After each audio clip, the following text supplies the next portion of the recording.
Now, the day is the 18th of March 2023, and we're splitting the difference. All right, so I think this is what we're coming up on as the vernal equinox, and as always happens, the United States leads the way because it's the best darn tootin' country in the world, probably. So anyway, but for whatever reason, and there probably is a good reason, and maybe it is because most of the United States is lower in the line of latitude than the UK, but that's only me just guessing. Anyway, the United States takes their leap forward into the great. I think it's vernal. I think vernal means like things getting greener in springtime. And so you've sprung forward and put the clocks forward an hour, so you've got 1 hour less in bed.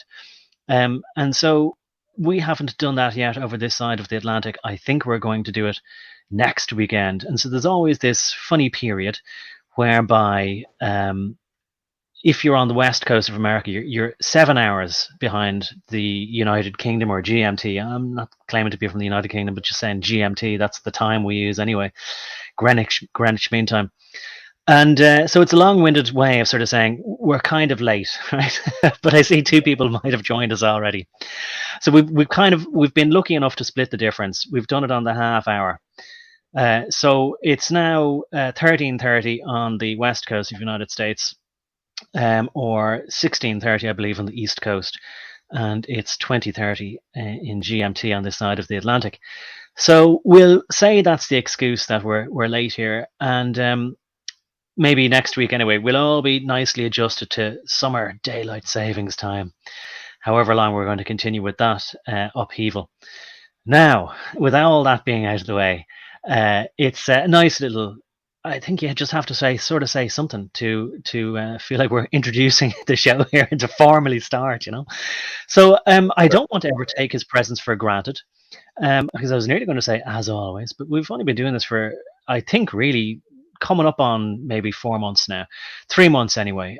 So I'm here with JC Owens, as we've been trying to do regularly anyway, each Saturday. And we had a nice little discussion. And I always feel like, beforehand, before going live, and I always feel like I kind of wish that I had been able to record it. But at the same time, you need to be able to just sort of say, look, what are we going to do this week? What are we going to talk about? And we're going to continue, because there's so many stories. I was listening to a fella there today, and I'll get your thoughts on this now in a second. We'll start off with this because it'll get us there, right? The economy and the health, right? If you have your health, you're wealthy. But if you don't have any money, well, it makes being unhealthy a lot more miserable, let's say.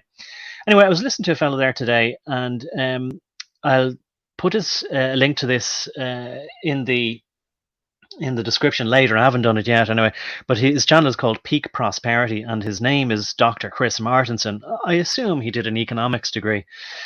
Anyway, or maybe he's got a doctorate in it. And he was commenting on Janet Yellen. And he was trying to figure out whether she is malevolent or just stupid or a heady mix of both. She certainly plays the fool well. I think I've put, if I haven't again, I'll put it in there, a link to this woman who is called, I think it might be, her name is Mandy maybe. But anyway, her channel is called The Body Language Ghost, and she was trying to analyze to maybe discover the same thing. So, we might start. I kind of thought I always wanted to analyze Janet Yellen. I mean, she was the Federal Reserve chairperson, woman, man, and now she's the Treasury Secretary, and she's claiming incompetence all over the place. So I could have, led with that, but I thought, look, I'm terrible for not finishing what I started, right? JC and I, over the last 2 weeks, we've been going through something that nobody's really covering, which is something by who? Well, I don't know who it is. Who's on first? Well, JC, I better bring you on. Who's on second then, would say JC. I better bring you in, and you can sort of say, yes, what do you think of Janet Yellen? And then we'll get around to going back to the who again and seeing what they're doing in the background. What about that? Hello, JC. That sounds good, and hello, as always. I guess we can't say it since it's been a few months. I don't intend on going anywhere unless I didn't Epstein myself. Okay. Anyway, yes, I would say that Yellen is most certainly just playing the fool. She wouldn't be given the kind of power she's given if she was stupid. Willfully ignorant of some things. She might turn a blind eye here and there, but the woman is most certainly not stupid. She just knows to play stupid so she doesn't get caught up in anything, by the public, is all that comes down to. She's got to play the game so she can convince everybody that what she is saying is happening is really happening. Right? So that people don't really get the wind that all of this is all contrived and, set up to fall like it is, Yeah, I mean, it is amazing. It is fascinating, And look, I mean, as well, I mean, it's a subject we can't really notice too much, but I have maybe it's a fool's urge to sort of say there's a quality about her, and people like Ben Bernanke and other people like that who would have been predecessors of her, like there is a commonality there, and one wonders, like what it is about their mentality that they don't mind playing the fool, and is it something that's endemic to their particular group? Because I have to say, like if it was me, I would be so stupid. I'll put it this way, like I wouldn't have been as clever as those people. I'd be at pains to let people know, oh, no. I definitely didn't do this out of stupidity. I knew what I was doing because I'm clever, because I'd feel too embarrassed, I wouldn't want people to think I was a fool. But these people have a sort of a certain chutzpah that they don't really mind. I think maybe they might congratulate each other in secret and they only need the adulation of each other, or maybe they don't need any adulation at all. Maybe their riches is all they need, and they're perfectly happy for the great unwashed masses like myself and yourself, if you don't mind me including you, for us to think of them as being idiotic. Maybe they don't care one bit as long as they get away with it. Well, I mean, that's exactly it. What it really comes down to is the fact that regular people, look, from their perspective, regular people haven't even earned the right to have a soul yet. Like from their occult standpoint, one has to prepare the body through purification and all these rituals and stuff before they can even have a soul. So regular people, the profane as they call them, don't even factor into it. They don't care what you think, right? Like they don't care what you think whatsoever. Like all they care about is they're in the gold, so it doesn't enter into the equation. It doesn't cause them any embarrassment or any of the like, really, to go up there and play the fool and everything like that.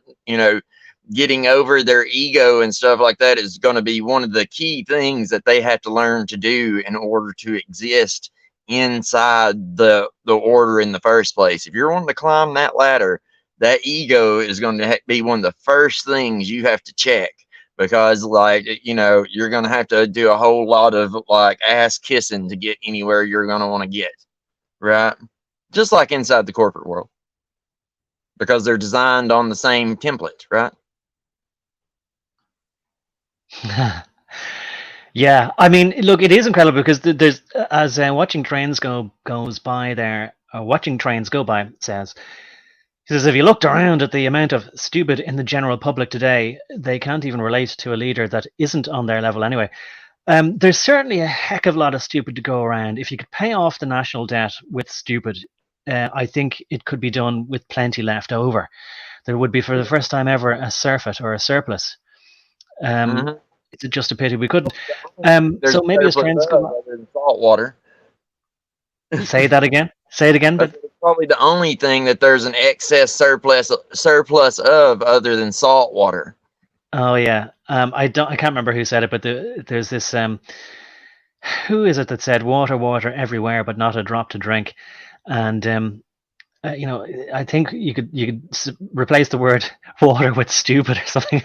stupid everywhere, but not a cent of it to pay anything off with. I think it would sound better probably with think at the end of that. You keep it at the short succinct, but not a drop to think.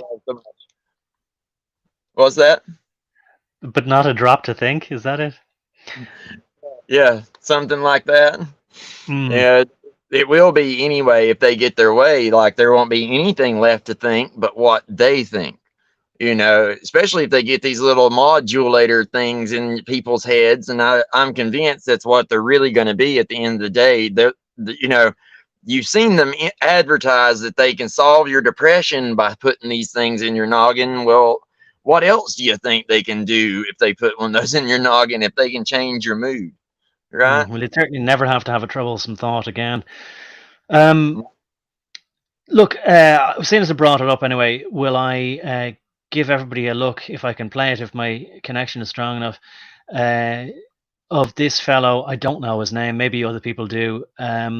He's some senator, I presume, questioning Janet Yellen. Will we have a quick look, seeing as I brought it up anyway? Right. Okay, here we go.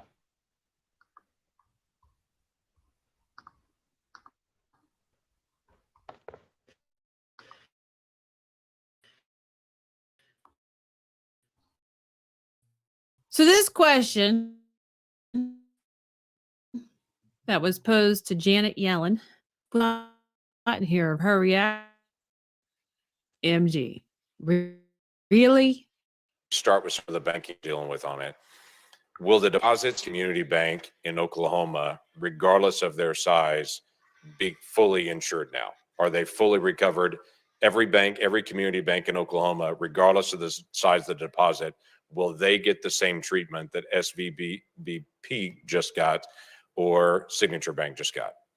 A bank only gets that treatment if a majority of the FDIC board, a supermajority of the Fed board, and I, in consultation with the president, determine. So as she's answering this question, you're seeing a lot of head movement in the positive. She's not trying to hide. She's tapping lightly with her hand that you do see. Her.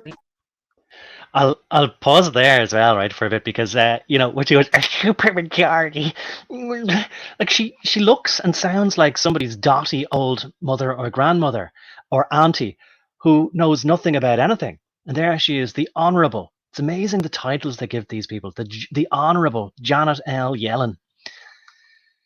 What do you think, JC? Like, just of her demeanor, I know that you're saying, "Oh no, she's very intelligent." I find it so difficult to believe. And I'll just say this to you, right? The fellow that I mentioned earlier, Dr. Chris Martenson, his channel is called Peak Prosperity. He, I think, basically said, "I'm going to draw a graph of corrupted corrupted versus competent, and incompetent versus honest," or something like this, the way you could make somebody's political graph, so honest versus competent, and incompetent versus corrupted, and see where you fit. And I think he said she was both corrupt and incompetent, which is a heady mix. But I mean, are you telling me no, she's competent? You'd have to be in order to be malevolent like she is that it? JC, you're muted there if you want to talk. Unmute yourself. Sorry about that. I try not to disturb the video, No, you were very good. You were very good, yeah. It depends on competent at what, really, I guess. I mean, you've had stupid people try to lie to you before. How good are they at that? Not very. Well, she's not convincing me that she, well, look, I tell you what, I don't know, actually. Like, I could believe that she has just been allowed to fail upwards all the time because of her similarity to Ben Bernanke, and it helps that she was a woman now as well, I would say. Yeah, I mean, that most certainly did help her in getting there, but she would still have to have the competence not to screw up one of their biggest plans that they got going, right? Like, this is like absolutely a linchpin situation, and these people are absolutely not going to be willing to send in second string on this kind of stuff. They're only going to send like the best they got, the best liar. And she's doing pretty good there. She, like, I'm watching her eye movement. She's mainly keeping eye contact with them, and to be able to sit there and not be sweating. She's not sweating, she's not nervous, and her eyes aren't cutting up into the back of her head, and she's not looking all around the room trying to break eye contact attacked every 2 seconds. Which, Well, you see, yeah. she's got that Sorry to cut you off there. Yeah. code going on. You know, like most people can't lie like that. And I know Well, she's lying. they could lie if they really believed it themselves. You know the way George Costanza said, "It's not a lie if you believe it." And again, like what I've noticed, and I noticed all the time in the biggest of corporations, is that it's chock full of people who don't know how stupid they are, but it doesn't seem to be an incumbency. Sorry, it doesn't seem to be any. I can't think of the word. Incumbent. It's not, that's the wrong word. It's not an impediment. I think it was what I was trying to say. It's no impediment to them. They become wildly successful and they keep getting promoted. And then I realized that gross stupidity is very useful to these people, especially when they combine it with a grand ambition, a burning ambition for each individual person. So personal ambition combined with stupidity it actually gets people to go places. And what I realized then is that they're able to weaponize people's stupidity against people, and the Dunning-Kruger principle comes in hugely. That effect whereby people are so stupid they have no idea that they're stupid. So it's as somebody put it to me once, they're completely unencumbered, I think maybe is the word I was looking for, totally unencumbered by the thought process. So they never have to have any self-doubt. They just carry on, and they can be counted upon to do exactly as these evil controllers want, because they can predict the outcomes of their stupidity with great accuracy. I mean, yeah, like that is true, like most of the time, like in a lot of situations. But, like I said, with this one, I just know them well enough to know like they're not going to put somebody like that in there. And just looking at her, her jacket here, born Brooklyn, New York, August 13th, 1946. Fort Hamilton High School, graduated summa cum laude from Brown University with a degree in Brown, of course, like another of those commie schools, with a degree in economics in 1967. She's got a PhD in economics from Yale. There you go. There's your skull and bonesies right there. All your secret societies and all that's going to be tied up in that. She was began researching and teaching full-time for University of California, Berkeley, Haas School of Business. She served as chair of President Bill Clinton's Council of Economic Advisors from 97 to 99. Was appointed as a member of Federal Reserve System Board of Governors from 94 to 97. 2004 to 2010, she was the president and chief executive officer of the Federal Reserve and Bank of San Francisco. And then obviously from there, Obama nominated Yellen to succeed Donald Cohn as vice chair of the Federal Reserve System, and then he nominated her to succeed Ben Bernanke as the chair of the Federal Reserve, and on from there we pretty much know where she went. Like Donald Trump was the next one to move her up, I think I remember. Out to move the position, and he nominated Jerome Powell to succeed her. And she joined the Brookings Institution. But either way, like that's a rather prestigious jacket, and certainly a lot of is going to be the fact that she is, one of the tiny hat folks. She's a woman, etc., etc. All those things are going to help her. But well, there you are. So I mean, like, as much as you said that everything was very prestigious, and I think I remember reading before as well that she taught at the London School of Economics, and under another highly prestigious school, again, to put on her CV, like all of that is just the credentials, which are the believe me's, where normal people believe, and I would have up until a certain point. But now I just kind of go, oh no, you could achieve all that, and you can be passed through all your exams with just nepotism. And I won't repeat the phrase that you said, because I'm sure it's not fooling anybody anymore. But that's what I meant when I said that she had a commonality with Ben Bernanke, as have every other chairman of the Federal Reserve. We all know it now. So that would be the only criterion that anybody would need in order to be able to succeed. And just the additional thing now is that like people like to have women versions of them, of whatever it is. And like, there so we're a certain level of competence to be able to even do what the order needs them to do in those positions. Though they cannot mess them up. Like those are the kind of positions that if you mess them up, like it's, you know, it's going to screw the whole thing up. And they don't like taking those kinds of risks. Those kinds of things, they like to have backups of their backups of their backup plans. And Right. But what I'm saying I've noticed is, yeah, what I'm saying I've noticed is that people are able to put people in certain positions and not only just count on one person to fail in the way that they expect them to, but what I've noticed is they're able to put basically 100 people, and this is why I'm always trying to ask you, like, what do the actual Masons who knows what's going on, what do they know? Because they have to be dastardly clever, because it's not just like, say, the devil who's doing this. It's I see ordinary people concocting their devious little plans where they get 50 or 100 people, they put them in a department, and they're able to predict, like as if they've done all the number crunching on a supercomputer, and figure out exactly how each one of those people are going to F the whole thing up. And they're going to be able to predict that they're all going to be able to do it in some kind of grand cacophony that they've been counting on, or grand sort of multiple foobar, right? All spanning across them all, that each one of them contributed to the downfall of that department according to a schedule that they were working on, because they were counting on that department failing, so that then they could say, we have to bring in this new supra department that subsumes and controls them all, this kind of way. So I don't think that it's too far of a task to sort of say, look, there are barriers to this thing. They can give people these kind of honorary positions who really have no power at all, or any decisions that they make, it is essentially deck chairs on the Titanic anyway. Do you know what I mean? And in a way, these people are stooges. You know what I mean? What do you think to that? Yeah. I mean, in a way, they are stooges. There's definitely an element to all of them that are like that, but there's an element to all of us that is kind of like that. The thing is, though, like being on the inside, knowing how this stuff works, you know, there's a reason that there's a tiered system inside the Masons and all these orders to begin with. It's to keep certain people from rising to the top if they don't meet a certain standard.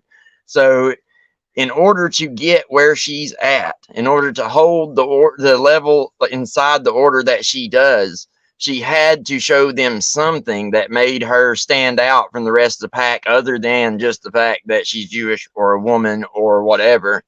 Like they have too much of a stake planted in this economic collapse and all that kind of stuff. The only time that you'll usually see that like be an exception is if they're setting someone up to like immediately take a fall for something they're doing. You know, if they're going to try and put it all on somebody and send them upriver, they'll pick a dumbass, you know, somewhere to do that. But even sometimes then, like they'll pick somebody who is reasonably clever. You know, you even look like a Jepstein Effrey. He was a loser and a lowlife, but he wasn't absolutely stupid either. I never would have suspected him of being stupid. But he's on the lower level, you see. He's not even the middling tier of like what they got going on. So, you know, everybody thinks that Epstein was this gigantic figurehead in there, but no, there's a bunches of that kind of guy running around, like tons of him, thousands of them all over the world. He's just one of them. You know what I mean? Like he's part of a network, and you know, they do get specifically clever people, but they'll make sure that they're dumb in just certain ways. And that's what I was alluding to earlier. I've never been able to decide with all of them, at least, whether or not they're willfully ignorant of things and just choosing to overlook things to climb the ladder, or if they're actually like stupid enough in certain areas to miss it. But either way, like they're clever enough to pull off certain things, like you know, lying to the public and, you know, everyone watching this at the moment. Well, you know, this is why I thought that Chris Martenson's sort of grid of competent versus incompetent and corrupt versus not corrupt is a very interesting sort of 4-area grid in order to place people on. And of course, then I think, as you sort of said, like people can be stupid, but only in certain directions. They can be clever in other directions. And I've certainly noticed in my life that, I met a fellow once in a bar, and you were just, like a lot of us were just sitting at the bar, but he seemed to be hard down in his luck, and I sort of said, he was sitting there without a pint, and I sort of said, "Oh, do you want a pint?" And he said, "Yeah." And I kind of thought everybody else was being mean because they weren't buying him a pint because he had no money. But then I realized, like, I mean, and I sort of say, like, the way we say in this country is like somebody's a dinner a dia. In other words, like, he's one of God's special children. What we mean by that is he's not quite all there. I couldn't say what IQ he had. It'd be very difficult to put a number on it, but like maybe 70, that kind of thing. But it's very difficult because he's severe speech impediment as well. Very difficult to understand what he was saying. But then I came to realize, like, after I got to know him, like, long time later, I could understand mostly what he was saying. You could kind of get the gist of it. Then you could kind of tune into it. And then you realized he wasn't really that stupid at all, but he was very good at getting people like me to think, God love him, he's too stupid, so that you don't expect to be tricked. And then the reason why nobody else was buying him at a pint was because they'd all fallen for the same trick as well, and he'd plenty of his own money, he just didn't like to spend it. So you can have people who are stupid but devious and cunning, and you can have people who are quite clever but very naive, and in a way you could call them stupid as well. So it's a curious mix, and that's why I kind of think maybe this graph that this fellow was preparing, and I must see if I could draw a diagram of it at some point, but I wouldn't be able to do it live now. But basically you can imagine a cross with some focal point in the middle, and there's different quadrants, and one is corrupt, one is not corrupt, one is stupid, and one is clever. And you don't necessarily have to be intelligent to play tricks on people.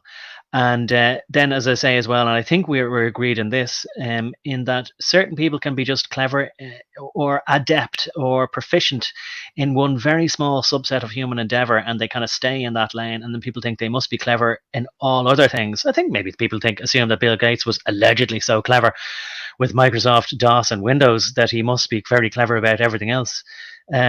And I'll hand it off to you now. Just sort of say, I'll mention then as well that there was a lovely little movie by Peter Sellers was starring in it, and it was called Being There, and it was about a fella who had, I think oftentimes they might not refer to somebody's IQ, but they might say, like, he has some kind of either cognitive issues or mental developmental issues, whereby he was like a lot of people, like basically they grew up to be adults, but they have often people might say they might have the mind of a child who was like sort of 3 or 4 or 5 years old, and his character's name was Chauncey Gardner, and people made the mistake. I think he worked in the garden of an ambassador's house, and so all the visiting dignitaries would either, I think they maybe thought that his name was Mr. Gardner, but he was really the gardener, right, who just worked in the garden. And he'd bring them for a walk, and he'd sort of say, well, when the tree blossoms, then I pick one of its flowers and I put it in the vase or something like this. And they'd all kind of go, wow, I see what you're saying, yeah. So that's basically a metaphor for what I should do with the budget for my nation. Gotcha, yeah, that's perfect. I should just pluck some of the flowers from my own economy and put it in a vase.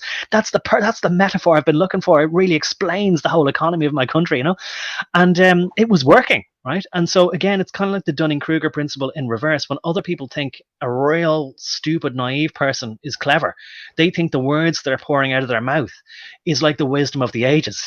Do you see what I mean? Yes, that can very much be the case. People pull all kinds of little tricks on themselves. Obviously, most of the time they have someone helping them along, but they absolutely do a lot of the tricking on themselves. It's like we were talking about earlier with the whole fact that you need both parties have to participate to some degree to make this con game work. And, to the point, like you were talking about, that was like kind of what I meant, like, is the fact that, there isn't all one or the other. I've known a lot of people, like, for instance, criminals, flat out criminals who couldn't read, but they could sit there and they could lead an entire gang and manipulate every single person in that crew exactly the way they wanted to, but they couldn't even read. Mm. You know what I mean? Like Oh, for sure. it's So, I mean, that's and really what you're getting at. I think everybody knows this, really, even when you're a child, that there is a difference between book smarts and street smarts. And, you know, I'm still now only coming out of the. I'm not going to even say I was book smart, but I wasn't street smart, and I'm still very, very naive, you know.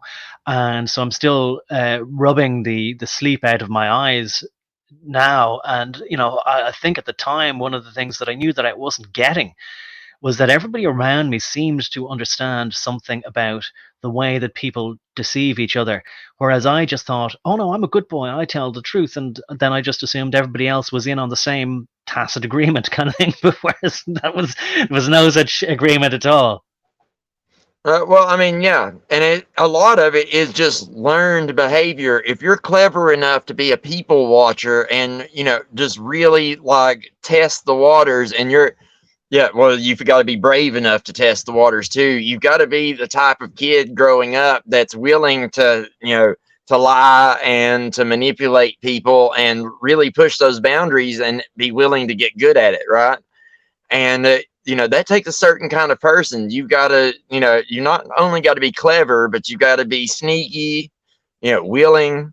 All those kind of things like need to kind of work in concert together for you to really be able to develop that way, right? So you know, I can see why they do see value in someone like Yellen or, you know, Schwab or any of the rest of them, because like finding the right people with that just that specific set of attributes is difficult. And you know, you don't want the enemy to end up snapping them up and pulling them like that direction, actually using those talents to, you know, for good. So you know, you better snatch them up and use them while you can, right? Maybe so. Will we watch a bit more of this woman here, who really looks like a deer caught in the headlights, but she has maybe some of this believe me look? Will this lady here, the body language ghost, say the believe me look? Will we go ahead and now play a little bit more? Yeah, sure. Better found ignorant than evil, I guess. Okay. Oh, no. It's not every bank's going to get this. We're not going to bail out everybody. It's okay. We've got it under control. We know exactly what we're doing.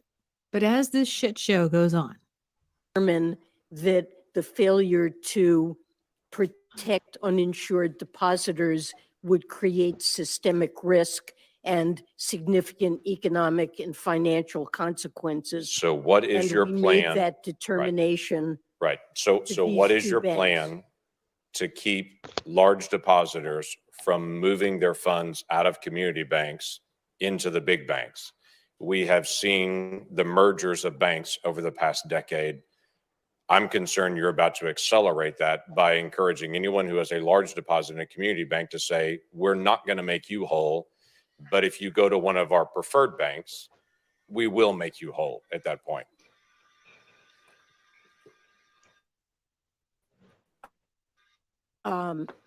Look, I mean, that's certainly. now it has changed. Shrug of the shoulders. The hand's more or less grabbing the desk now. It's not tapping. She's kind of looking around because the brain didn't think in this direction.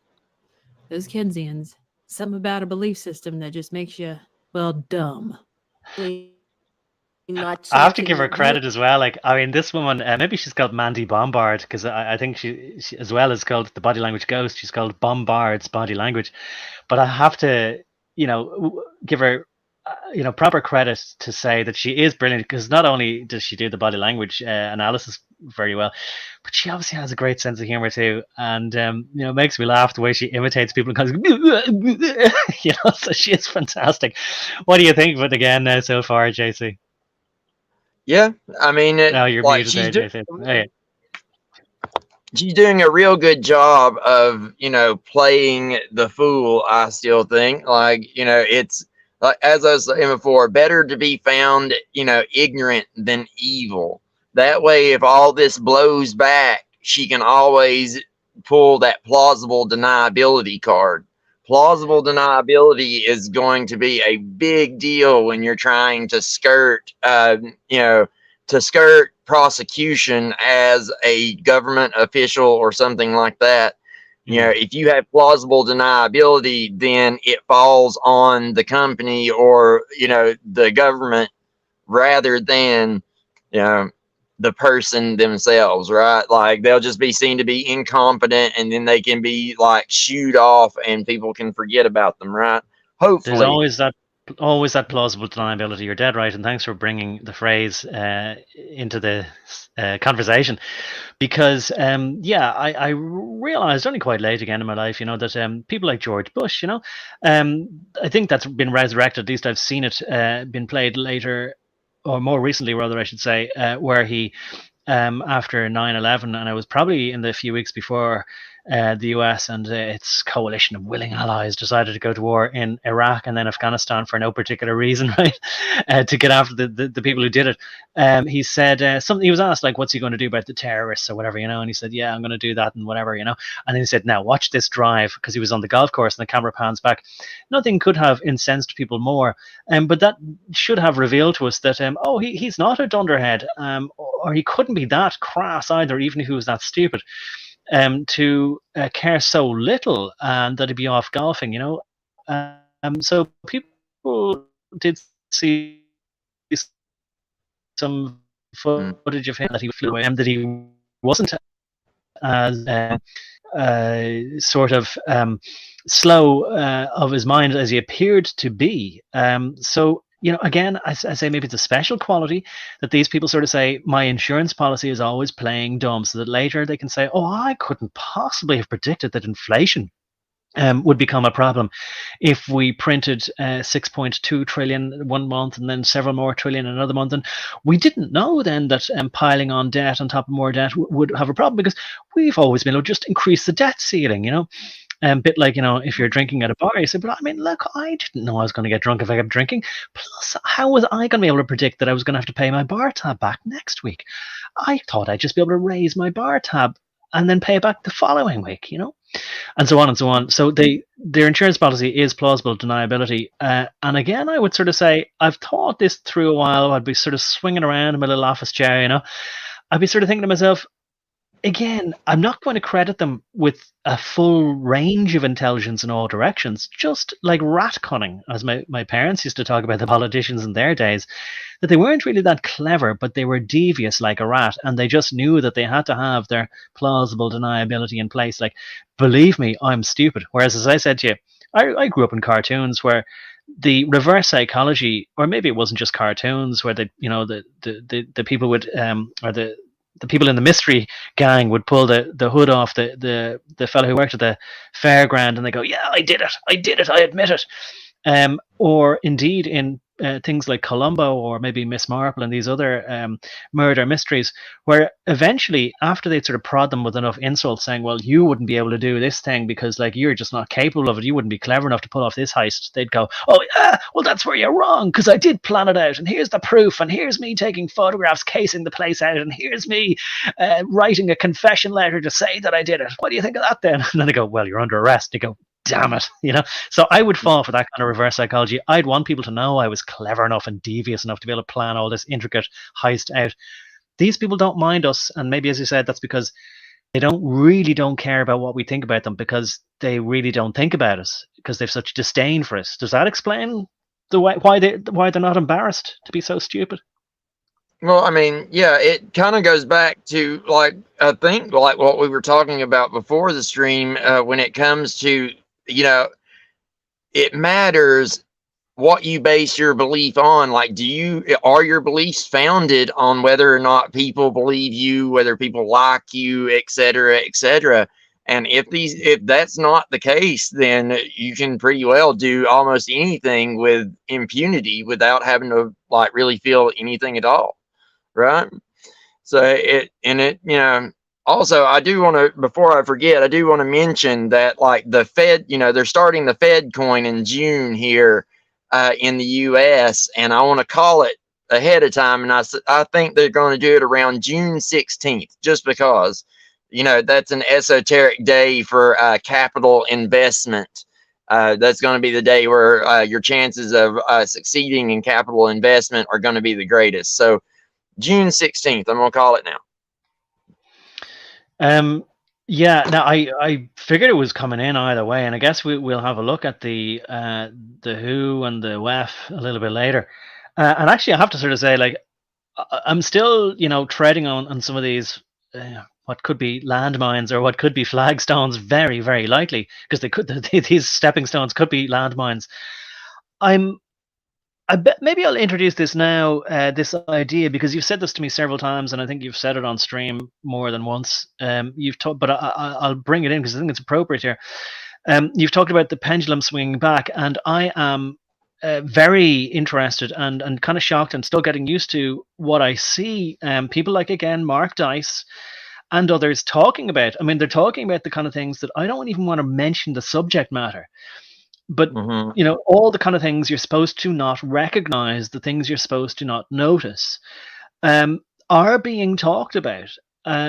Now, you did say already in this stream, and I don't want to say it again, what is the commonality, but I think any of us who really want to know by now what is the commonality. Now, not all, and I always have to do this tiresome, not all.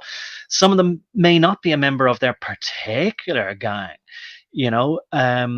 Maybe Joe Biden is nominatively a Catholic, although he famously said you don't have to be whateverist to be an ist, or to be ish to be an ist. But I'm probably going too far with that. Now, there's other things you're not supposed to notice about other demographics. I'm amazed what a lot of the channels now are talking about, and I think maybe this supports what you've been saying, is that now is the time when they absolutely do want us to notice. And again, but the thing is that they're hoping maybe to make examples of a lot of people and say, see, we told you had domestic, and I'll use the word tourists. We told you that there was plenty of these domestic tourists who, have read the book about how to go camping in the Black Forest and things like this, and they're new versions of these people who just like camping. So. I do think we definitely still have to be very, very careful in what we say and how we word things. I'll put it up on screen there. Again, people are able to talk about this. A huge amount of people have been able to talk about the thing that happened since March 2020. I'm still going to avoid saying that word that begins with the P. Although I will say, if it did begin with a P, I'll definitely say it was a plan rather than something that went around the whole world, So again, I'm amazed that people are able to talk about this so freely. But again, I think this speaks to what you're saying.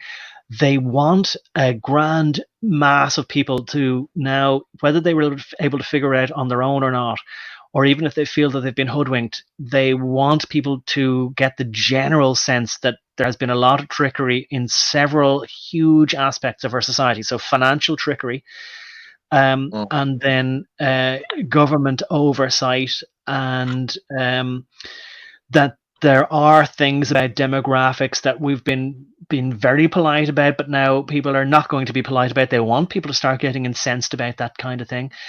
And then they also want people to understand or come to an uneasy, vague realization that there was, at the very least, a huge overreaction to something that may have been concocted only in the media, not necessarily even in a laboratory or whatever anyway. Because I think people don't want to realize that corporations aren't beholden to any country anyway. So it's actually a contradiction in terms of, say, a US company was funding operations in another country or whatever. By definition, multinational corporations have got nothing to do with countries anyway. They are effectively their own countries. There are many multinational corporations that have higher equivalent of gross domestic product. In other words, gross earnings and then net profits more than individual countries. So people don't want to realize these very obvious things. Now, I'll finish up by saying I just wanted to sort of paint broad brushstrokes there about sort of three kind of things that I maybe would say are live wires that I still don't really want to touch. I don't want to put too fine a point on these things. Anybody, you know what I'm talking about. Anybody listening knows what I'm talking about. But your theory is that they want actually now to get a lot of people very angry. And I think what you're saying is because what it won't do is bring people like Janet Yellen to formal justice for either gross negligence, if she wants to plead incompetence, or let's say malfeasance, which is legal liability for actions she consciously knew would be injurious to the public good. She won't be brought to justice because they want now to stoke up everybody in the general public fighting amongst each other, because they won't be able to bring her to justice, but they'll say, oh, well, there's somebody who looks like Larry David living down the street, or whatever. You know what I mean? Yes. Do you want to tell us about now what your theory is about all this? Yes, absolutely. I can lay it out really succinctly for you. Okay. The whole point of this is something I touched on in our last stream. The whole point of creating America was to create an idol the rest of the world could look up to and want to be like. Okay. Now that the rest of the world has adopted America's pattern, now it is the time to get everybody pissed. So what you're going to see is this pendulum swing back and forth, and like both sides pointing the finger at each other as the ship that we know as America goes down in flames. And they're going to, them infighting is the very thing that's going to divide the country up to the point that it fractures, along with this banking stuff and everything else. They have to bring America down, bring the hero of the world down, and, completely collapse it along with the world economies and everything, so that people will scream out and say, somebody come help us, somebody come help us. And the ones to do that will be all these people at the UN, all these orgs, non-governmental organizations, etc., the scientists and everything. They're going to want you to holler, please come save me. And they'll be right there with the prearranged solution. And you already see it starting, like you said, with what people are saying, like you see from the conservative side, and all these other places. I've seen someone just today put out a video where they're talking about like the people who took the pokey poke there went along with all that are already dead to them. And, we should just go ahead and forget them. We've already seen like people, like you said, mentioning those who shall not be named, and and other hot button subjects that are like targeted, in my opinion, to really stoke things up. And then you got things like Trump announcing that he's going to be arrested Tuesday. Everybody go out and protest.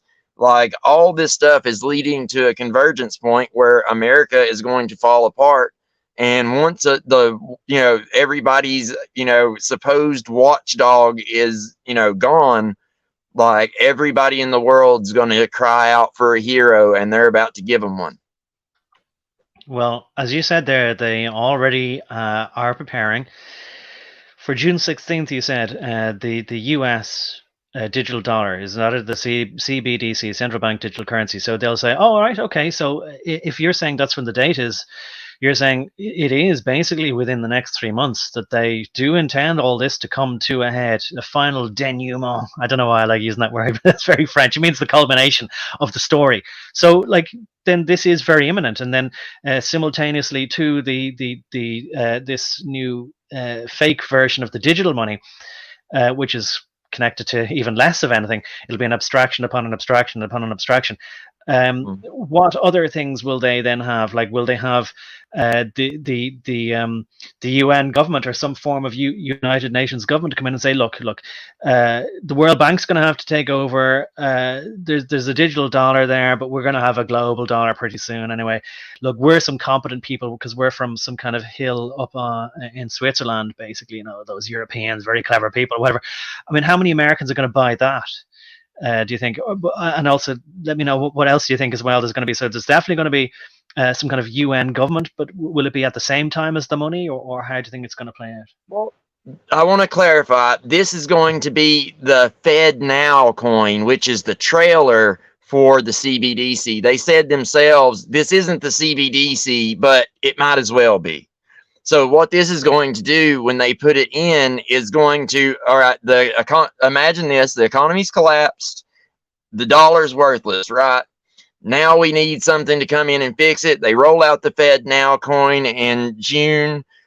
That instigates everyone to put in the infrastructure that will be needed for the CBDC to run on. In order to just get the American economy back up and running at all, they're going to have to put in the Fed Now. Well, once they've done that, now there's impetus for the American taxpayer to pay to have all that, or to borrow the money, I should say, to have all this infrastructure put in. Then once the infrastructure is put in, then everything can collapse. Then they can bring in the CBDC to replace the Fed Now, and they already have the infrastructure in place to run it. Yeah. Okay. So it's still going to be gradual steps. I think this is what frustrates me so much, is that it's all bit by bit, baby steps, and at each one of these steps, it's always not enough for people will be able to say, well, now that's the line in the sand. You've stepped over it, and there's no sort of not just confusion, but there's no ambiguity as to whether they've really transgressed this time, and enough's enough, and I can't take no more. And finally, Popeye, or we'll do the Popeye and eat our spinach and put an end to it. It just never happens. Again, look, I'll say it's a point in favor of them not being too stupid, but it's always them, those people I can't see. It's their presence that I always just infer, because of the way that things are playing out, that this that it can't be happenstance. And I'll quote this fella, Chris Martenson, even though I'm not trying to idolize him, but just a lot of the things he says are jingoistic but very true. He says, once is a coincidence, twice is maybe or maybe he says once is misfortune, twice a coincidence, but three times is enemy action. So basically, you can no longer keep putting down to coincidence what after a while just becomes undeniably evil planning. You couldn't do it just by happenstance. It has to be somebody planning it. Mm-hmm. I don't think this woman is clever enough to plan it. I think that despite everything you said, and I do absolutely take on board everything you said, that there's a huge range of stupid in her head that she can draw upon at will, I would say. Yes. And, also I would like to put in people's perspective. You just made me think of it, in lieu of, the baby steps and the repeating over and over, and you seeing it over and over. Okay. I would like people to think back to what happened with Tiny Mustache Man there in Germany before he took power, as well as like what happened with a lot of these other dictators. What happened shortly before? They have a tiff with the sitting government. The sitting government then has them arrested and puts them in jail for a little while for a coup attempt or whatever, which is exactly what happened with, Tiny Mustache Man. Then they get out and they wind up in power, and, and then there goes the war, right? So, be watching. Oh, that's fantastic. Yeah. Be watching for that pivot. For the Trumpers out there, whether he's knowing or not, you're left with one or two options. One, he's evil in on it and has betrayed you. Two, he's fucking incompetent and not competent enough to fucking lead you anyway. So stop it. Just stop it. Well, I love that idea, or I love the comparison, and it is so right. And I'm laughing there at the idea that, I got into, well, I don't really like camping because, it always sounds like a good idea, but it ends up being cold and smelly. And you never get a good night's sleep, and you harm your back, and you have to inflate a pillow and all this kind of stuff. And I just always think to myself, look, I just should have gone to a hotel instead. But and maybe that's because I've been too pampered my whole life. But I really tried it. I want to like camping. But I've tried doing RVing and that kind of thing, and I've practiced sleeping rough because I know someday I'm definitely going to have to do it. But I just kind of think maybe you see a lot of people doing this RV life, in other words, like going around in a camper van or a recreational vehicle, I think is what RV stands for. You see a lot of people doing it, and they're trying to say like, oh, they're doing it on purpose because like it's just a wonderful free life. But really, it's because they can't afford rent, or certainly not a mortgage, and they can't afford rent either. and they're just trying to downsize constantly. So I just kind of think, wouldn't it be fantastic if they did actually put Donald Trump in prison, so that he would have the time to write a book called My RV Life, so that's when compare it to my book about camping in the Black Forest. Fantastic. That's great. I love that. That's absolutely hilarious. I mean, it's terrifying, but at the same time, it's hilarious because I've imagined a very similar situation because because I just know how they use. It's like I said, like they just use these same templates. They'll take the template that works, and it's just like a factory. They just completely use it over and over and over again with no doubt that it's going to work most of the time, because it usually always does. It's a crazy thing. And as far as the camping goes, I will say, like, yes, it's always going to be rougher sleeping, outdoors than it is indoors, and climate control and everything like that. But if you know how to bushcraft, and how you've practiced and know how to do these things, it becomes much easier and much more comfortable. Usually the most uncomfort is caused by the fact that people don't really know how to live like that anymore. So they make a lot of dumb mistakes that, if they had been approached differently, would have made their life a whole lot easier. Right? Yeah. Like, and a lot of this gear that they give you is stupid. Like, the gear they sell at Walmart and places like that. Like, don't use that stuff. You know what I mean? And Yeah. some of it's okay. Don't get me wrong. Some of it's perfectly serviceable equipment, but some of it, like it just, it's heavy, and it's not going to really, like, knowing how to use certain tools and all that, and having the skills and stuff will save you so much time, energy, weight, and all that kind of stuff. So I absolutely recommend to anybody listening, now or later, learn to bushcraft. Get Yeah. yourself a knife that with a blade of carbon steel, full tang, that's at least 5 or 6 inches long, with a nice sharp edge on it. Like, preferably a Scandi grind would be the best, in my opinion. And get yourself, like, some tarps and, like, a military bivy sack, these kind of things. These bushcraft, I recommend Dave Canterbury. Some people have probably seen him on that that dual survival show on Discovery, back, if anybody still watches cable. But I remember watching that back in the day, and he's got a YouTube channel now, and he's a pretty good guy. Like, his little Survival People network is pretty good. I recommend them for getting started with learning some of these skills that you are going to need in the future if you don't want to live in a smart city.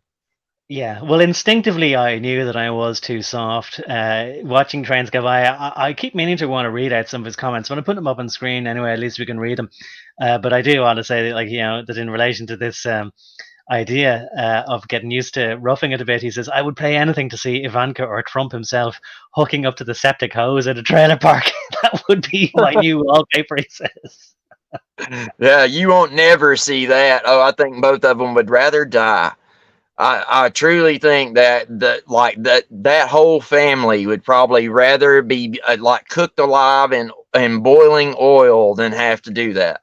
To be honest with you, like, I know quite a few people throughout my life, like, that have really been prissy to the point where it was frustrating, and some of them came from rougher backgrounds than me, and I'm like, guys, y'all are gonna have to toughen up if y'all are planning to get to the other side of this. Like, really and seriously. Of course, they would just think I was crazy and go on about their decadent little lives there. Well, I've only dipped my toe in the water, but I do instinctively know, or maybe part of my intelligence is telling me to practice roughing it a bit. I wrote I don't know if it's kind of a short story, but a page. Maybe it's more like just a little bit of a mix of a poem or a prose with a photograph of a scorpion. I decided to drive from South Africa up into Namibia, and people might know it as sort of like mostly a sort of a desert type of country. And I didn't really know. I just figured I'll go on my own, check it out. And I had a tent on top of a Nissan 4x4, but it was only a 4-cylinder engine. But at least maybe it would have been better if I had a bigger engine, because like I was carrying, I'm trying to say now in gallons, what would it have been? Maybe something like 300 gallons of water, and then there was 2 fuel tanks in it. So there was, I don't know if it was 300 gallons of fuel, but maybe there was something like 150 gallons of fuel. And so it was very heavy. Plus, it was as aerodynamic as a brick with a parachute hanging at the back of it. Anyway, going up to Namibia like that, and no trees around. So there was no cars for a long way, and I needed to get out and, take a whiz, basically, but there was no trees to stand behind. So just sort of stand by the side of the road. There was heat haze around the place, And I was looking out for any vehicles, because I was just sort of feeling like, I don't like people driving by me, just seeing me taking a whiz into the side dusty road on the desert. Maybe it's a bit like Arizona might be in certain places. And I looked down, because it occurred to me, I shouldn't be looking for cars. I should be looking for scorpions. I was just wearing some canvas shoes, and I looked down, and there was a scorpion at my feet, and I went, oh no. And then I realized he was dead, and I went, oh right, I don't know if that's better or worse. I'm glad he's dead, so he can't sting me. But if he can't survive out here, I don't know what makes me think I can, But I do kind of figure occasionally I will try and sort of push myself into, what you call it, like your non-comfort zone. But maybe always being stupid, or maybe it was a good thing to at least sort of experiment in a certain amount of controlled way to see if I could put up with a certain amount of hardship. But it does make you think, what will I do if I run out of water or food or fire or whatever, Yes. I've spent many, many years of my life, over a decade now, learning to do all these things. So in case things do happen, I have skills to fall back on. Skills are going to be the thing that, nobody's going to be able to take away from you so easily. You can run out of food, you can run out of all those kind of things, but if you have the right skills, you can get more food. If you have the right skills, you can make shelter, even if you don't have a tent. If you have the right skills and the right tools, you can do pretty much anything you need to survive. Our ancestors did it. We can do it. It's not that big of a deal. I went out and survived like that for over a year. I had 2 other people with me, which, evened out the load of the work that had to be done every day, which, hopefully you wouldn't be trying to do it by yourself. You're going to have like a crew of people, to help, get things done and everything, make the work easier. But yeah, it can be done. I did that for over a year, like I said, just to make sure that I could do it when the time came. I've slept rough under bridges. I've lived out in the woods. Like, I did all these kind of things, and it's the kind of knowledge and skill set that like you can't replace. And because I've done that, I also have the confidence in myself, knowing that I can do it. So when somebody puts me in that position and says, oh, well, we're going to cut this off if you don't behave, I'm going to be like, well, all right, well, thanks, see ya. You have to, like, if you don't have those skills and stuff to fall back on, if you don't have that confidence in yourself, and the person like leading you or whatever, or if you, God forbid, you're the leader and you don't have confidence in yourself, you're going to be in a real bad pickle. So I would recommend, especially being as like the time is ticking, definitely start studying these things sooner rather than later. You're going to be served way better by knowing those kind of skills than even, most people I know that know about this stuff want to get up and hear stuff about the Illuminati and this, that, and other thing every day. And it's like, well, yeah, well, how much have you like worked out this week? And how much have you like walked with a pack on your back this week? And, how much have you studied how to like protect yourself and, get food? And, how much have you done all that stuff? Because all that stuff's going to be far more important to you when it comes down to it than, all this. Like, as long as you know generally what their symbolism is and all that kind of stuff, then you can probably steer clear of messing with them, because you're going to notice it in their philosophy, the symbols they use, down to the words they use and stuff. I mean, most people are able to spot these folks now. So as long as you can do that and steer clear of them and you can take care of yourself, then you have a better chance at surviving this than probably anybody else. Yeah, and I think as well, I mean, that's, I suppose, why there's a lot of prepping channels and survivalist channels that have become popular, because people are, at the very least, especially since March of 2020, I think, thought that was it, that maybe they hadn't prepared, and maybe in the few weeks it was going to take for society to collapse, as it did seem that it was going to, in early 2020. That I thought, all right, this is really it. It's Mad Max territory. It's survival of the fittest. People maybe felt that they ought to at least go on YouTube to see how other people do it.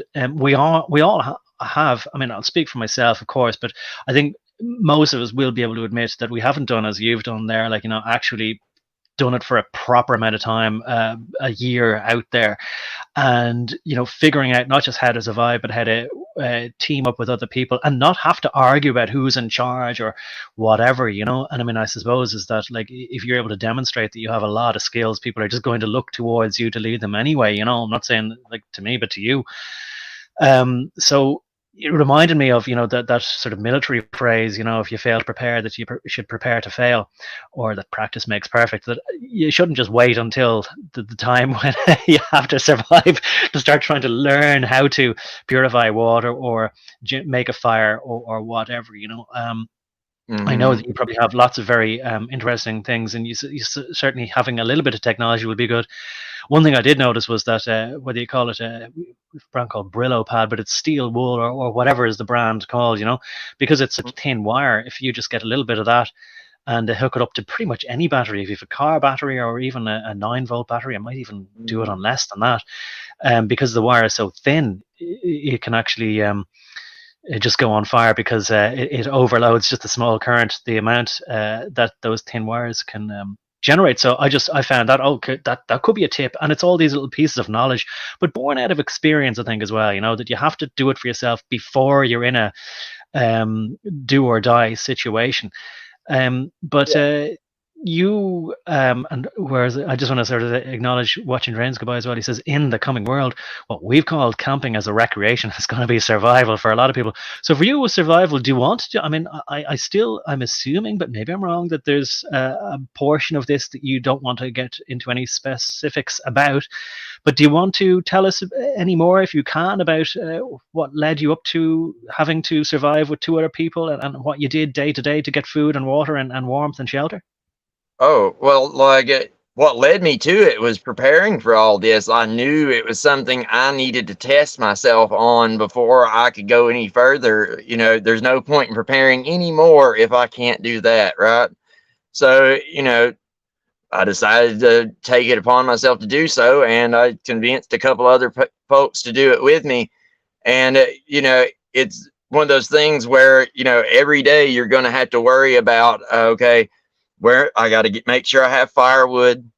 I've got to make sure that somebody, at least 1 to 2 people, are going to be tasked with going out and gathering food. Which that's going to be, setting traps, fishing in all your downtime. Like, you need to be fishing, gathering wood, setting traps, checking traps. And like if it's pouring down rain or something like that, make sure you use that downtime wisely, because there's only so much daylight in a day. So time management is a super important thing that you're going to have to master and be able to deal with. Like, it's a full-time job, is really what I'm trying to get at. It is definitely a full-time job living like that, but it's most certainly doable.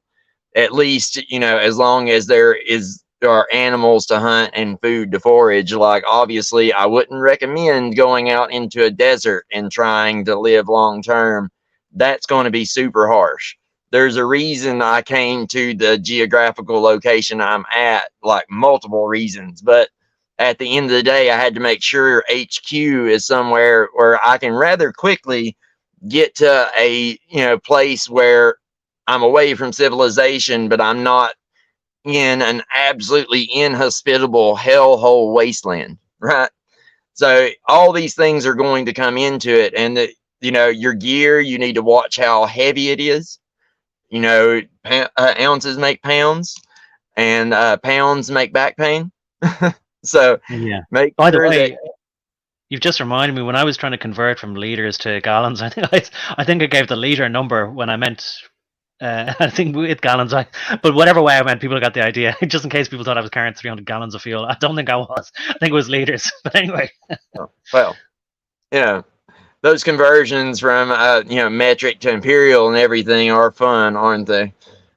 But either way, like that's speaking of leaders and stuff like that, like make sure that you have some method of getting clean water. That's going to be the most important thing, like, because you can go a few days, like a couple of days, you'll be uncomfortable and weak, but you can live a couple of few days without food and still be trekking and stuff. But water, you've got to have water. So you need to know water purification and have multiple forms of getting water, fire, and all that kind of stuff. These are just that's just a quick rundown of some majorly important things that you need to be good at, as well as like I said, setting traps, hunting. Tell me fishing. this: how did you? Because I think the human factor is a huge equation. How did you deal with the establishing of who's actually giving orders to somebody else? Do you know what I mean? Like, how did you deal with if you're working in a team? Like, if you're perceived to be the leader, and if somebody else wants to be the leader, or just getting rid of any arguments at the beginning and saying, "Look, I'm going to delegate tasks. We don't have time to be arguing about who's telling who what and whose feelings are being hurt." Surely there was an element to that you had to eliminate very quickly. Not as much, because like it was my idea and all that kind of stuff. We were friends and things like that, but at the same time, like, those things do tend to work themselves out. Usually it's going to start out rather democratically at first, and you might have a couple of people that are trying to lead, and one of them or the other is going to shine as the better one of the two, right? Like, the group will decide who they're going to follow. You're not going to make someone follow you, right? So either you're the one or you're not, right? It's just that simple. You can't, if there's 20 people, you're one person. Like, if 15 of them don't want to follow you, then they're going to follow the other guy. Yeah, maybe those other 5 might decide to break off with you or something like that. But there really isn't a whole lot of ways other than violence where you're going to solve that, other than it just working itself out, as far as like the better guy is going to or better woman, even whoever's got the best mind and the best ability is probably like going to Janet Yellen. Look, like Janet Yellen, the better woman just gets to be in charge of all the currencies. Well, look, fair enough. I want to say hello to A from Australia there, who's joined in the chat. We'll play a bit more then of Janet Yellen, and I again, look, there's no point in saying we'll try not to go off on deviations. Mine camping experience just came up there, and so did yours. So we went with it, but maybe eventually we'll get back to reading some more of these wonderful clauses they have. Do you remember from last week where they were like acknowledging that we need to have more camping facilities, recognizing that our camping facilities aren't adequate, reaffirming that we need to practice our camping facilities and so on. But anyway, will we play a bit more? It's not too long, this video, because it's just a few clips, and your one, as I say, Bombard's body language, or the body language ghost, having a look at her. I like the freeze frame we had of her, like, because she looks like she's kind of going, duh, but believe me, I really, she's got me convinced that she's plausibly stupid. So I believe that she is incompetent. But I don't necessarily believe that she isn't also malevolent. But we'll play a bit more anyway. What about that, JC? Sounds good to me, bud. All right. You're encouraging. That is happening right now. That is happening. That is happening right now. What is her response? It comes in the positive because her positive head movement, it gets interrupted, and then it slows down as she realizes, puts the pen down. I don't know what to do. Because depositors are concerned about the bank failures that have happened and whether or not other banks could also No, it's failed. happening And because you're it's- fully insured no matter what the amount is. If you're in a big bank, you're not fully insured bank. Well, you're not fully insured. And You the big- were at signature, and the it was big- at the threshold. You were signature. well, we felt that there was a serious risk of contagion that could have brought down and truly bang, and the banking system overall is. I swear, at this point, it looks like even these people are NPCs. I don't know who designed this video game, but it sucks. And the NPCs aren't even good. Safe and sound. Depositors should have confidence in the system, and we took these actions. So there's a to special discourage assessment that's been done contagion. on community banks in my state and all banks across the country. Was there any discussion that that special assessment would only apply to the larger banks, or was it always a separate inclusion? I'm not certain. Let's pause there again, and maybe it's just as well. Now, I again have to give credit to this one, Body Language Ghost. Her sense of humor is fantastic. The way she's able to be so relatable as well. Saying, "I swear these people, basically she's an NPC, and she's getting mighty tired of this video game, where even the sort of boss level NPCs are barely programmed at all to have any kind of believable or I don't know, a sort of response that you'd even say fits into the game at all. This game, it's getting no fun at all anymore. But then as well, like all this kind of more this sort of, hey, we felt that. And I'll just note the very obvious thing, always with the passing of the buck, right? At least Nixon, and I actually think that Nixon, I think it's quite obvious he wasn't nearly as bad as they made him out to be. And I think if we look into it a bit, you'll see why who he angered and who he crossed, But he at least said the book. I think it was him who said the book stops here. Was that? No, maybe that was Ronald Reagan. Doesn't matter. But in any case, the book certainly does not stop with her, even though she's been the Fed Reserve chairwoman man, and even though she's the treasureman of the Treasury.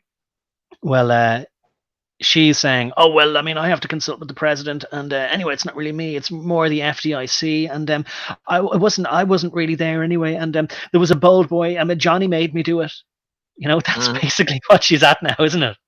Yes, it's hello, exactly. Hello to the missing, by the way, I want to say there. Hello to missing. Sorry, go ahead. But I was just saying that's exactly what she's up to there. And, passing it off to the board is, a good way to, divvy up that blame, right? And, it is it's a really important thing to shine a light on, is the fact that, just because your bank has that little FDIC tag there sitting up by the teller desk or whatnot, teller window, doesn't mean it's fully insured or insured at all when it comes down to it, which is what I've been trying to tell people since the year 2000. I've been going round and round with people about this forever, trying to tell them that the Fed is not federal, it's not a reserve of anything, and that all of this junk is a ruse. It's all a ruse, I try not to have to go into appeals to authority and all those other kind of fallacies. But, when you got people inside the banking industry and you have like a family member, that a direct close relative that is, managing the actual bankruptcy of an entire multinational corporation, you know well enough how this stuff works. It's all a game. It's all a game. And no, she doesn't. The buck doesn't stop with her. Lord, no. It doesn't stop with the FDIC either. That call came from overseas. It came from the Bank of International Settlements and, the WEF, et cetera, et cetera. This was a this was a decision made by the Rosicrucian order and, the order of Melchizedek up there at the top.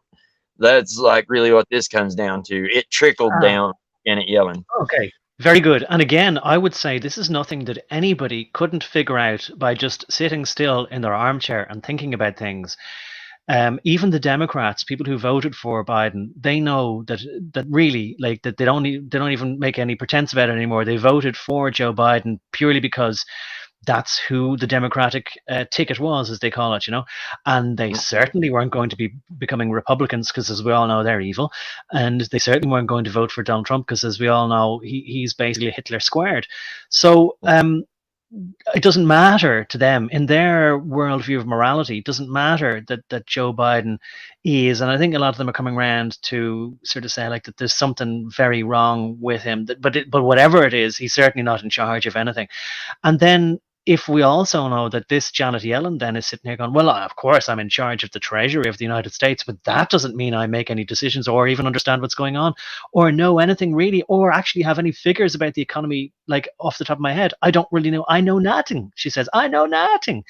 So if that's the case then, and anybody watching this, and I think, I think what we talked about before as well, is that maybe we didn't say it quite fully online already. We did talk about it offline. I think everybody though will know now already. It doesn't need to be quite elucidated, but just to state it like that, if there's nobody at the helm, and yet, the big ocean-going liner, to try and kind of mix a bit of metaphors here, but to sort of say a state is like a big super tanker. Nobody's in the wheelhouse at all. Maybe there's a plank of wood holding the steering wheel more or less in the same place, but that's about it. And we've been like that for a long, long time. And in fact, we might have been staying on course a lot better if that's the way it was for a long time. So then, anyway, but one way or another, if there is anybody in charge, it's not in your own country. And I'm not criticizing the United States. I'm saying that's the way it is everywhere. And then you just sort of, well, where are these people? Like, are they literally in Bern in Switzerland or Basel or wherever, or is it really Switzerland, or are they just distributed in all different countries? Do they talk to each other over WhatsApp or Telegram as well? Yeah. I mean, it's mind-boggling. Yes, like they absolutely do. They predicted all of this way back before any of this technology existed. They predicted themselves talking to each other from like the most remote places of the world. Like, I truly believe that when all this goes down, all of them intend, if they aren't already there, intend to go to some far off location where nobody can reach them, type stuff, and do everything remotely from there, like type deal.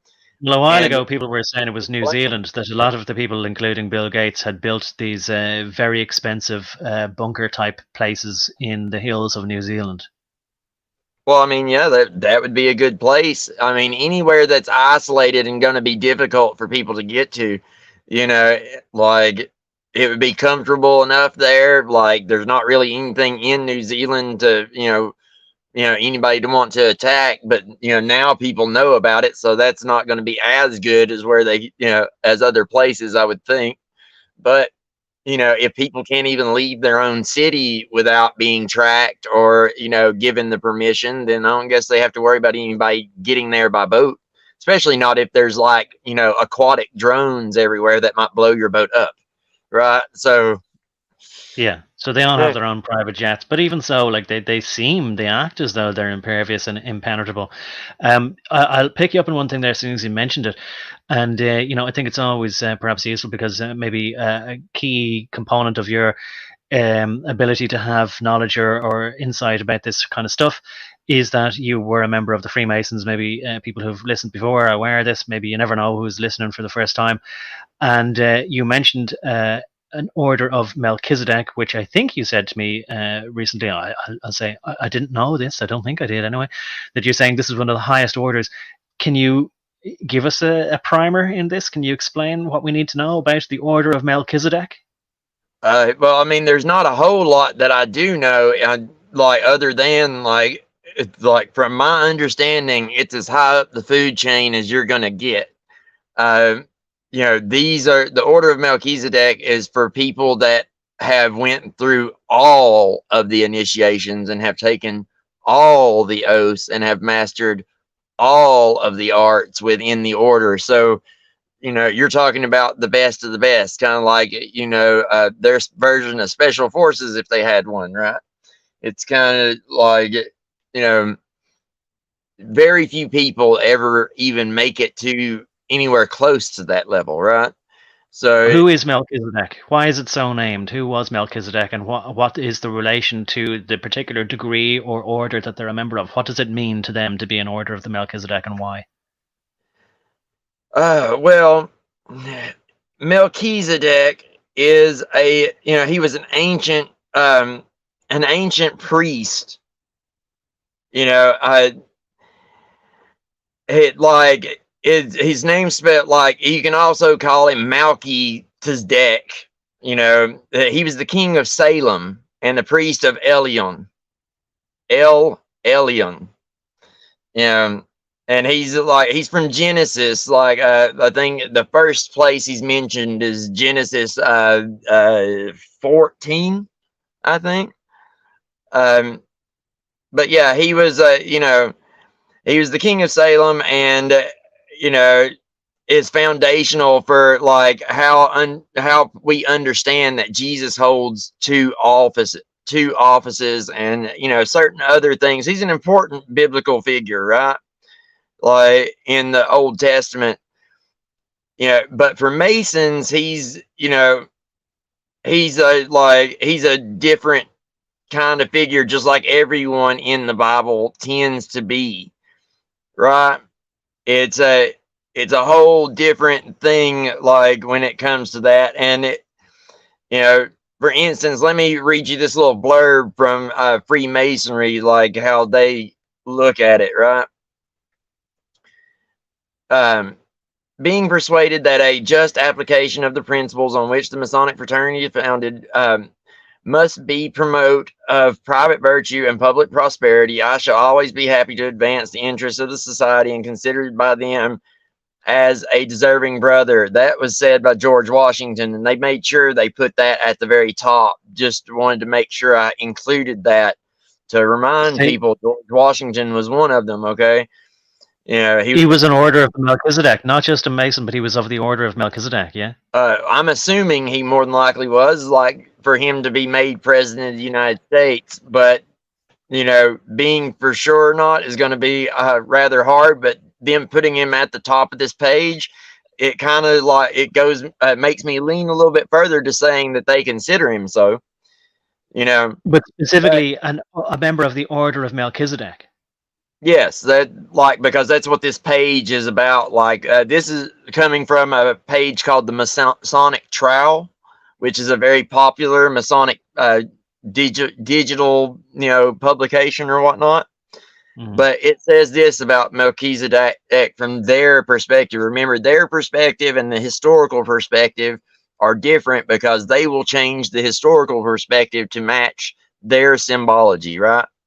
So it says, among all the characters mentioned in the Bible, none more mysterious than Melchizedek, said to be without father, mother, or early kin, and holding the dual office of king and priest. Paul, in his epistle to Hebrews, gives us more information showing the connection between Christ and Melchizedek, both of them kings and high priests, but of different dispensations. God, who at sundry times and in diverse manners spake in times past unto the fathers by the prophets, has in these last days spoken unto us by his Son, whom he has appointed heir of all things, by whom also he made the worlds.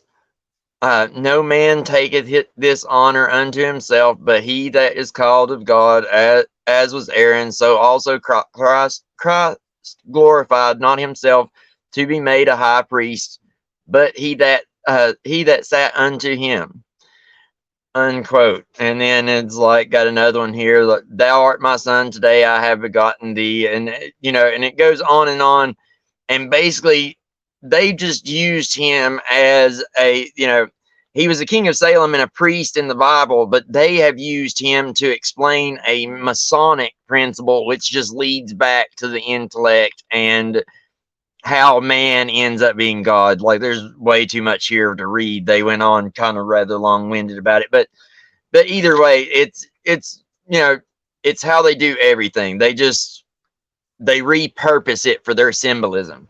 So who Melchizedek was historically means very little to what they see him as. For them, he is a symbol of, how, how they can become deified themselves, right? Is it, And is this because Melchizedek represents to them the highest priest or king? Is that it? Yeah, it's like they would say that Melchizedek was a Freemason, right?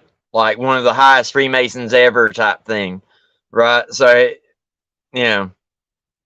he had no earthly father or mother and all these kind of things. Like, it says, to understand the mystery of Melchizedek, we must revert to the other earlier epochs of man's stay upon the earth during the age called the Hyperborean epoch. The earth was then in an extremely heated condition. Man in making was then double sexed, male and female, like so many of our present plants, and he also resembled the plants in being inert and lacking in desire and aspirations. At that time, man was the traceable ward of the divine hierarchs who guided him physically, these being darkly referred to in the Bible as kings of Edom. Later, during the Lemurian epoch, when the body of man had crystallized and condensed somewhat more, mankind was divided into sexes physically. But as the consciousness of man was still focused in the spiritual world, they were unconscious of the physical act of generation, as we are now of digestion. Neither did they know birth or death, and were in fact totally unaware of the possession of a physical vehicle until in time they sensed it during the generative process. They mean sex. It was then said that Adam knew Eve. At that time, Lucifer spirits, fallen angels, and inhabitants of the warlike planet Mars taught them how to eat of the tree of knowledge, which is the symbolical name for the generative act. They mean sex yet again. Thus, by degrees, their eyes were opened and they became aware of the physical world, but lost touch with the spiritual and the guardian angels who had previously been their benevolent guides. Only a few of the most spiritual among them retained their higher vision and communion with the divine hierarchs. These were known as prophets, who acted as messengers between the invisible divine leaders and their respective peoples. But in time, mankind desired to select its own leaders and demanded visible kings. At least we know that the Israelites repudiated the divine rulership and demanded a king, and thus Saul was appointed. Then the dual office of ruler and priest, including temporal and spiritual leadership, was also divided, for no man sufficiently versed in worldly matters to fulfill the office of king efficiently had been found holy enough to also undertake the spiritual leadership of his brethren, and vice versa. A true priest able to lead his flock spiritually cannot also beneficently dominate their physical fortunes as ruler of a temporal domain. For as statecraft in its highest phase aims to rule the masses with an eye single to their physical welfare, and priestcraft, benevolently exercised, seeks to guide them solely for the soul's progress. So conflict must of necessity follow this separation, even though both the spiritual and temporal rulers be actuated by the highest and most unselfish motives. Melchizedek was the symbolical name of the divine hierarchs who filled the dual office of king and priest in the guidance of their double-sexed charges, and while they reigned, there was peace on earth. But as soon as the offices of king and priest were divorced and the sexes divided, it is not surprising, for the reasons given above, that the peaceful reign of Melchizedek had been followed by an age of war and strife, such strife as has been experienced during the present dispensation. Formerly, the unifying factors of dual office in ruler and double sex of his people precluded the clashing of interests which now obtains, and which will continue until another divine ruler shall present himself to embody within his own person the qualifications of the dual office of king and priest after the order of Melchizedek, and until sex generation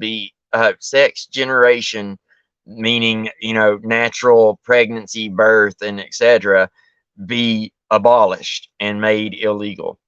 So, okay, that right there is how they intend to use Melchizedek in order to justify this whole like transhumanist mess. And it also ties back into what I was talking about on our previous stream yesterday with the whole like Archie and all that kind of stuff. He's being raised by the right parents.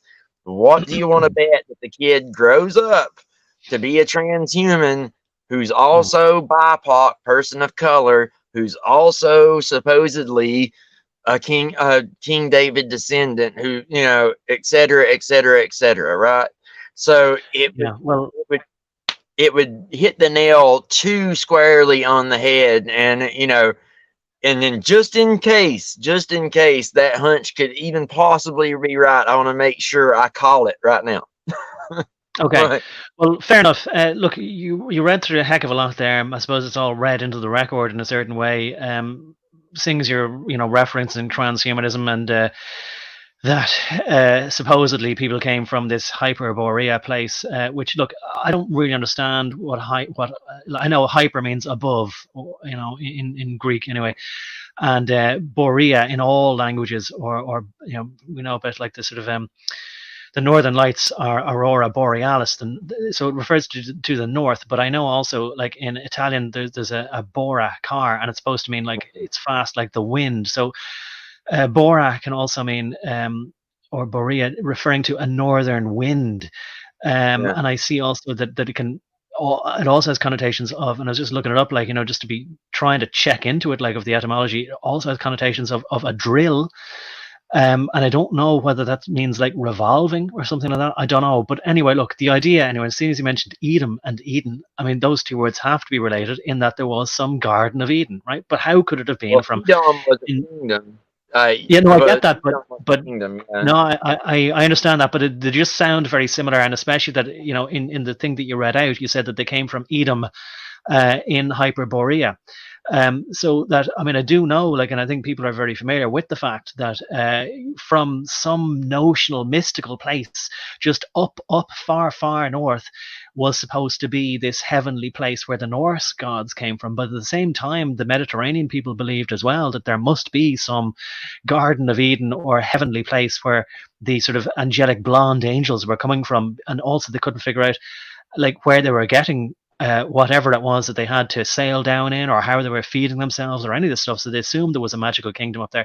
And I don't know, but I'm just saying that there is, of course, this mythology that the Earth's axis either shifted permanently, or that it rocked from side to side, and that whatever the axis is now, the North Pole, like it was slightly different, maybe not a full Antipodean flip on its head, but that the Garden of Eden isn't necessarily where you think it is. Could be buried in ice, either in the Arctic or Antarctic. If you want to imagine that all mythology could be partially based in fact, and partially some kind of allegory. And then also I just wanted to, I suppose, mention as well the fact that Plato talked about the lost city of Atlantis as though he was relaying a story he had heard. And also, look, again, it's been a long time since I just scanned over it, but I'm pretty sure, no, I won't say pretty sure, I think that, he had this, he wrote a symposium to do with this idea of transhumanism and things. You're talking about Archie there, and the fact that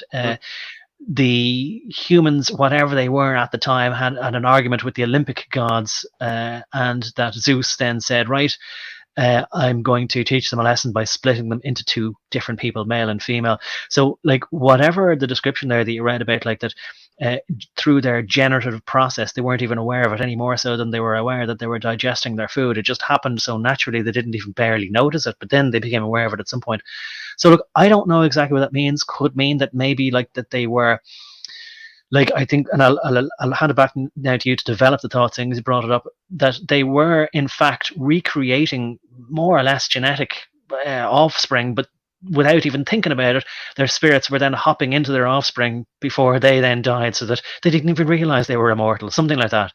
But anyway, I'll just say with the Kalergi plan, right, and the fella Kalergi, who was half Japanese and half European, wouldn't it just be history rhyming and repeating it then with Archie? So take it away from there, and who Yeah, Archie is.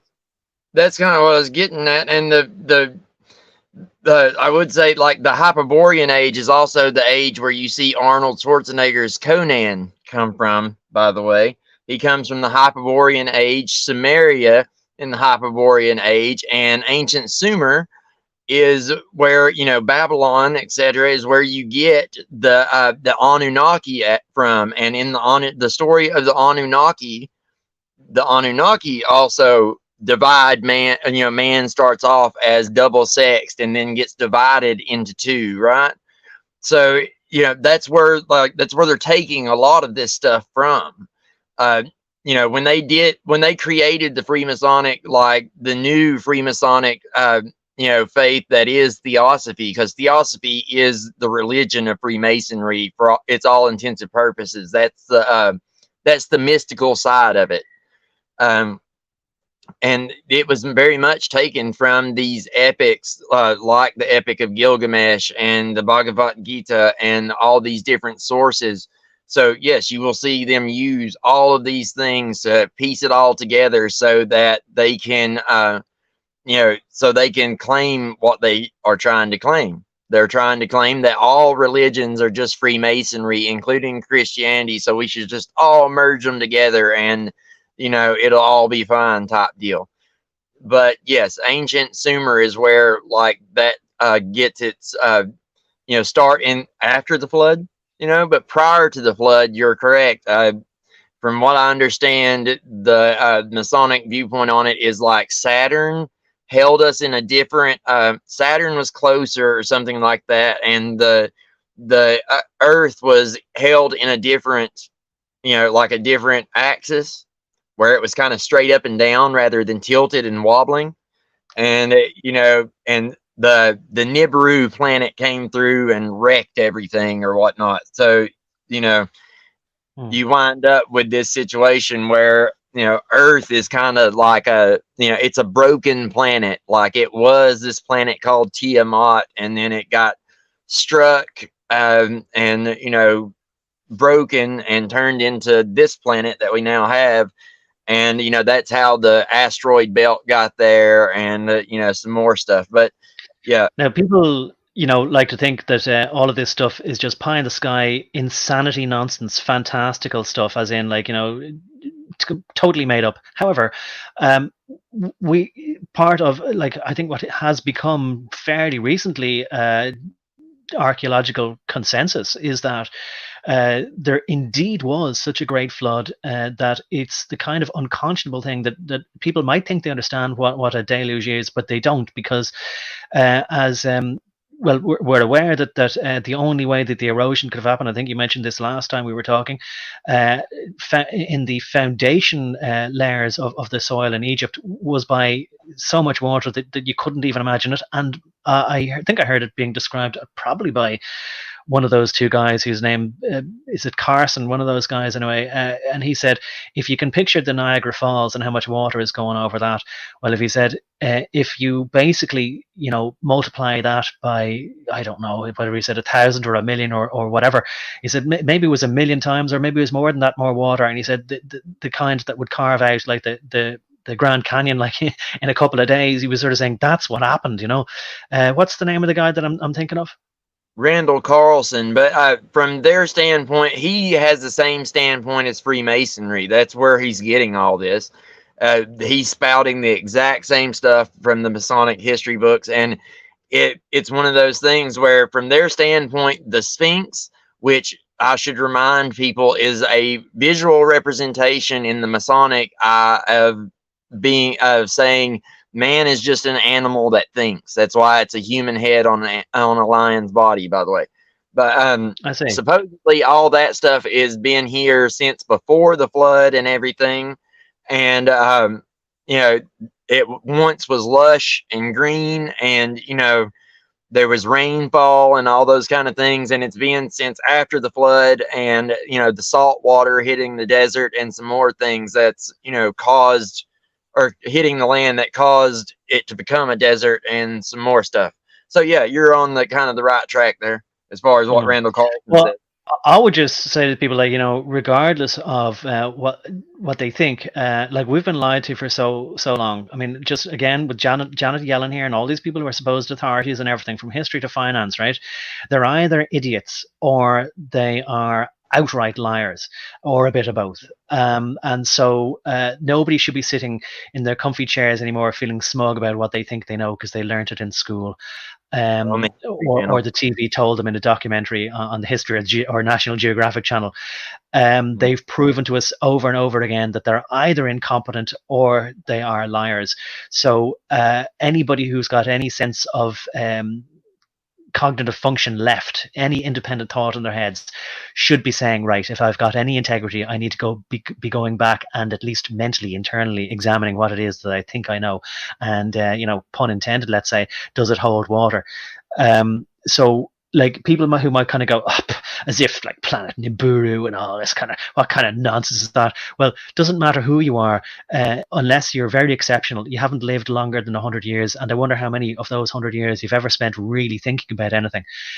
So I would like people to stop being so supercilious, the right word for it, but so full sure themselves, like that they think they know anything, and that like wouldn't believe in this conspiracy stuff. I know that the well has been poisoned. I'm sounding a bit angry about it, but I suppose that I am, because I'm thinking about people in the past who would have told me, like, a bit like, McFly in Back to the Future, think, McFly, think, nobody's been doing any independent thinking really at all. Just soaking up these stupid facts that they've been told. And, we're talking about, like, everybody knows, really. They're not really saying that it's only just a religious nonsense. Everybody knows there was a flood, sometime like between 8,000 to 12,000 years ago, whatever, like it definitely happened. And on a scale that people might think that they know, but they just can't really imagine it imagine if they looked out their window. I know that there was apparently there was that tidal wave that engulfed, was it Thailand or some country like that? And, a lot of tourists thought it could never happen until you look out your apartment window and you kind of go, uh-oh, this is going to reach well over the top of our skyscraper beachfront property, or apartment rather, I should say. So it's never real until it's real. Maybe like a financial crash. What about bringing ourselves back to this financial crash? Unless you want to say something about Archie. But before I do, I just noticed there's a comment here from Speak Freely. He says, does J.C. Owens have any artifacts from his time as a Freemason? Maybe a book, an outfit, a souvenir, or a picture? Indeed, he does. We had a conversation which I haven't put up online. It can only be put up on Odyssey.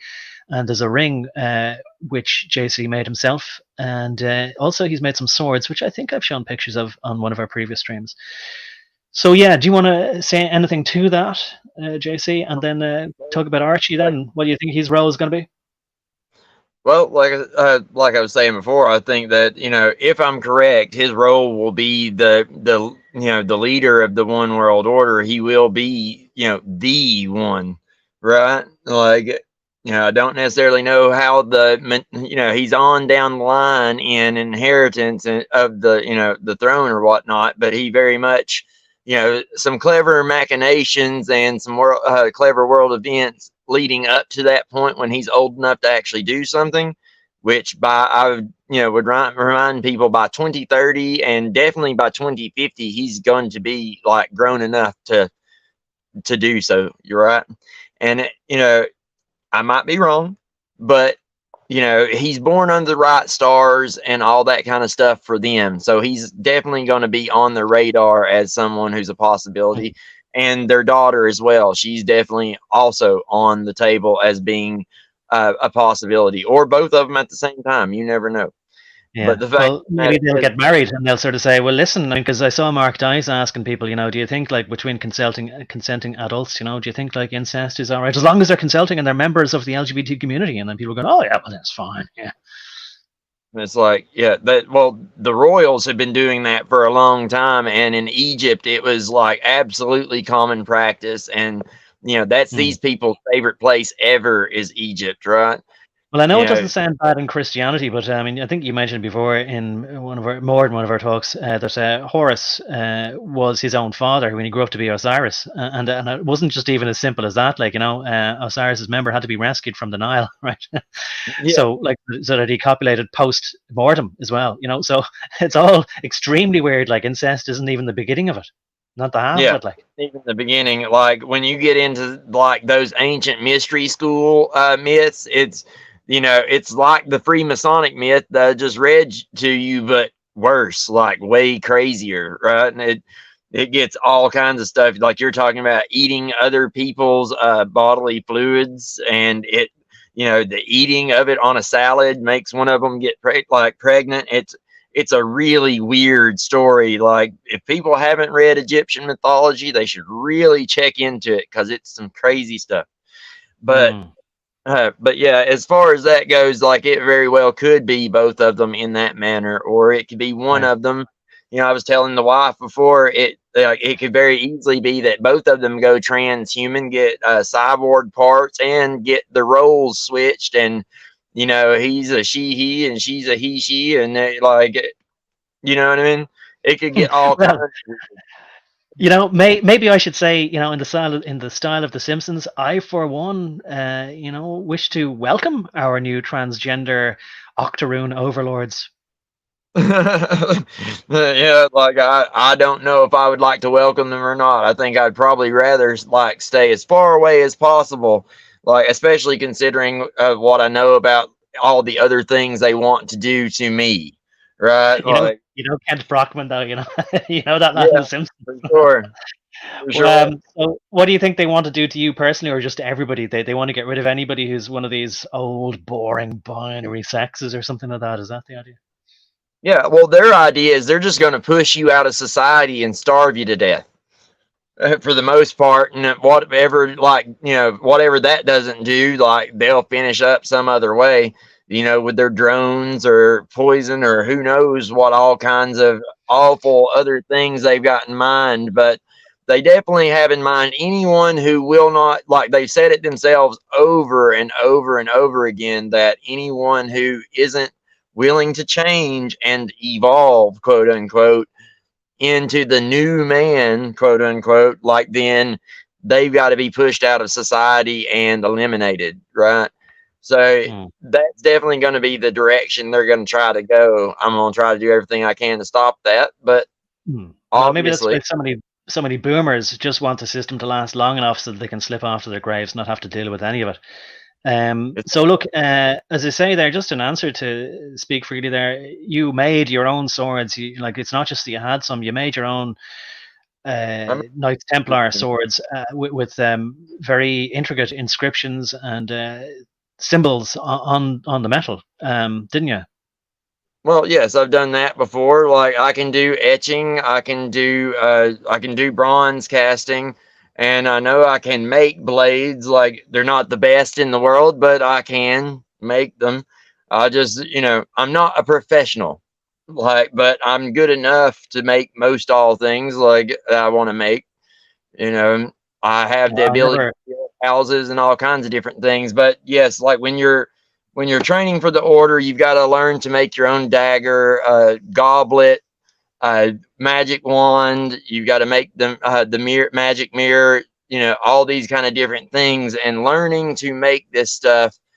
You know, it's part of the learning process. There's a spiritual part that's more important in their mind, because the spiritual part is what turns you into a dyed in the wool commie, we'll say, a technocrat, a socialist, Fabian socialist, whatever you want to call them. It's the thing that changes the way your mind works, right? The other parts are just preparing your skill level and making sure that you're, like, smart enough to actually be doing this stuff in a lot of ways. And there's some, ritual and symbolic importance to it and things like that. But, not everybody even does that anymore, because, they've become so over focused on the spiritual part of it, that a lot of the ancient Freemasonry parts, like learning to be an actual craftsman, isn't so important to them anymore. Right. you'll find a lot of this. Like if you read George Washington's letters about it, like prior to the Illuminati, like consuming the Freemasonic order completely, back then they all were expected to have, skills and stuff. But, after the Illuminati took over, it changed the nature of the way the order worked. And that's why they've adopted some of these crazy ideas. They adopted all kinds of stuff that they didn't do before, which is what really took them off the deep end. I see. They were Yeah. already Yeah. misguided, but it got way worse. And now they're so degraded like everyone else. Like, okay, let me put it this way. If you degrade all of society, you're also degrading the quality of your own members, correct? If you're Does that drawing your members from society, yeah. Yeah, exactly. And if you and we all know what happens, like with the loss of wealth over generations and things like this. If you're rich and your kids grow up rich and their kids grow up rich and their kids grow up rich, you don't become more talented. You tend to become less, right? Makes So, sense. Yeah. All that taken into account, like, what does that tell you?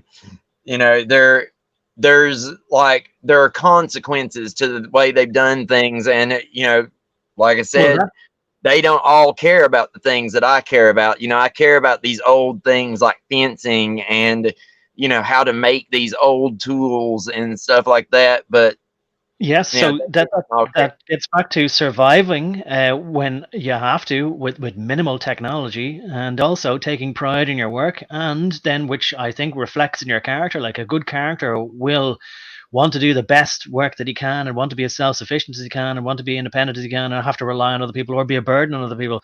So there's been a similar degrading in the quality of general society as there has been, as you say, in masonry, and I'm thinking also then in monarchy too.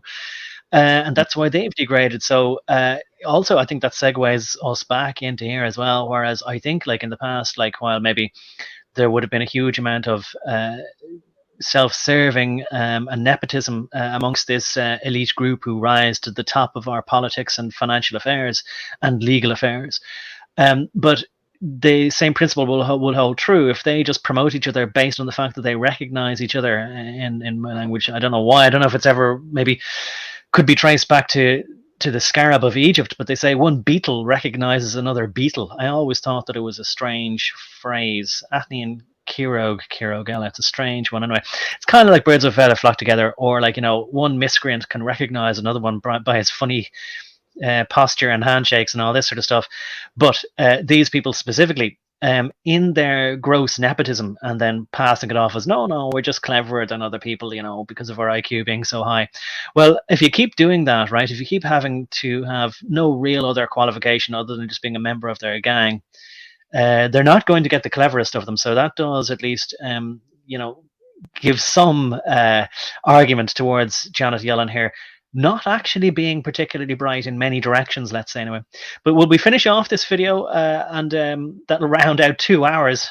We might be able to segue into something else. What about that, JC? I know we always go off into tangents, which is what we do, but okay, good enough. Let's listen to the rest of this here. So publicly that SVB a law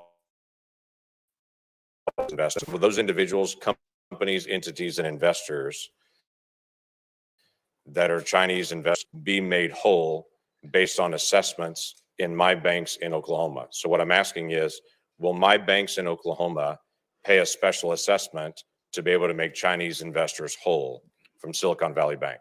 Uninsured investors will be made whole in that bank, and I suppose that could include foreign depositors, but I don't believe there's any legal basis to discriminate among uninsured. I get it, but I'm depositors. just saying my community banks are going to pay this additional fee. It is always fascinating to me as well, the conversation that taxpayers are being made whole in this. The taxpayers are not going to have any kind of consequence on this. I'm sure my bankers are going to be very excited to know they no longer pay taxes. I'm excited to know we no longer pay taxes. I didn't know this was a thing now. Oh, come on. You know, nobody pays taxes. You pay a slave fee. If the state is just printing it, you're not funding anything. It's literally a slave fee. If you like it, please share and subscribe. Well, there you are. Anyway, I mean, a few other real key things there. That she's talking about Chinese investors, and I doubt he cares any more than I do about Chinese investors, right? For starters, that it's possible, that it's a thing, that somebody from China can have money in US banks, and that's all right. Like, that shouldn't be allowed, because I doubt it's allowed to have, for a US citizen to have money in Chinese banks. I very much doubt so. And certainly not possible to buy Chinese property if you're a European or a US citizen. Whereas, sure, Canada has been selling off all their properties. Basically Vancouver is pretty much a city in China now. And I heard that the ports in California are owned by Chinese businessmen now as well. Like, that the people in charge of looking after one's nation can just sell it off to people who are residents or citizens of other nations is outrageous. Especially that, like, currently there's no quid pro quo as far as that goes. It incenses me. And the other thing that she mentioned there as well, I realized a while ago, but I don't think anybody understood when I said it, or would think that I was, not a crackpot if they thought that they did, that they don't need our taxes. They just do it in order to, control us, and also give legitimacy to the very idea of the fact that there is a money system. There isn't. They just need to have some kind of subterfuge going on, that we think that we're paying taxes to the government, which they then use to buy things for all of our good. It's all just a nonsense scheme that's self-perpetuating by just belief in layers of complex nonsense, so that we think it must make sense to economic experts like Janet Yellen here. Right? What do you think about all that then? Well, I absolutely agree. It's not only just that. It's a weapon that they can use to take your stuff, take your land, take your property, put you in jail. They can do all kinds of things over those taxes. And I've been telling people for years, you don't own land, you rent it with benefits. And no, you don't. The reason the police keep telling you that no, you don't pay their paycheck, because, bro, you don't. That might have been the case like when the police were first created, but at this point everything is funded by fiat money that's just printed out of the bank. Money printer go burr. It just is a continuous flow of money that has nothing backing it, and all we're doing is cycling it back into the system and keeping it flowing, while also letting our property and country be sold right out from under us, or stolen right out from under us outright, basically, when you're talking about taxes, because none of those, we pay 10 taxes here in the United States that are not ratified into the Constitution, which is illegal, by the way. So,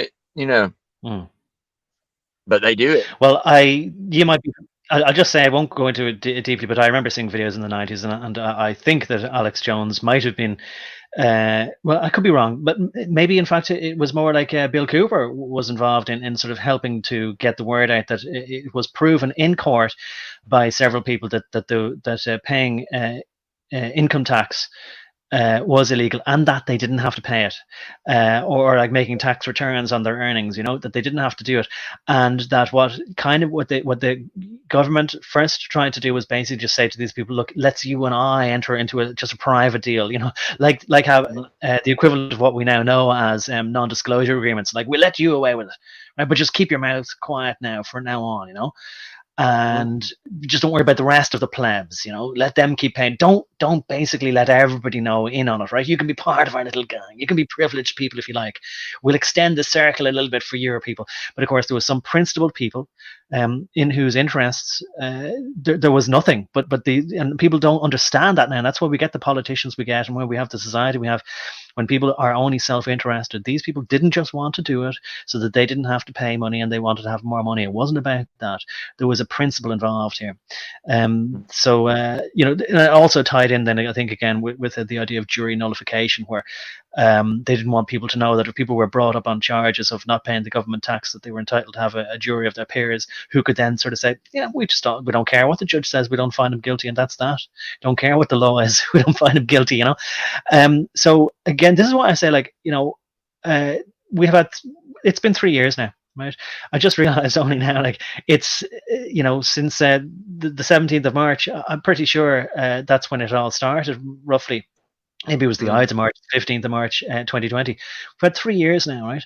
Not only have people not sort of said in the US, right, that's it, we're going to get our men of arms now to redress our grievances and whatnot. None of that at all. No, everybody's been dutifully going to work and paying their tax returns at the very least. And I now see exactly where all the Middle Easterners who were protesting, calling America the Great Satan, I know exactly what they were on about.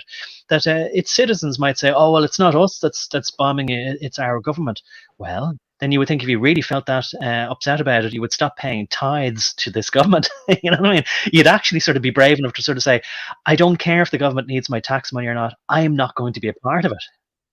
Yeah, well, I mean, they've got everybody convinced of this thing that, oh, well, your taxes are what fund the government, and if you didn't pay them, oh no. And you know, like, just like they've got everybody convinced that the Fed is a federal thing, just like they've got everybody convinced that they, you know, of everything else. And you know, one of the favorite things to do is they use economic warfare against you, lawfare, you know, on an economic scale. They will get you into court, and the judge will declare that you can't bring the evidence up in court that would show the jury that you didn't commit a crime, because they're all dumb and think that you are supposed to pay those taxes. And in court, in order to win that case, you're going to have to prove that jury that they don't have to pay them either. Well, the thing is, if you can't admit the things and evidence that are necessary to prove your case, then you can't do anything. And if they can drag it out long enough, you'll go broke anyway. So, you know, these are the dirty tactics that they use in order to entrap regular people in this. You know, it's not just the lies, but once you catch on to the lie, now they'll use everyone else believing the lie against you, right? And not let you defend yourself. They'll do the equivalent of, you know, like what they do in the Middle Ages there, where, you know, you get your tongue cut out and your eyes burn out, and then you couldn't see or speak to defend yourself, you know? It's the same kind of idea. They're trying to bind your hands so that there's nothing you can do. And if you keep fighting, you'll lose everything, including your property and anything else you own. So, you know, it's best if you just sit down and shut up, Junior. Like, go over there in the corner, yeah, and that's what you're told. Right. Well, I'll just say again, people might think that they come for you, and indeed they do. I mean, they can physically come for you and, you know, put you up on trial or put you in prison. I mean, I think we're all aware now that, you know, whether people want to admit it or not, on either side of the political game, that fellow, whose name I keep forgetting, but the guy with the antler horns, you know, what's his name again? Like the antler horns? Sorry, the guy who went into the I can never. He's a Proud Boy guy or whatever. You're talking about the guy that was kind of the avatar for the Simpsons character there. With he had the bison headdress on, carrying the flag with all the Viking. I tell you what, I better look him up now. Now, I keep getting his name, and I thought you were always telling me what his name was, right? But anyway, the guy who went into the Capitol building, right, and put his feet on allegedly on the speaker's desk, Nancy Pelosi's desk. I'll have to look it up now. What is his name? I want to think that a B, like Brendan or something like that. I can't remember. They had a name from it. This is stupid now. QAnon Shaman, right? That was his name, right? Oh. QAnon Shaman. Okay. Yeah, right. Yeah, so like, anyway, I was only mentioning. Yeah, Simpsons. There's you know, the Scottish janitor from The Simpsons. Like, there's an episode where, like, just before all this happened, like, where the Scottish janitor on The Simpsons dresses up just like that, and he leads a riot on the school, right, in The Simpsons. it's more that Evergreen College Simpsons show predictive programming stuff. Like, dude might be arrested, but I would like to know who gave him that headdress and that flag and told him to carry it.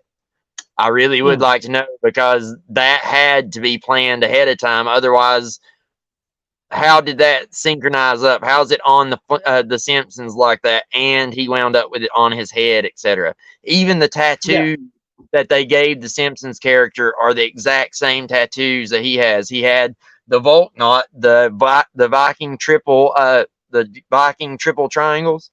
It's called the Volt knot. And then he had the black sun, the Nazi black sun down there on his chest, and then Thor's hammer on his stomach. He's got all he's got the bricks going up his arm. He has all the markings of Fraternal Order of Police. The bricks going up his arms is talking about like him possibly being an officer, like an officer that worked in a prison or a past prisoner. And all of those other markings mark him out as being, a pagan, a Viking pagan. So, they're going to have a lot of the same beliefs as the Illuminati at this point, because the neo-pagan movement was started by the very same people that started all these lodges. So it's like the whole thing is rather intriguing to me, like how he wound up. Like, how did they know that he was going to be the one? They had to have a federal informant in contact with him that knew what his tattoos were and gave him that stuff to carry, just like in the show.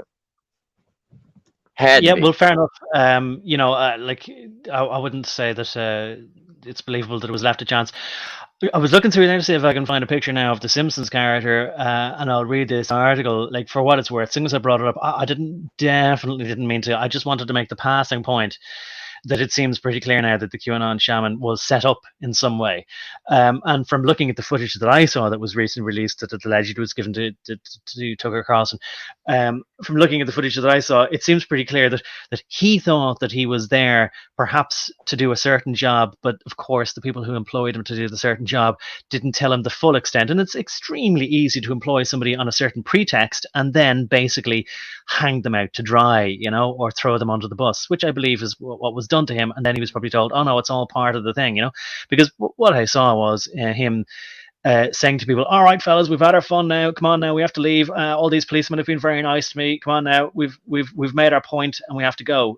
So something about his demeanor made him believe that he was in some capacity performing an official function there, that he was a functionary of the crowd, not just that he was a mental case.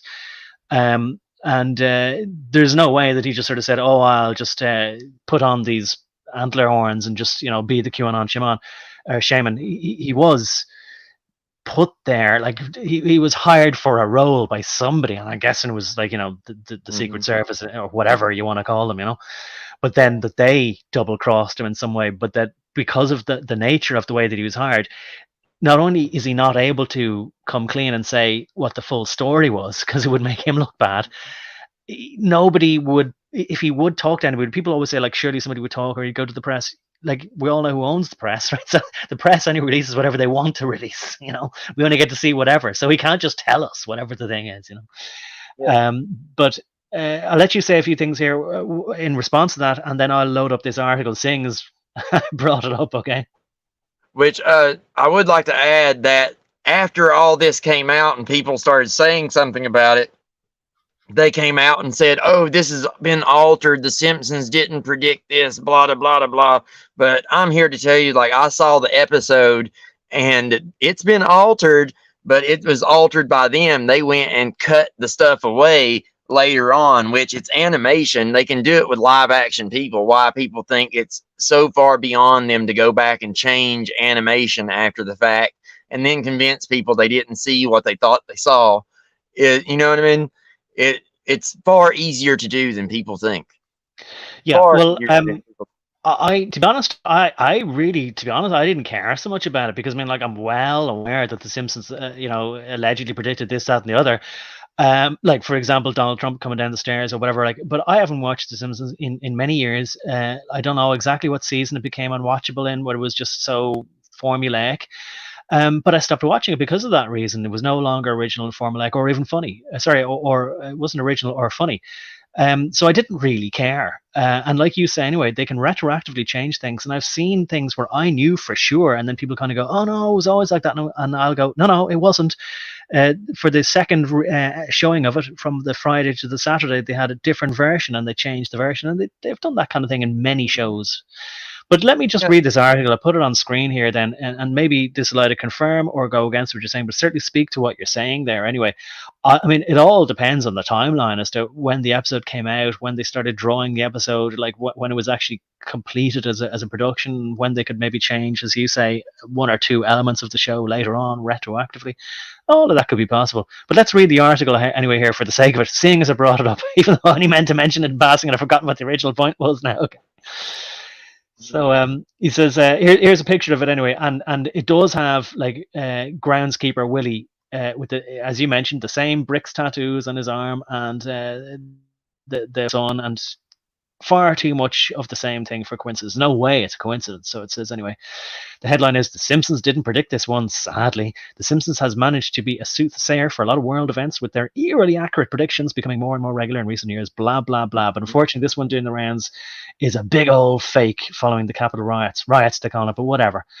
I suppose for the sake of history, they always admit to a little bit before they lie, right? It's like, well, yes, The Simpsons does predict things. We're not saying that doesn't happen, because that would be too far to go, right? Because people have just seen it happen too many times to be sold that one. But well, there's a boilerplate for this. There's a boilerplate for this. Say what? There's a boilerplate for this, a template, and the template is, we're the reasonable voice, we're the voice of reason here. But at this stage, like, I actually expect that this was written by AI. Yes, probably so. I expect that AI has been writing things for a long time, considering, I used to find a typo in the newspaper once in a while. Never found them in magazines or anything like that, but now you find typos everywhere all the time, not to mention sentences that aren't structured properly. Like, a human can look at a sentence and say it back to themselves and say, that sounds funny. That just didn't come out right. But a machine can't do that. It doesn't have the nuance to be able to say, that was worded funny.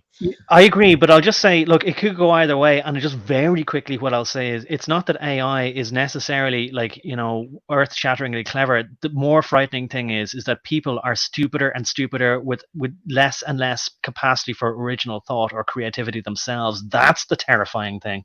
Yeah. Well, it's not even just that. Like, as we've come into this age of hyper fast communication and technology, and you have people like Ted Turner starting CNN and giving people a 24/7 feed of information. The reporters have to work faster and faster to get material out, and they don't have the time to do the research or anything like that. So research has been delegated to a team of researchers that help them do it and bring them the research information.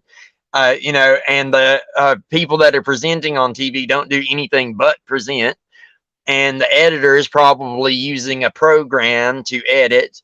And you know what I mean? It's all been automated in order to keep up with the workload. And that's been on purpose. They're doing the same thing to these industries that they're doing to the public. They're trying to speed things up to the point where you can't possibly keep up with it or know what's what. So you better rely on AI to tell you. Yeah, and unfortunately, yeah, I think I might have said to you, but look, I'll say it again real quickly. Part of my job, or not part of my job, my job was to teach people how to do the things that they needed to do in the tech industry, in data centers, I might as well say, right? Even though, look, I don't want to get too specific about this sort of stuff, and it requires like that people are technically minded and that they think about what they're doing and why, because it's always about like fixing something that isn't working or making something work from scratch, And Mm. what began to really terrify me was that, like, like once or twice when I got people who had never thought about anything in their lives, let alone technical stuff, they'd never thought about anything. And I mentioned before, like, putting up a shelf, fixing a car tire, putting a shelf up, or putting a plug on an appliance. They didn't know anything about anything, and they never wondered about anything, and it never given them pause for thought that they'd never considered anything ever. And I just thought, like, once or twice, it was once off, or maybe I had a bad crowd of people that time. But when it began happening more and more, so that the majority of people not only had never cared about anything, didn't care that they didn't care, just wanted to be told what to do, didn't care why, just tell me the routine to do, tell me the procedure for every possible permutation of anything that could go wrong any time ever. And I was sort of trying to say to them, look, you don't understand. I can't tell you or predict everything that's going to happen in the future that you might need to fix. So I'm going to have to teach you some general methodologies of, like, ways of thinking. And, you understand with me. I think everyone knows, right? Not teach people like what to know, but teach people how to think, even at this late stage in their lives. And they weren't concerned about it. And management certainly did not. I began to wonder as well, like, why am I going against management? They became extremely angry with me for trying to teach people how to think, because they didn't want people thinking about a lot of things at all, ever. So they just wanted me to teach people procedures, and that's it. Just teach them rote procedures and stop it, and just create a procedure for every permutation of everything. And I said, well, that's not possible. And I said, well, we'll do it anyway, And then when I realized that the company that I was working for was so global, and it was happening in every branch all around the world, that this implied, obviously, it was happening all around the world outside of the corporation too. And this was a while ago. It was about 10 years ago when I kind of got this realization. I thought, oh, we're in big trouble here. So I meant to make that quick, but anyway, it's reiterating what I said before, but it's crux to everything. Anyway, what do you want to say to that? Oh, well, I was just going to say, like, it's one of those things where we've kind of been trained that way from the get. I mean, think about how modern society works. Like, you're born, your parents tell you what to do, then the school tells you what to do, then your job tells you what to do. It's kind of just par for the course. Most people aren't ever put into a situation ever in their lives until maybe they wind up in front of someone like you trying to teach them something like that they have to even begin to think about thinking for themselves, much less like anything else, like deep, or deeper than that. Anyway, it's, we're trained to not do that. It's just one of those things that by virtue of just the way I am and, like, events in my life, I didn't turn out that way. But, well, as far as like leaving school and then whether they go through college or not, and then going into the workforce, the whole thing is like a huge portion of school is not what they're teaching them, but teaching them like the thing that you don't notice, which is the glass of the goldfish bowl, that basically defines the whole environment, which is that there is such a paradigm of you sit there, you put your hand up when you're asked a question, and that you try to stay within the sort of confines of what appears normal amongst the roughly 20 to 30 or maybe 40 it is now, like people in the same class as you. And that dynamic does not change. Then it doesn't matter if you go to lecture theaters or whatever and you think you've got a bit more freedom, but when you go into the workforce, you're in a department or a room of that department with managers and team leaders, and they're exactly the same as your teachers, the authority figures. And when I was, as I say, teaching people, I've mentioned this before, these people could be 20, 30, 40, 50 years old, and I'd be saying something and I'd be thinking, oh, am I losing them here, or am I boring them? I might see a few yawns, and that would really put me off. I kind of go, oh no, I have to make this interesting, because maybe I don't know whether I might have a tendency to go on and on into tangents as but I think I must tell them this part as well. And someone would put up their hand, and I think, oh good, I'm getting a question here now. Maybe he's confused about something, and you go, excuse me, and I go, yeah, and he go, can I go to the toilet, please? And I'd be like, oh Jesus. Yeah, it's fine, but because he was in teacher pupil mode, like, even though he's 40 or 50 years old, I realized as well, like, part of my realization was these people never left school, never. And the reason why people don't want to rock the boat, don't want to do anything at work, don't want to realize that it's all nonsense, or that their job is just an entire fiction, is because they think they're getting away with it. They think they're getting away with turning up to school every day, doing the bare minimum, but it's not school, it's work, and getting paid for it. That's what they think they're hiding down the back of the class. That's what they think they're doing, you know? Well, it was all intentional. Like if you listen to like the Dr. Day tapes or something like that, he mentions quite clearly that the purpose of all this is to put people into a, you know, from cradle to grave in school. You'll learn constantly your whole life. This new world they're trying to build is going to be one where, you know, from the time you're born to the time you croak, like you're going to have them monitoring you and, you know, monitoring your progress and guiding you and telling you what to do, when to do it, how to say it, you know, what time to say it, you know, all that kind of stuff, what to eat, how much to eat of it, on what days you're going to eat it. Like, you know, Even to have, they're going to yeah, set control, break like, time. Just yeah, like you say there, like the school bell rings and then they get to go for a little break and then lunchtime break, and exactly the same in work. The mentality is maintained the whole time. yes, exactly that. Like it'll be one of those things where, you know, you'll be given your little recess times or whatever, and you know, you'll have your little robot companion. Maybe it will be in your head, maybe it'll be still attached to your wrist at this time or what, or you know, in your hand a little bit closer to now. But either way, this little AI assistant is going to tell you all the things you need to do. Hey, it's time to take your medicine. You know, it's time to take your good boy, good girl medicine, like, you know, your good get medicine, whatever in the fuck we're going to be calling it by That's it. then.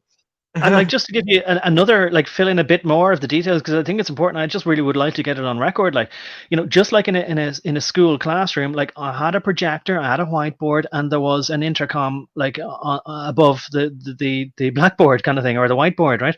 Whereby at the same time every day, or maybe it was once every Tuesday, whatever it was, right? There would be the fire drill would happen at something like 11. Let's say it was 11 a.m. Right? So that if I wasn't keeping track of time, the bell would go off for fire drill, and I'd sort of say, "Oh well, yes, we could ignore it." But they go, "Oh, can we go out for a second?" Oh, okay, we're gonna have a break now. This kind of thing, you know. So again, it was Pavlov's dogs. Like, I mean, the fire drill is all nonsense. Like, but I mean, and sometimes there would be announcements as well, where I'd feel like I have to wait. Like, this must be like what it's like being in primary school, you know, teaching, you know, in junior school, you know. Oh, we better listen to the headmaster there. He's got a few announcements, you know, this kind of way. Like, you know, it just, to me, it made me realize, oh my God, none of us are adults. Like, not even myself. Like, unwittingly, I was playing the role of like, not a blue-haired like teacher, like it wasn't, but that came too. By the way, I refused. They wanted me to teach them all this stuff, you know, that sort of stuff. I don't want to get into it, but the equity stuff. They wanted me to teach all that, and I outright refused. I said, "Listen, I've little enough time to be trying to teach these people how to do their job. I'm not doing that." But they'd planned on that. They said, "Oh, that's all right. We have a girl who's going to do that. Then, you know, you can take an hour off while she teaches that. You know." Exactly. And, you know, before long, like, you know, they'll slide her in there and try to replace you with her. And it's one of those things that is absolutely designed 100% from the ground up to accomplish exactly that task. That's what the whole Pavlov's dog experiment was meant to find out, is if they could possibly do this to humans. You know, it was, okay, we can do this to animals. Humans are just an animal that thinks. We should be able to do it to them. And sure enough, you know, you put people through all the bells and all the classes and the lunch times and all this kind of stuff, and you keep them in it long enough, and you eventually wind up with arrested development. You know, people can't think for themselves. They don't, nor do they really want to, because, you know, at this point, you know, most of them are so out of shape and so unhealthy anyway that they don't feel like doing anything else. Life is stressful and taxing and all that. And nobody really wants to do anything. Yeah, You know, and I never would have thought of it. People aren't going to rebel when, as you say, they're going to be overweight, unhealthy, and their minds will have degraded into such a state where they don't want to think for themselves, which now means that they're absolutely not going to fight the offer or the introduction of some kind of biological mind augmentation.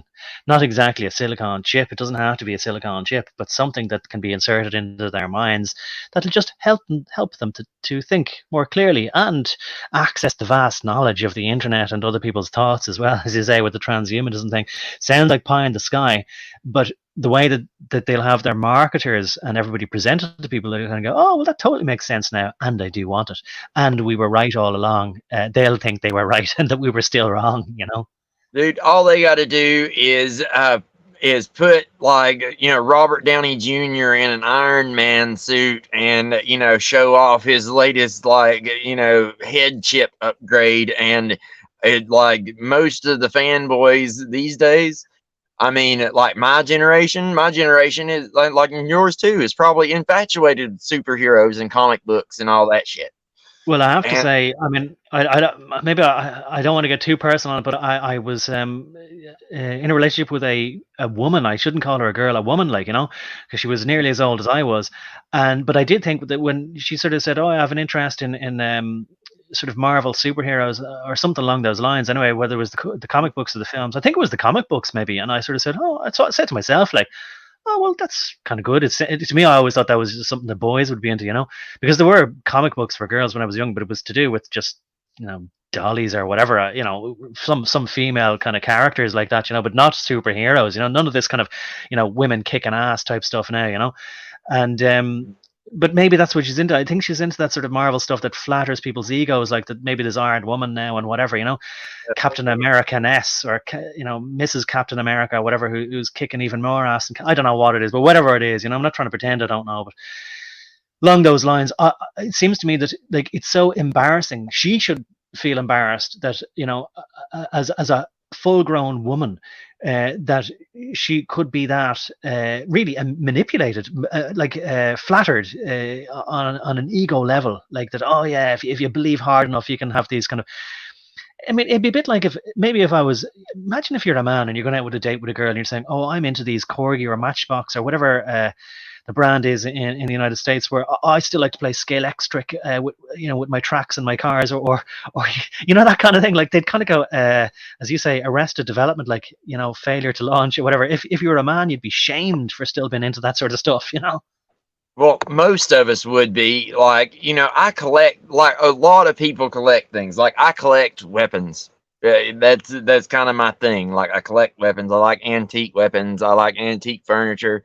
I like stuff like that. Like, don't get me wrong. Like, everybody likes to collect stuff. But, like, there are grown men that are my age, your age. Like, I have seen them on YouTube. Like, I've watched them with the kids. Like, I have, I've seen these guys where, I was wanting to show the kids around here, like, what toys were like back in the day before you had video games, like, where you actually played with physical toys, and, like, what our toys were like, And it's one of those things that it's grown men with these gigantic collections of 70s, 80s, and 90s toys that you're like, how much money have you put into this, dude? Like, they have entire wings of their house devoted to this stuff, where they have it devoted to nothing but comic books, DVDs, VHS, Star Wars, and Saturday morning cartoon stuff. And, it's kind of reminds me of those crazy old ladies when I was growing up that were obsessed with, like, Elvis, and their whole house was Elvis, right? It's on that same level of obsession, but it's manifesting in men that are my age. And it's incredibly distressing to see, like, Jay Dyer talks about it all the time, where, like, you go in a or into a bookstore these days. I mean, like, Barnes and Noble, right? Like, used to be a high-end bookstore. You go in there now and it's nothing but books on witchcraft, Japanese manga, comic books, and Funko Pops. Like, do you know what a Funko Pop is? No. Like, it's like, we have a joke in the orthosphere where the Funko Pop is like the symbol of the downfall of humanity, right? And it's because they're like a plastic toy, like, that's super deformed. The super deformed trend in Japan, where, like, the characters have gigantic big heads and small bodies or whatever. It's kind of like that, and they're made after pop culture figures like Indiana Jones, Spider-Man, etc., etc. And their faces are kind of featureless, and they're just little statues, right? Their faces are made kind of featureless because they don't have to pay the property rights or whatever for something that doesn't resemble the property like that. Like, because it's got a deformed head and no features really, it can't be they can't be got for copyright infringement. So it's a super profitable business model for a really, it's a pet rock. People don't take them out of the package. They stack them up in their room and have entire walls of these things. Of this, it's just a useless hunk of plastic that doesn't even really look like the thing it's supposed to be. And people my age and a little younger are obsessed with these things. They are everywhere, and I can't stand them. Yeah, well, I Oh, don't know what that is, but I do remember that there was, I think maybe it was Bratz dolls, and the feature there with them was that their heads were disproportionately big to their bodies. I never thought when I was a teenager, let alone even in my 20s and probably even 30s, I don't think there was ever a trend that, not that I picked up on or participated in, but that I wasn't aware of. But you know, for example, like, I mean, I think I'm okay now with a lot of things passing me by. I know in the past, like, you know, old ladies used to maybe knit a lot of doilies, you know, this kind of lace kind of embroidery type things, and they used to collect porcelain figurines and put them above their mantelpiece, and people would just sort of like roll their eyes and gonna go, oh look, as long as it's no real harm anyway, you know, let her, she spends a lot of money on it, but it's no real harm, you know, that kind of thing. But maybe that taps it, maybe they were sort of glad that at least she's not um acting like the kind of young girls who would be crying and pulling their hair out like for Elvis or the Beatles or whatever. You know, there is something in all of humanity, unfortunately, that is prone to hysteria. That whether people grow out of it ever or not, at least they kind of put it away. And reminded again of that biblical phrase. You know, when I was a child, I did childish things, but when I became a man, I put away those childish things, you know. And maybe, you know, if we could indulge ourselves, we now, I remember like when I got into my 20s maybe, or early 30s, and started having enough disposable income, I sort of said, oh, I think now I can buy some of the cars that I never would have been able to afford when I was younger, but only dreamed about. Now, I'm not talking about Ferraris or Lamborghinis, just something that, you know, was within my price range, you know, but I never thought I could afford, but only when they were 10 years old then, you know. So I understand what it means to indulge yourself when you get older. But unfortunately, I kind of regret that even in a way as well. All of these things, like people often call, like, you know, for men and boys buying cars, that it's their boys' toys. When you're a family man, if you have children, you can't indulge yourself at all. All of your disposable income should really be going to supporting your family, putting a nice roof over their head, getting transport, yeah, but practical transport, and, you know, looking after their education and everything else. So unfortunately, with a lot of men maybe who aren't either desired or desirable to women, maybe they do say, look, I got all this money, might as well buy all the Star Wars stuff and whatever else that I wanted, make me happy, whatever. And they pretend to be happy then, of course, you know, with their soy boy smiles. It's all fake smiles. It doesn't really make them happy. It doesn't fill the hole in their hearts or whatever. Anyway. no. I mean, that's exactly it. Like it, and it's all been on purpose. You know, it's giving young men, and, you know, men all the way up into my age and older now, like, you know, it's giving them, it's just like the sports ball or anything else. If you're concentrated on this stuff, then you're not concentrated on what, you know, historical men concentrate on. You know, my generation got caught up in it bad. Like, it almost got me. Like, you know, I like got stuck with quite a bit of arrested development, even though I'm probably more mature than most my age these days in a lot of ways. Like, I still acknowledge that it had to have affected me some. And it, you know, men in the old days, like, they would talk about religion, politics, you know, and society, and, you know, actual practical things to do with, you know, the economy, for example. Like, you know, if you keep people focused on these stupid things like Funko Pops and video games and all this other kind of stuff, they won't go out there and make a family. And, you know, they won't have the impetus to go out there. You know, you're giving them robotic sex dolls now that, you know, are going to be powered by AI. Like, there's going to be no impetus for these weak men to go out here, like, make something of themselves, become attracted to a woman, make a family, and grow up and get interested in God and philosophy and politics and the economy and the things that actually matter. Because it's that wanting to protect those that you love, that actually, and wanting to please God, that worked in concert to, like, drive you to grow up and care about these things. Because if you don't care about these things, it's going to hurt them. and it's going to Yeah. make you look bad in their eyes and in God's eyes. And if you have that working for you, that is the impetus to drive you forward. But if you don't have that, then it's Funko Pops, video games, and AI sex dolls. Yeah, and it has all been. It reminds me that it has been an interfering in the life cycle of the human animal, and it's been the death of 1,000 cuts, a multi-pronged, multi dimensional, maybe multi-pronged is better to say, war, in that it's been coming from several different directions, and it's been a subtle war, and they have been waging war by deception, and it has been under the guise in many forms as though they were trying to just help us to make our lives easier. But the more easier and cosseted they made our lives, the more they distracted us from what is just basically the basic what's the word, objectives maybe, but not quite the right word, but the things that any animal should be focusing on, which is survival and reproduction and finding a mate, I suppose, before the reproduction.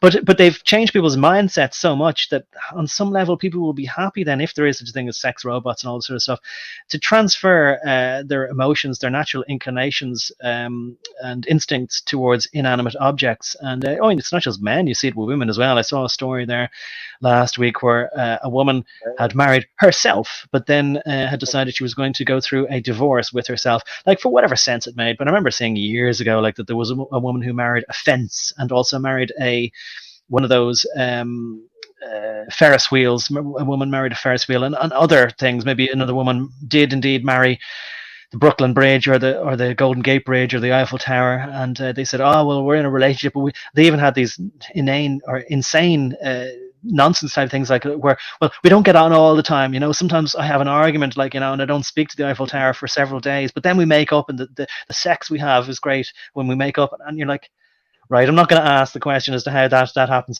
But it used to be that these were just stories in the news of the world, or the equivalent, what they used to call supermarket magazines or newspapers, red top magazines, and you just kind of thought it was nonsense.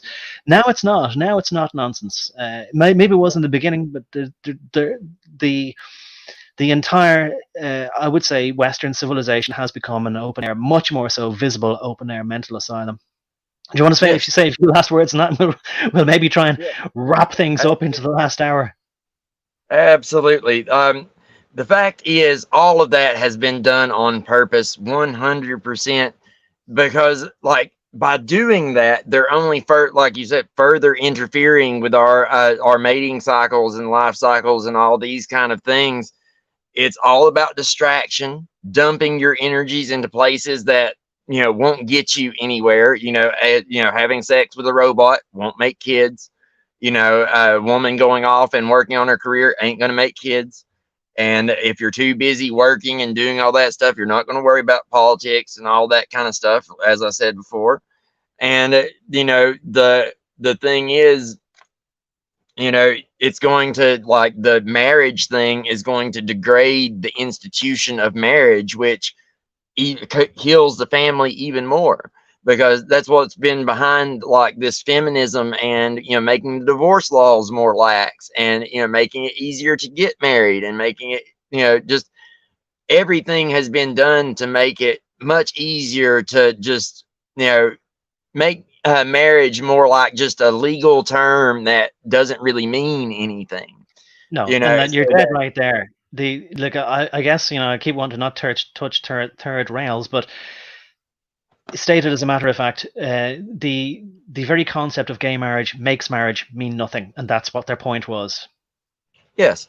The concept of gay marriage and the concept of just getting divorced because you have irreconcilable differences. The fuck is that? Our ancestors wouldn't even have understood that. Like, the reason you commit is because you have children and stuff. And and yes, Shadow Mask 1995, I would say clubbing does count as part of all this, because what happens at the club? Well, you go there, you get drunk, you end up having a stupid hookup with somebody, accidentally make a baby if you're not already on birth control, and then you wind up with a broken family because the stupid person you wound up with is you met them when you were drunk. The club is not the place you would want to look for a mate. The club is where you look for like a one night stand, and it perpetuates this culture that then causes women to want to act like they act, as well as take birth control and all these kind of things, that then therefore translates to less marriages and less children and less families. You know, it's all part of the same sick game that they're playing. There's a reason that our population growth has slowed so much. It's because people have stopped having as many children, if they're having any at all. You know, it's been a worldwide concerted effort, and they brag about this at these little conferences they have and stuff, where they brag about, oh, like I saw it the other day where they were bragging about how between 1956 and the year 2000, they stopped 2.5 billion more human beings from being born than would have been born through, abortion and, the pill and all these other kind of things. And the single women owning cats, well, that's just like where women who are past the wall, who have no prospects, that's where they wind up after they find out that what society sold them was a lie. After they find out feminism just leads to you being, alone, childless, with a cat. And if you do manage to have a child, your child's going to wind up, if he's a boy, he's going to wind up feminine and weak. If she's a girl, she's going to wind up, probably more masculine or feminist or some kind of craziness, because they grew up in a broken home. And that's if they don't wind up a gangbanger or something else because of the broken home situation. It's a terrible thing as well. And again, like, I mean, I was watching, I've mentioned to you, Fleccas Talks, Fleccas Talks, and I think I've put a link, but I'll make sure it's in the description later, of their latest sort of podcast where they review all the sort of craziness that you mightn't have seen during the week or whatever, and they kind of speak to a lot of what we've just been speaking about now, quite bravely, I would say, for a relatively large podcast. And they took the time, like I want to do now, to sort of just interject to sort of say, it might go without saying in a sane society, but they'll just say it anyway to anybody who might disagree with everything we're saying and think that we're saying things that are hateful. In fact, we're not. And I think both of us would agree, and I think everybody probably listening too, is that it's very obvious that people who, have a lot of collection of Star Wars toys or of cats or of whatever, it's all exactly the same psychological phenomenon, which is a transferring of what would have been a real affection for their own kindred folk, or for their own immediate family. That has all been redirected and misdirected towards inanimate objects. And this is why, as you say, they've boasted that, I think you gave the figure, since 1950, they've prevented 2.5 billion. So it's as effective as that.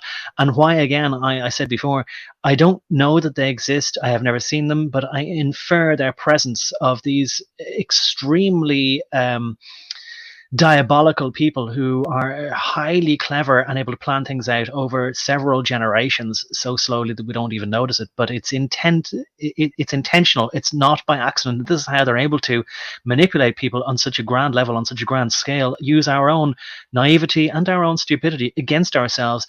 And then, of course, part of the psychology is that, the trope of the cat woman or the single soy boy, or living in his basement, as they say, or living in his mother's basement with his Star Wars collection. It's all the same thing then, when they can't even admit to themselves that they're not really happy. They have to pretend that, no, I made my choices because this is what I wanted to be. But actually, what I would say, like, people would actually have a pride. And I remember feeling this way myself for a long, long time. Oh, I'm better. I'm more than just my own biology. I'm not just a collection of biological programmings with urges to procreate and eat and consume food and poop it out the other end, and then have a child, and then bring him up and continue the cycle for no reason at all.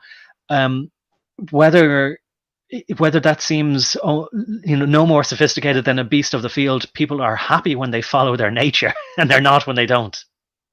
Yes, that's absolutely right. I mean, it just gets proven over and over and over again. Like, I've caught heat from people before, me and the wife both, because of the way we are. Like, we do everything together, like, and make a conscious effort to spend the time. And there's a reason for that. Like, we don't want our relationship to fall apart.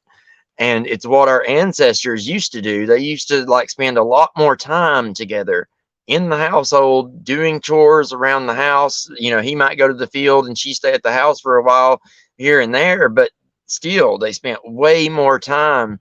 And this keeping up with the Joneses, consumerist society we have, and the fact that we're always trying to keep up with the Joneses, it keeps us in this cycle where maybe he works day shift and she works night shift, and like they're like two trains passing in the night. They might see each other an hour a day or something like that. And that never mind the kids. The kids end up, what does that do? Well, if both parents have to work, then that means that the kid has to go somewhere, which means that either has to be put a burden that's put on the grandparents, or they have to go to school. And now, since that trend was started, now they just went ahead and said, well, we'll make it illegal for you not to send them to school. And everybody said, well, we already both had to work anyway. And, school is kind of helpful because like they teach them the stuff that we could have taught them. But anyway, it's all part of that same purpose of atomizing everyone, breaking up the family, and just creating this race of mindless worker bees that have no real connection to each other anymore. It's the same reason that they come out with these new funky styles of music every 10 years and new funky ways of dressing and everything.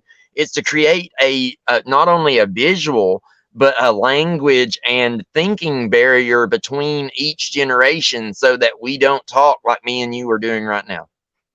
Yeah, absolutely. I totally agree with your last statement there, and I just want to harken back to what you said about the night shifts and ships passing in the night. If the woman works nights and the man works days, or vice versa, they never get to see each other.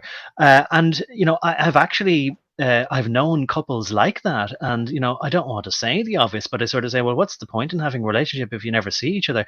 And I think I have sort of said it to a few people, especially when they've kind of pretty much mentioned it and and acknowledged outright or out loud that that's what they're doing and that they've been doing it for quite a while. And I sort of say to them, like, well, then, I mean, is it okay to ask the obvious? Like, what's the point of it? And they sort of say, well, notionally, we kind of assume that at some point down the line in the future, we won't have to do it anymore. We're working hard now, so we won't have to in the future. But I've been highly skeptical of that, not just because of the way that the economy always gets worse. Well, the economy gets worse. They steal more and more, and they make the game harder and harder and pull up the ladder more and more, so that people are left stranded down below. But on top of that, I never see any evidence. Another thing that really shocked me was that people. I'm not trying to say that I'm prudential or fastidious or economically responsible, but I mentioned before, like, that I spend a lot of my disposable income on frivolous stuff, but what I found was that people with families, I mean, who had young children, were still going out clubbing and taking drugs, cocaine and whatever, and say, oh, we only do it at the weekend. And I was like, good God.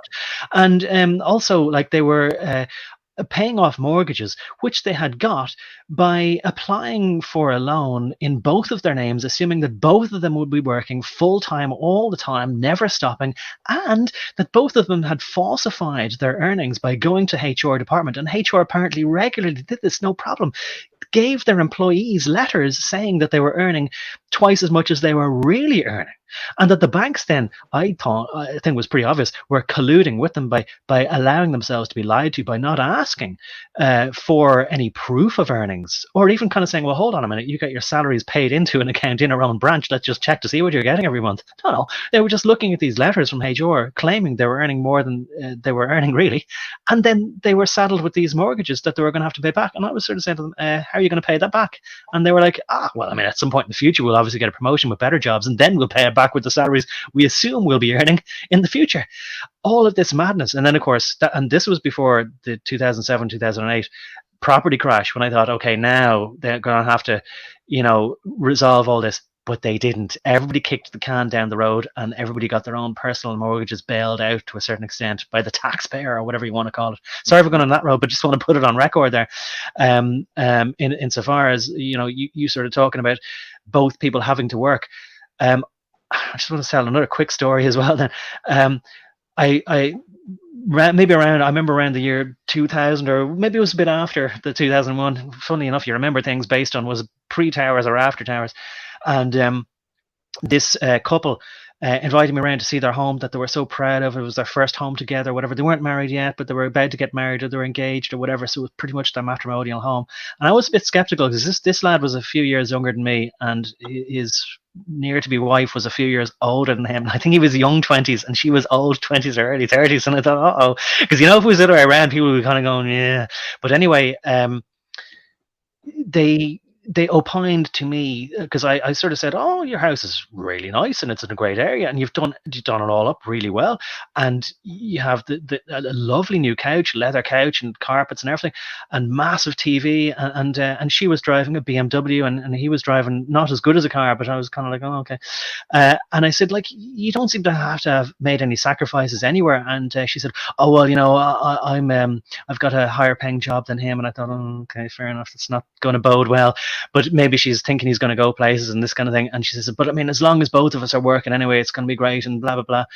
And she said, but it's still a struggle, she said, and kind of, told me again. I thought obviously a bit of a boast that like she was earning such mega bucks because she was so brilliant. And I said, but it is a pity, I said, like, that these days nobody can really afford a house and everything else that you need to furnish it on just one salary.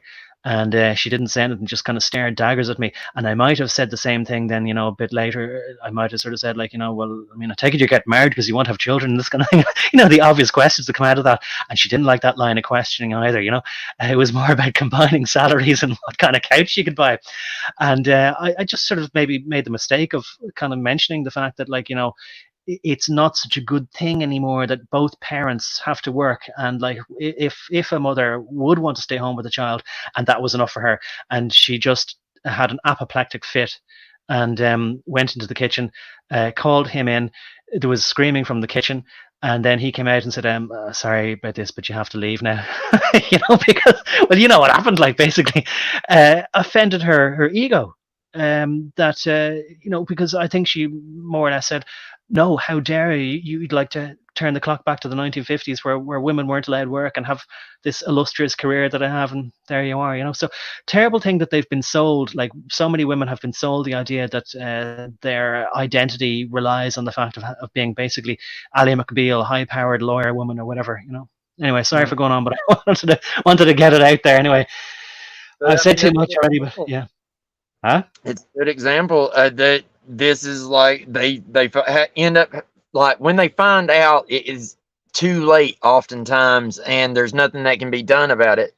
And it is a false bill of goods they've been sold. I mean, and it also sets up this situation that will segue us back into the banking and everything, with the fact that you wind up with this situation where, like you said, everybody's in debt. Their house is mortgaged to the hilt. They have car payments. They can't afford for both of them not to work at this point. They've got themselves in over their head, probably with college degrees too at this point. These days it tends to be the American way, is like hop through college, or it used to be. And you wind up with a few $100,000 in debt there. I mean, you just can't afford not to in most cases. And then by the time people get to the end of their lives, they realize they wish they had done things differently, or at least could have. But we kind of got ourselves into the position now where it's almost impossible to have all these things that people want and still be able to, be able to raise your kids and all that kind of stuff. And, to anyone who will say, well, it doesn't bother the kids, I beg to disagree. Like, because the fact of the matter is, I grew up in that very household, that latchkey kid household, where one parent was always at work and the other parent was always sleeping, or gone on some business trip type thing. And it ended up messing me up.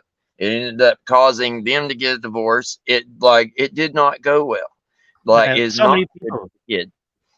So many people will say, oh, I grew up in a single parent household, didn't do me no harm. And that may well be true. But I mean, it's the exception, or at least it is doing well despite having let's call it a handicap or a non-ideal situation. It would be, all things being equal, better to have your father and your mother present and available to you, and it's very difficult then to argue against that. But at the same time, when you're speaking to an individual in front of you who's saying, are you calling into question my perfection or my existence? Or are you saying I'm not perfect or whatever? Look, nobody's perfect, right? But it's very difficult to argue with anybody who's making it entirely personal about themselves, when what we're talking about obviously is the broader society in general. Yes. And, also there, so too, talking about the arrested development, there's also the fact that when, okay, you're in this arrested development, and as I said before, once you get a family, it changes your instincts and, your drives, right? Well, once that happens, now you've completely rearranged yourself last minute in the latter stage of your life, and you're going to be scrambling to, figure this out, and you're going to start growing immediately. And if the two of you aren't around at the rate that human beings grow, once they actually start growing, and, as a parent and as an adult out there working, etc., if you're not spending any time together, it's like, how long before you don't know each other anymore? It's not gonna take very long. Like, people seem to think that, like, okay, I've got with this person, and me and them are just gonna stay right like we are for the rest of our lives, and it's gonna be great. It's like, well, no, y'all are going to get together, and in a year, the news going to wear off, and things are going to slow down. And then in another couple of years, y'all are going to, like, change and, grow, and spiritually and mentally and all these different things. And if you're not doing that together, then guess what? You all of a sudden don't know who the other one is anymore. Y'all don't have any of the same interests anymore, and y'all can't even talk about something. Yeah. Well, you're dead right there. And I never thought that I'd be sounding like, I suppose my parents, but it unfortunately and very realistically does happen. As you grow older, you don't think that once you yourself, or me, myself, you don't think you're going to change. You think you are always going to be the person you were when you're a teenager. And to a large extent, I carry that person with me. But you do change, and your priorities do change as you get older.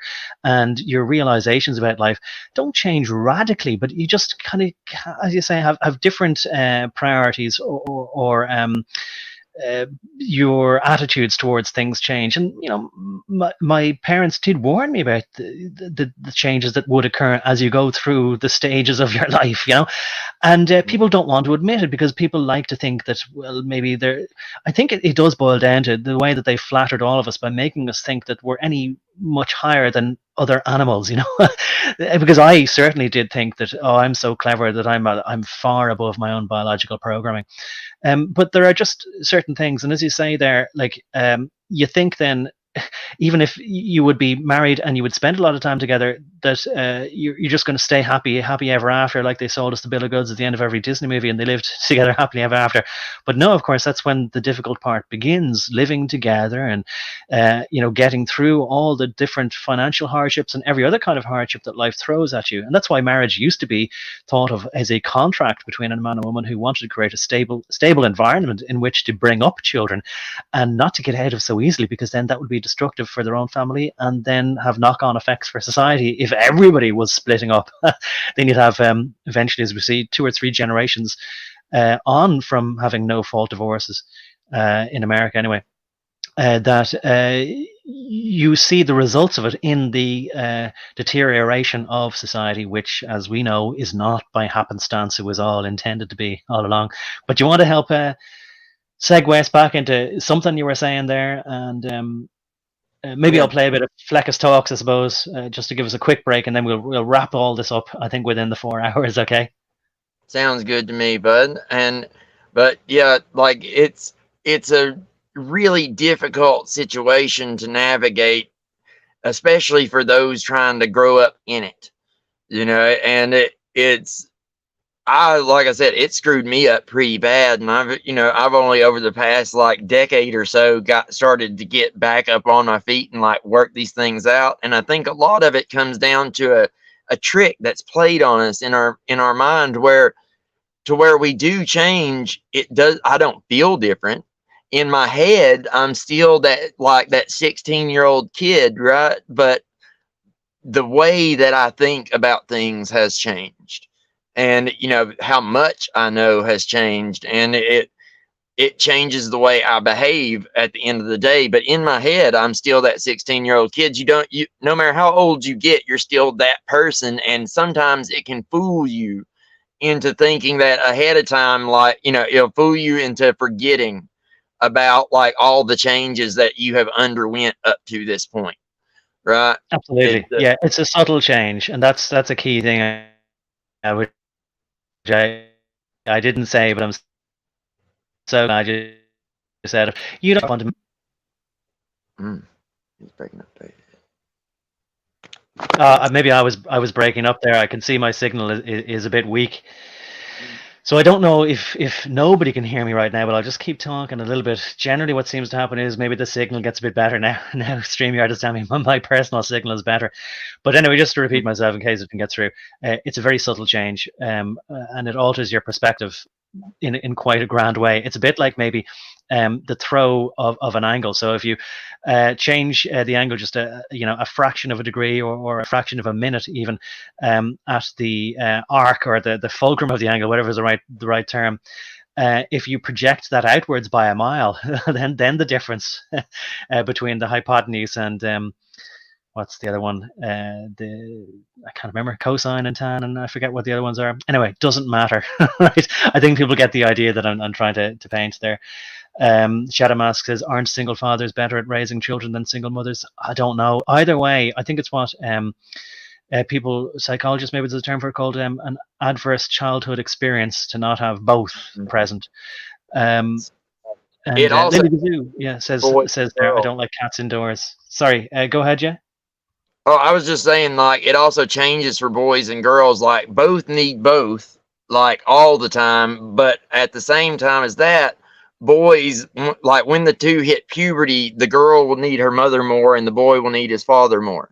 Like, exactly. Yeah. To help them through that process. So it's a situation of they will always both need both all the time. But at certain times, each one of them will need more guidance from one than the other on certain different things, because each parent, by their natural gifts as a male and a female, have tendencies that lend to being able to help them through that, especially the connection between the parent and the child, because that's why that trust bond is so strong, so that they can trust the parents long enough to learn these things.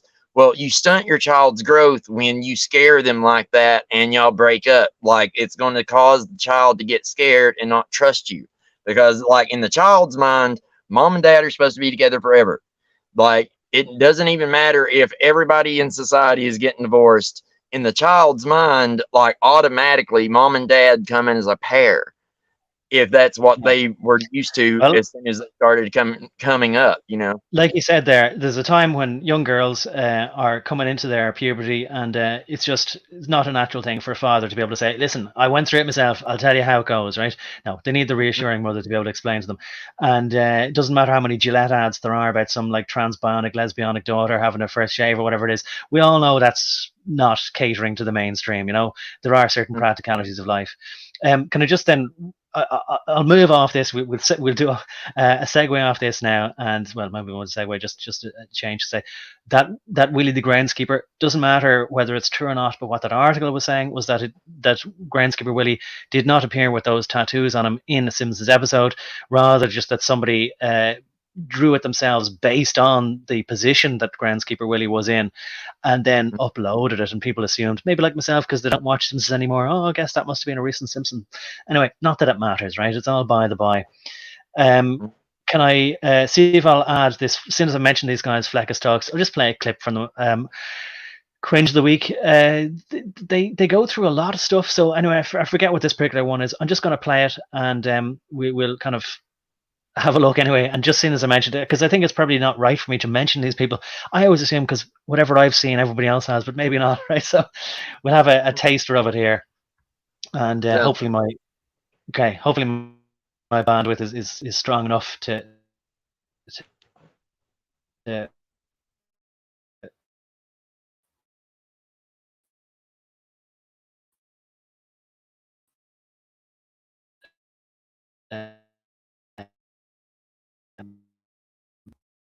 play this all right. Biden. I just wanted to tell you something not fair to ladies. Men are getting more money than girls. Wrong then. I think you should fix this since you're the president. Even I'm a child, and I think we should do. It's always Sunny bit too. Yeah, Charlie wrote this. Need money now, please, please, money now, for me. And then Joe Biden tweets it and goes, Charlotte, I couldn't agree more.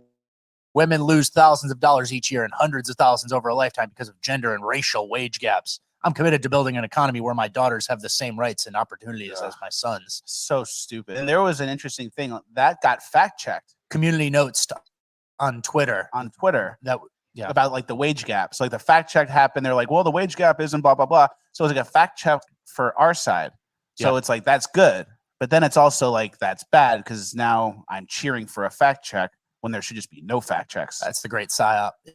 Yeah. You know, so now exactly. That's the great psyop. You see it and you go, nice. Now they're getting fact checked. But it's like now you just open the door to like being fine with fact check. There should just be no fact checks. True. So busy day here at the office trying to figure that one out. Well, I think, I mean, at least on a fact check on Instagram or on Facebook can fuck your account. That's the point. Through like a shadow banning or whatever, like someone's account can just be like 90 days of like zero engagement. Twitter, I don't think they do that, or they don't penalize you if they do a little note. Yeah, that's a good point. So, all right, moving on. We're going into Urban Decay section. This week's Urban Decay section is brought to you by the Clinton shirt. Guys, this Clinton shirt is our most popular item in the Fleccas merch store. Get it today. It's very good, very high quality. We have a new merch fulfiller, and all the new prints are very high quality. All the sweatshirts and t-shirts are great. Print lasts forever.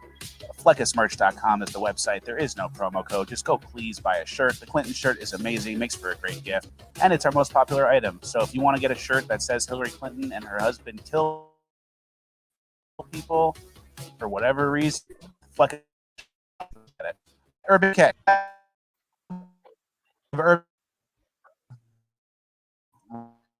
Rap.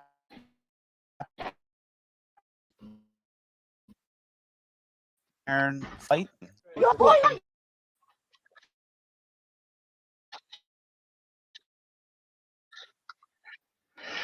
I should have stopped before that because I don't want accidentally there to be, inadvertent Scottishness there. So anyway, maybe that wasn't fully representative. I think I meant to play a different clip, but seeing as it was playing, I kind of let it go there. But anyway, generally I'm surprised that these guys are able to apparently get away with talking about and showing, like, because as each one of our streams goes by, I'm being a bit more sort of loose-lipped in a way. We've said a few key words, we've talked about a few things in a way that they would like to characterize that we're they'd say that we're not being loving enough and inclusive and all that kind of thing. I hope that no matter who might be listening to us, they'll know that we're speaking out of concern and effectively, like, what is a form of love, but maybe could be tough love, like to actually criticize what needs to be criticized, and to sort of say, like, well, this isn't good for society, and it obviously hasn't been for quite a long time, what we were talking about. But Lily then, I suppose, as it pertains to that, says the statistics on children of divorce are not good, no, and behavioral problems, academic difficulties, mental health issues, addictions, delinquency, personality disorders, all of that we see very obviously. And I think maybe, as you mentioned before, like, there's the pendulum swing perhaps. I do see signs that even people who are ardent Democrats, vote for blue no matter what type people, or vote for blue no matter who, of course, is the phrase, that even a lot of them are willing to sort of say, okay, I admit it, all of this is madness, and they'll be coming to us asking for a solution. But I feel it is too late already. My attitude would be, we should have been accelerating this into a wall before 2020. I was already pulling my hair out by 2015, So do you want to have a few last words on that, and then we'll maybe do a bit of a reading from that the WHO document that we've been doing? What do you say to that, JC? That sounds fine. And I mean, it's absolutely, like, in my experience, that's the exact kind of things that the stuff causes. And, as far as like what they were talking about, it's, yeah, it's just part of that game that they're trying to play with everyone's heads to keep, like, believe we talked about it before, where, like, if you convince one half of the population that did not, like, was not in the workforce before to join the workforce, you now have double the amount of people to select from in the workforce. So you automatically cut the pay in half for the other half that was working. So that, like, that very thing is what caused everyone to have to work, all the time in the first place. So that was one of the first blows to the serious blows to the family in the first place, was, that whole, feminist movement, like, that got started. And, if they would just look into it a little bit, they would find that it's, started by some people that really don't like them at all, and would like to, actually, phase women out of existence altogether if, the recent events hadn't taught them anything. Right? Absolutely. Absolutely. They don't like women. They don't like anybody. And that's the terrible thing, that they are able to, and I think it's maybe just a Hiberno English, plamos is the word, but it means to suck up to people, or to, in American parlance, like to blow smoke up somebody's posterior, that people know that they're being slithered up to like a snake, where they're having their pride, their egos inflated. And I think the vast majority of people, in their heart of hearts, even though they don't like to do much thinking or self-examination, they know that they've been tricked, but that they're too full of pride and to admit it, and also they're too ashamed and embarrassed to admit that they've been sold, as often said, a bill of goods. In other words, a faulty bill of goods, or they've been, the package looked nice, but when they opened it wasn't really what they wanted. But they're again, they don't want to have to go through, not even necessarily public shame, but what they feel will be a painful process of having to climb down from a haughty position, where they thought that they were in the ascendancy, but really they were given a poisoned chalice. And of course, in the past, whereas it may have been a choice to work, now it's no longer a choice. And also, a lot of women realize that the feminists say, "Oh, we just fought for your free will," as Joey there says, to work if you want to, and don't work if you don't want to. But there is no choice to don't work if they want to. And if any woman would say, "Well, I actually choose on my own free will to be a housewife and a stay-at-home mom," the feminists would go, "Well, we don't like that, and we don't want you to choose that, so then you're not a real woman," or whatever it is, So they betray themselves as well. Not only just that they were ideologues, but that the feminists themselves are not even on women's sides.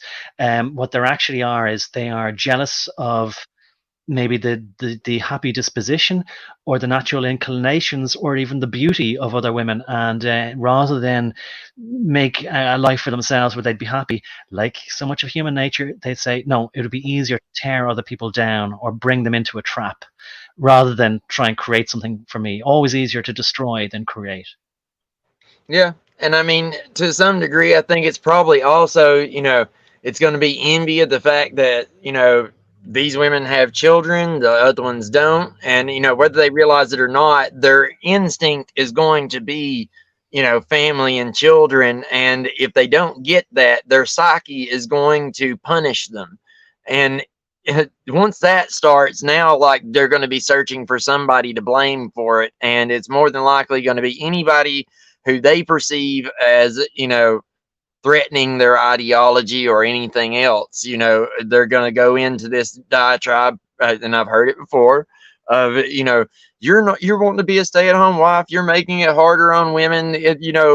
Well, I want my daughter to be able to do this, blah, blah, blah, blah, blah. It's like, well, do you have a daughter? It's like, do you have any kids? It's like, no. It's like, well, do you plan on having any? Well, yeah. It's like, well, do you have a husband? No. Do you have a boyfriend? I did 6 months ago. How long did you date? About 3 weeks. Okay. Yeah. And you're how old? I'm 38, 42. It's like, come on now. Let's be real. Let's just be honest with ourselves. Like, it's not happening. Like, this imaginary daughter that you're trying to preserve her right to go out there and work her fingers to the bone in some factory or some waitress job is, not going to ever exist. You're going to have a cat. Yeah, It's absolutely. Yeah. And it could go either way, right? Either they're thinking of this hypothetical daughter, right, and pretending that they're only being altruistic as far as general society goes. And then you say, well, do you have a daughter? I would actually look at it from the other side. Whereas, I mean, I would admire somebody who is at least trying to think of the wider society. But really, what you find is that, when people sort of say, like, well, look, I think that people like with transgender daughters or people with children with special needs, whatever, they really need to have, their parents looked after, and the child like should be paid for by the state. And then you kind of go, and why do you think that? And they kind of go, well, I have a transgender daughter, or I have a daughter, or I have a child with special needs. And you kind of go, oh, so it's just basic self-interest then. That's all it is. But people like to pretend that they just care about the general issue, rather than really all they're sort of saying is, like in The Life of Brian, like, the meek shall inherit the earth. And they go, oh, well, it's good that the meek are finally getting something, as if they're a political group that's looking after their interests. But people, of course, like to do that. They form into political action committees, not out of some, political ideology that just occurred to them because they sat in their sofa one day and said, what cause can I just pick to do better for in the world, to concentrate on? No, it's all just blatant self-interest, but masquerading as care about other people, Yes. And I mean, in a lot of cases, you will find that. In a lot of cases, still, you will find, like, for instance, these rich kids that start all this stuff, their parents bring them up with this ideology. Their rich billionaire and millionaire parents bring them up with these ideologies and gives them some kind of, agenda to work after. And then they pass it on to, we as human beings naturally tend to imitate the successful. And, everybody's going to imitate the rich kid at school, right? So everybody's going to have, and then you have the teachers pushing it and everything else. I mean, people are kind of doomed from the start. It's, our kids are screwed right from the get-go and are just pounded with this stuff. And, schools now will tell them to become an activist, go out there in your community and be active. And it's like, oh, no, don't turn children loose. They have no, like, adults don't even have to understand what they're fighting for. It just, it to be the squeaky wheel to get way. Yeah. And, a lot of times people are told just be an activist and you can figure out what your cause is later. In other words, just be an empty vessel making a lot of noise. I think I know a way now to segue into what we were talking about. And look, I'm always grateful to get anything that we talk about recorded, because even though I can't change anything, or even if I could, even in some small corner of the world, I'll likely never know about it. But at the very least, even though it's likely being done, all these kind of things are being discussed, and many of the same words are being said in a lot of the same order. I think it's more than just for my own personal good to feel like I'm doing something. I think that regardless if there's only one person in the future or one person now that hears some of this, helps them cogitate on certain things or know that they're not alone in cogitating on these kind of things, I think that might be good enough. But I'm just always appreciative to get our conversations down on whatever. I was going to say tape. I'm trying to avoid saying on tape. But I know we haven't gone on the subject yet, but here's how I want to segue for what's remaining of the last of what I'm going to say is 4 hours we're going to do this evening, or today rather, if we're talking. Sorry about that. In Pacific time, Pacific Seaboard time. In the idea of what's still being sold, it was always a lie. The idea of feminism or equality, or that men are somehow the enemies of women or vice versa, and they've done a right good job of making us turn and face each other as enemies, just like they did the English and the Germans. Nobody wanted to fight each other then either, or the French. Indeed, nobody wanted to fight, but somehow they're so, we don't think, we don't afford them enough credit for how capable they are of making us forget what it was we intended to do. And then make us be at loggerheads so easily. But it does need to be destroyed, this poisonous mind virus. And what I'd like to do is segue then onto this document we've been reading, which is, and I've been reluctant to say it, when I said, well, I'll say we don't know who it is that's writing this document. I'll still be a little bit coy about it. Right? We don't know who exactly is writing this document, and we've been going through it. And I've highlighted one or two things that'll then, I think, seem a bit more natural, rather than say, right, enough talk about that. Let's talk about this, right? The idea of gender equality, as though, first of all, they're not equal, or what really is equal anyway, of equal importance, have equal respect, do different things, but are equally important to the furtherance of the race and the bringing up of children, all that. Like, what does it really mean? Nobody thinks about any of this stuff. But we know what gender equality means. It means helping or making women think that they're being helped in order to destroy men, so that when men are destroyed, women will realize, oh, we've been destroyed too, because it's all about destroying the human race. But let's read a bit about this, and I put it on screen here. I don't know why I highlighted the first one. I thought this would get us right into it. I think it's visible enough, but I'll read it anyway. Gender equality, and I think this is gone beyond maybe the original precepts, but anyway, preparedness, response, and recovery of health systems will be guided by and benefit from the goal of equal participation, because always the implication is that they were being prevented from participating or whatever, and leadership of men and women in decision making, with particular focus on gender equality, taking into account the specific needs of all women and girls, using a country-driven, gender-responsive, transformative, participatory, fully transparent approach, as transparent as they promised the current 2020 Democratic Biden-Harris regime, or what do they call it? Well, I'll say regime, will or would have been or ought to have been. I think even Democrats can see how transparent it really has been. But maybe I'm repeating myself now, but it was just a way of getting into this here as well. Do you want to make any comment on number 11 there, JC, before I move on? Oh, well, I mean, it's like, well, it's telling you who's behind all this in the first place. It's not coming from your president or the political party or in some country far, far and away over the rainbow somewhere. No, it's coming from this giant multinational, global, actually, organization, non-governmental organization, we should say, that is attached to all these banks and all these other corporations that tells everyone what to do. And they're the ones who come up with these ideas that they then trick us all into accepting, because we think it's just going to be the greatest old time. And it's not. It always turns out to be shit on a stick. And, we just gobble it right up as a society anyway.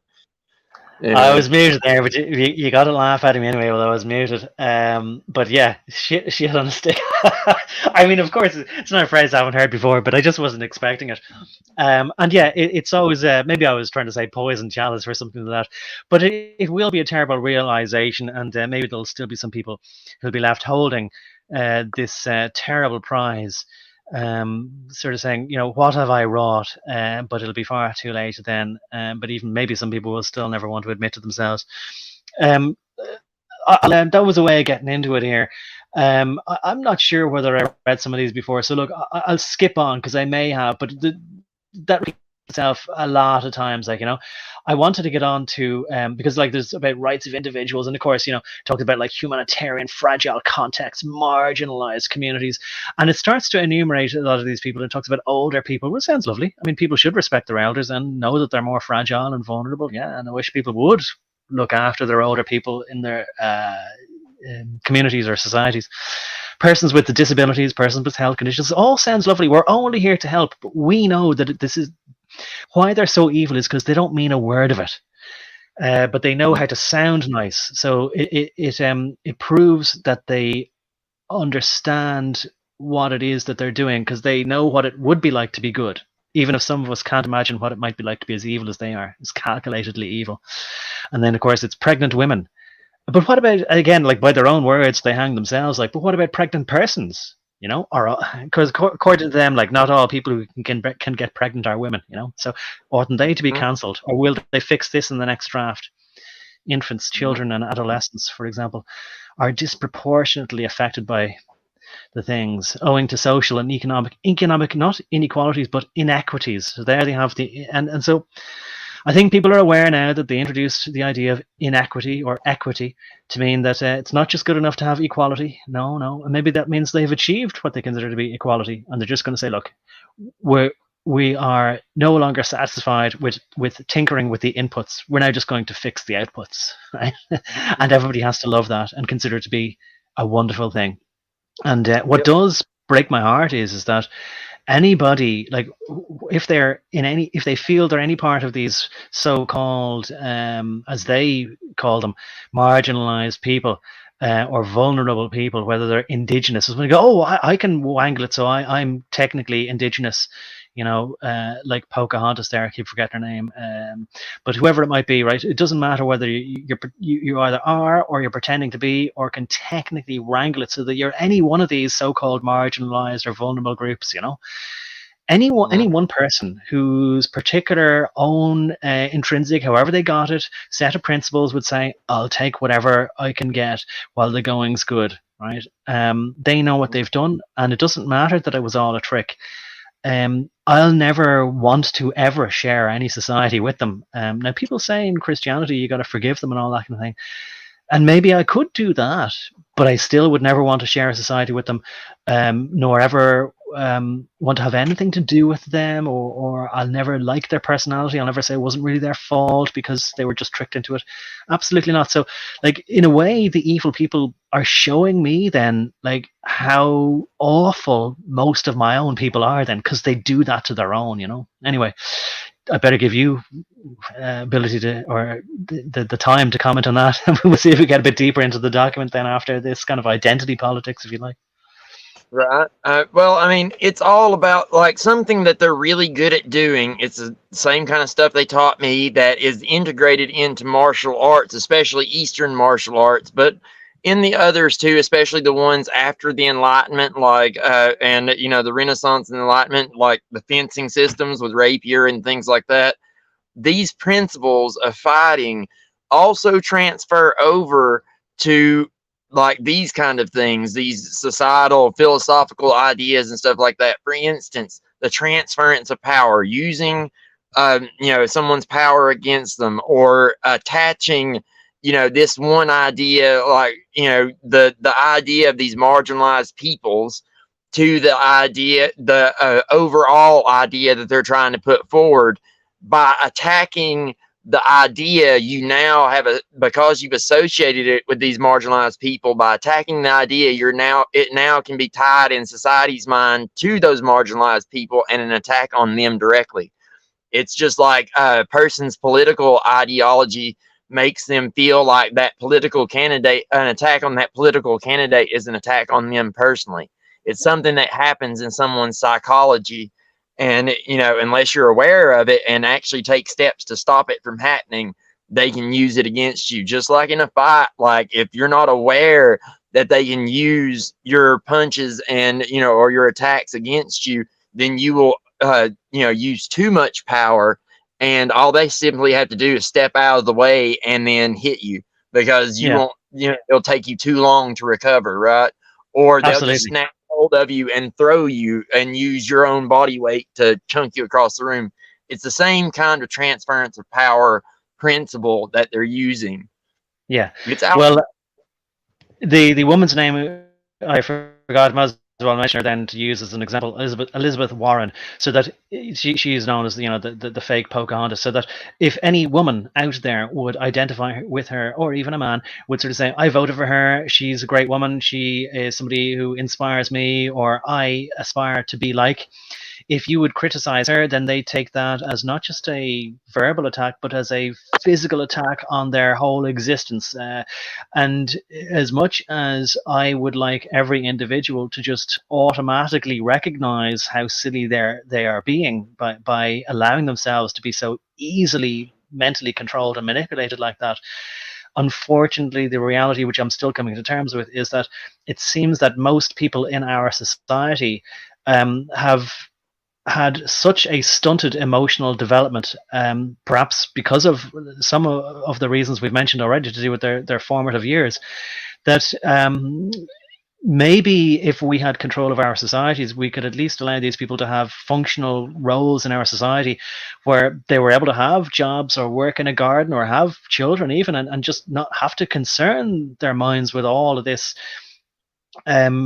sort of destructive type of ideas and political wranglings. But the fact is that they've brought politics out to everybody whose minds cannot contain any of these ideas. And as you say, they've made it now, these people, they've understood the psychology of people, and they've made it so that they are able to use these people's psychological problems as a weapon against the rest of us, so that we're down, tied, or unable to swim in is kind of quagmire of what I imagine like to be like a quicksand or the muddy waters where we can't get anywhere. I'll move on to the next point, and I think you're going to be interested in this as well. But I just want to say that I don't know when it happened, but I looked away at the document and I looked back, and the time was 3 hours, 33 minutes. And your icon, I remember I said I was going to look to see, it happens every time we have at some point, right? That maybe there's a glitch, and your icon just changes from, you know, your symbol with the lion and all that into just the standard StreamYard non-entity symbol of just some kind of grey person. So, I mean, Illuminati confirmed there or what, I don't know. But maybe it is always around the 3 hours, 30 minutes. It's a very odd thing that you lose your icon at some point throughout our streams every time, I think. They would do something like that just to be telling me. It's the same kind of stuff they would do in public. You know, they're not going to, you know, like for instance, you know, if you're in trouble or something like that, it's not going to be a public thing where they tell you in front of everybody. You're going to be, you know, you're going to get the black spot, like just, you know, whenever it'll just be dropped on you, like, you know, or you'll be pulled to the side. It's always going to be some kind of clandestine thing like that, where it's just like a wink, wink, nudge, nudge. You see us? We're here. Well, look, maybe not. We'll just have to keep an eye on it to see the next time if it happens at 3 hours 30 or 33 or whatever, and if they're capable of it. And the black spot there, as you mentioned, like in the Pirates of the Caribbean, somebody pulls it out of the bag and it means they've been voted from their Pirates consortium to be dispatched. Isn't that it? Yeah, I mean, that's where this idea of the black spot with pirates came from anyway. Pirates were mostly Freemasons. It's where they got this idea of, you know, this freewheeling lifestyle or whatever, with no king or anyone to tell them what to do. And you notice on their pirate island how they started a little democratic pirate council that took votes on things and had laws. I wonder what those bylaws would have been, those pirate bylaws. You think they might have been the same bylaws that we took within the order? And I would say, yeah, probably, considering my oath said that this oath makes you brother to privateers, buccaneers, et cetera, you know. So yes, like the piracy in America themselves are intertwined at the hip. And you know, piracy and Freemasonry and the Templar Order are all intercombined at the hip, along with the, you know, East India Trading Company. And this whole mess was just a situation of dialectics, playing back and forth on each other, you know, to try to create the conditions that we're currently in. And, you know, like we were talking about that Mother Shipard or whatever, you know, she's kind of in the vein of Nostradamus, but like Nostradamus, she was just part of this order. And the only reason their shit has anything to do with the future at all is because they're on the inside track and know what's going to happen before they put the plan in motion. This plan has been around since at least the 1300s. Okay, well, I tell you what then, you've mentioned it, so we'll play out with that. But before we do, we'll just finish off this point 14. just to reiterate what you said there, I'll just say then, okay, so the Spanish considered Sir Francis Drake to be a pirate and a buccaneer. However, to Queen Elizabeth, I guess it was, he was just a member of the Navy, and he was able to get the job done. And maybe if he had to go out of his way in a certain way to break the rules a bit, then he brought back the things that pleased the court. But so Draco might have been a reference to the fact that he was some kind of a dragon, like a Templar maybe would be. That weren't they associated with the Red Dragon? Yes, I mean, he most certainly is. Like, the Red Dragon is associated with Wales, and the dragon was associated with Sir Francis Drake. He most certainly was a Mason, like just about everybody of Elizabeth's court. And it's one of those things that they can't be separated. They're so closely entwined. Elizabeth, her court, Drake, the whole 9 yards. The great game being played by Western nations, seeing who could build the biggest empire. All of this has been part of a big contrived. Well, they called it themselves the Great Game. That's exactly what it is. It's the great game between all these nations competing to see who is going to wind up getting the best promotion for the New World Order, right? So, that's the picture I keep trying to paint for people, is that these folks have known what they were doing for a very, very, very long time. And the only reason people like that lady were able to say anything about the future is because they're building it. They've been building it this whole time, and the clues are kind of spattered everywhere. It's right there for you to see. If you ever visit, if anybody's not American or is American, if you ever visit down in the Caribbean, look at the pirate graves. You will see the Kabbalah hands, the same sign you see Spock in Star Trek make. The live long and prosper or whatever. Well, Kabbalah uses two of those. With the right hand and the left hand, they come together to make the triangle of manifestation, which is a ritualistic symbol for manifesting spirits, etc., etc. It's used by the Freemasonry. It's used by the Illuminati. Always has been, going back to the very first time man got fire, according to them. And it's on the tombstones of these pirates down there in the Caribbean. Like, it's all over the place. And Freemasonry's all over the place here in America and in Great Britain. I've been all over, and it's everywhere. Even the school here in the town that I'm in, I had to point it out to folks that, like, the school was built by Freemasons. They're like, how do you know? I was like, well, look over the door right there. I was like, you see that right above the door, the entrance to the auditorium, you see those 2 pillars that there with the checkerboard floor carved into stone above the door? I was like, you see all that?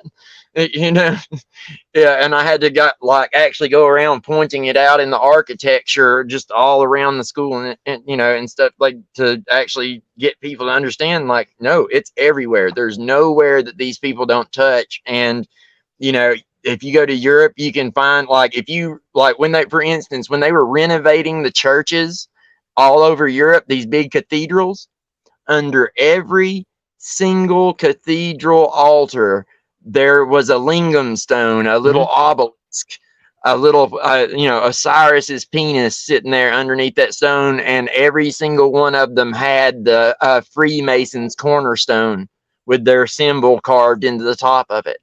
So, all these buildings were built by them. They've been around for a long time, much longer than what the official story is. Like, the 1800s, like, no, they've been around for many thousands of years. Okay, they've always. I guess I'll just say, even though you kind of said it, but just to be definitive about it, obelisks are a representation of Osiris's penis that was cut off and thrown into the Nile, which was later retrieved and used by Isis to get pregnant with Horus. Oh. But that's what obelisks are representative of. ISIS had to make him one. They found the other 14. He was carved into 14 parts, and they found all of it but one. And the eye, Ra, that R-looking eye that the Egyptians have, the one that's facing the right-hand direction, That's the eye of Ra. The other one is the eye of Thoth, and the different little pieces of it stand for the number 14 and I think it's an eighth or a 14th and a quarter. I can't remember exactly what the fraction is at the moment, but it stands for each of the different parts Osiris was divided up into. So, and it was the penis that she couldn't find, and the penis is a representation of the Masonic lost word. So, she fashioned him one out of gold, and that's where you find with all these mummies, like you'll find a mummy that has a tongue that's been inside their mouth that's been hammered out of gold, or you'll find a golden penis sheath on a mummy, or any of these kind of different things. These are things to with spells on them to ensure that they can still use this part in the afterlife. It's this replacing. You can even find it, and you being Celtic will know, just like I do from the old stories, that like Nuada, the Moon King, he lost an arm, and he had, in order to reascend to the throne, they had to do what? They had to fashion him a new arm out of silver, right? So like it goes all the way back to all these mystery religions are all encoding the same symbolism under different under different stories. That they mean the same thing, but they're slightly different stories telling you the same thing. Whether it's Druids, by the way, Egyptians. Yeah, okay. Look, I'll just say, because I don't want to ever let it be assumed that I'm aware of something that I'm not. As far as Celtic mythology goes, the making of a new arm doesn't ring a bell with me. It's possible. The way it was with me is that I paid attention to a lot of the sort of standard, what I consider to be essentially fairy tales, Celtic fairy tales, not even mythology. But that was a very separate part of my education. That was junior school education up until before I was a teenager. But once I was in high school, all of that mythology stayed in junior school, which further reinforced the idea that that was just children's stuff to stay in children's imaginations, that it had no bearing on anything.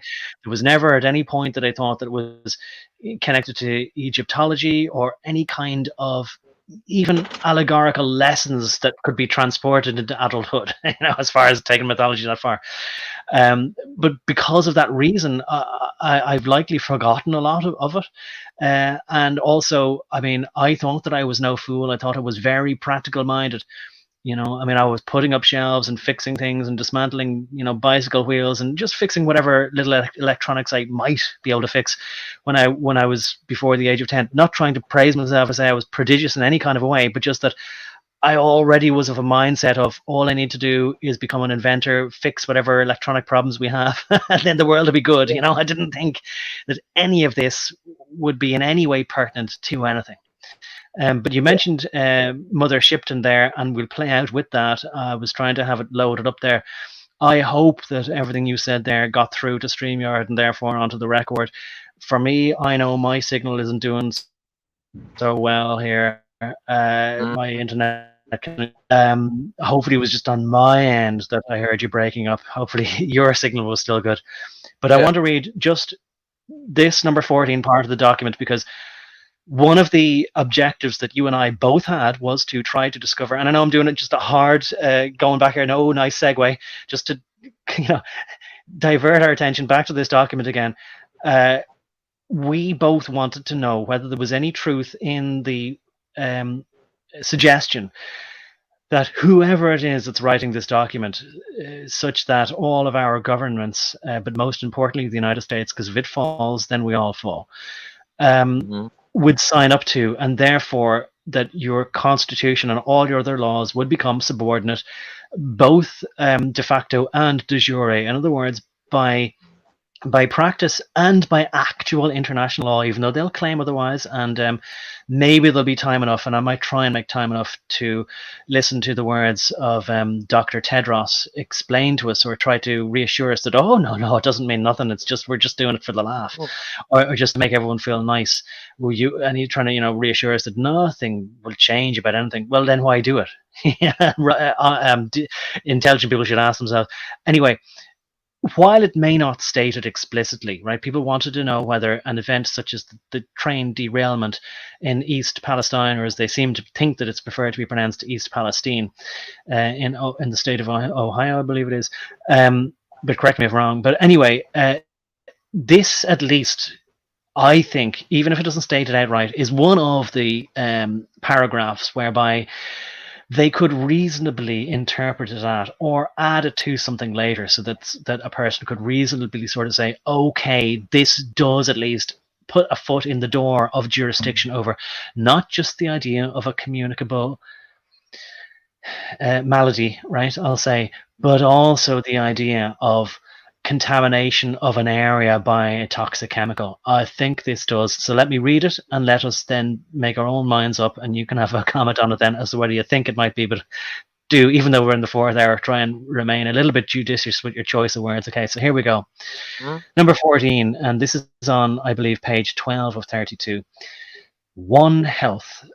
Multi-sectoral or sectoral and transdisciplinary actions should recognize the interconnection between people, animals, plants, and their shared environment. So, we've heard already of the idea that antelope or deer might have caused the thing, and that it could then, go from all different manners of animals then to people. And I think I even heard as well that insects are now capable of catching whatever they would like to think that is out there in the air somewhere. But imagine them saying you caught it from a plant as well, you caught it from a head of lettuce or whatever. And their shared environment, right? So there's the word environment in the context of animals and plants, for which a coherent, integrated, and unifying approach should be strengthened. I'm getting tongue twisted over ridiculous words now, and applied with an aim to sustainably balance and optimize the health of people, animals, and ecosystems. Now that's a key word. Ecosystems, I think, gets right in there. That would open up, I think, the whole idea of, well, what is an ecosystem if not rivers, lakes, and soil having pollution gone into it, and the air having smoke gone into it, including through but not limited to, so they never want to close off their options, attention to the prevention of what's due to what's resistant to antimicrobial agents and zoonotic diseases. So they're reaffirming the idea then of things that are resistant to penicillin and whatnot in hospitals, and then zoonotic, in other words, to do with animals other than this higher order animal of the human being. So anyway, I'll give you now ability then or opportunity, I should say, to speak on that, and we'll then maybe listen to Tedros perhaps right after that, and then we'll play it with Mother Shipton. Is that all right?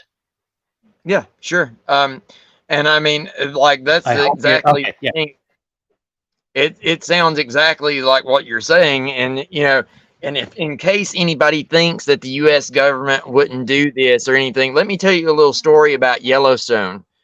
Okay, does anybody know how Yellowstone Park became a national park, became the first national park in the United States?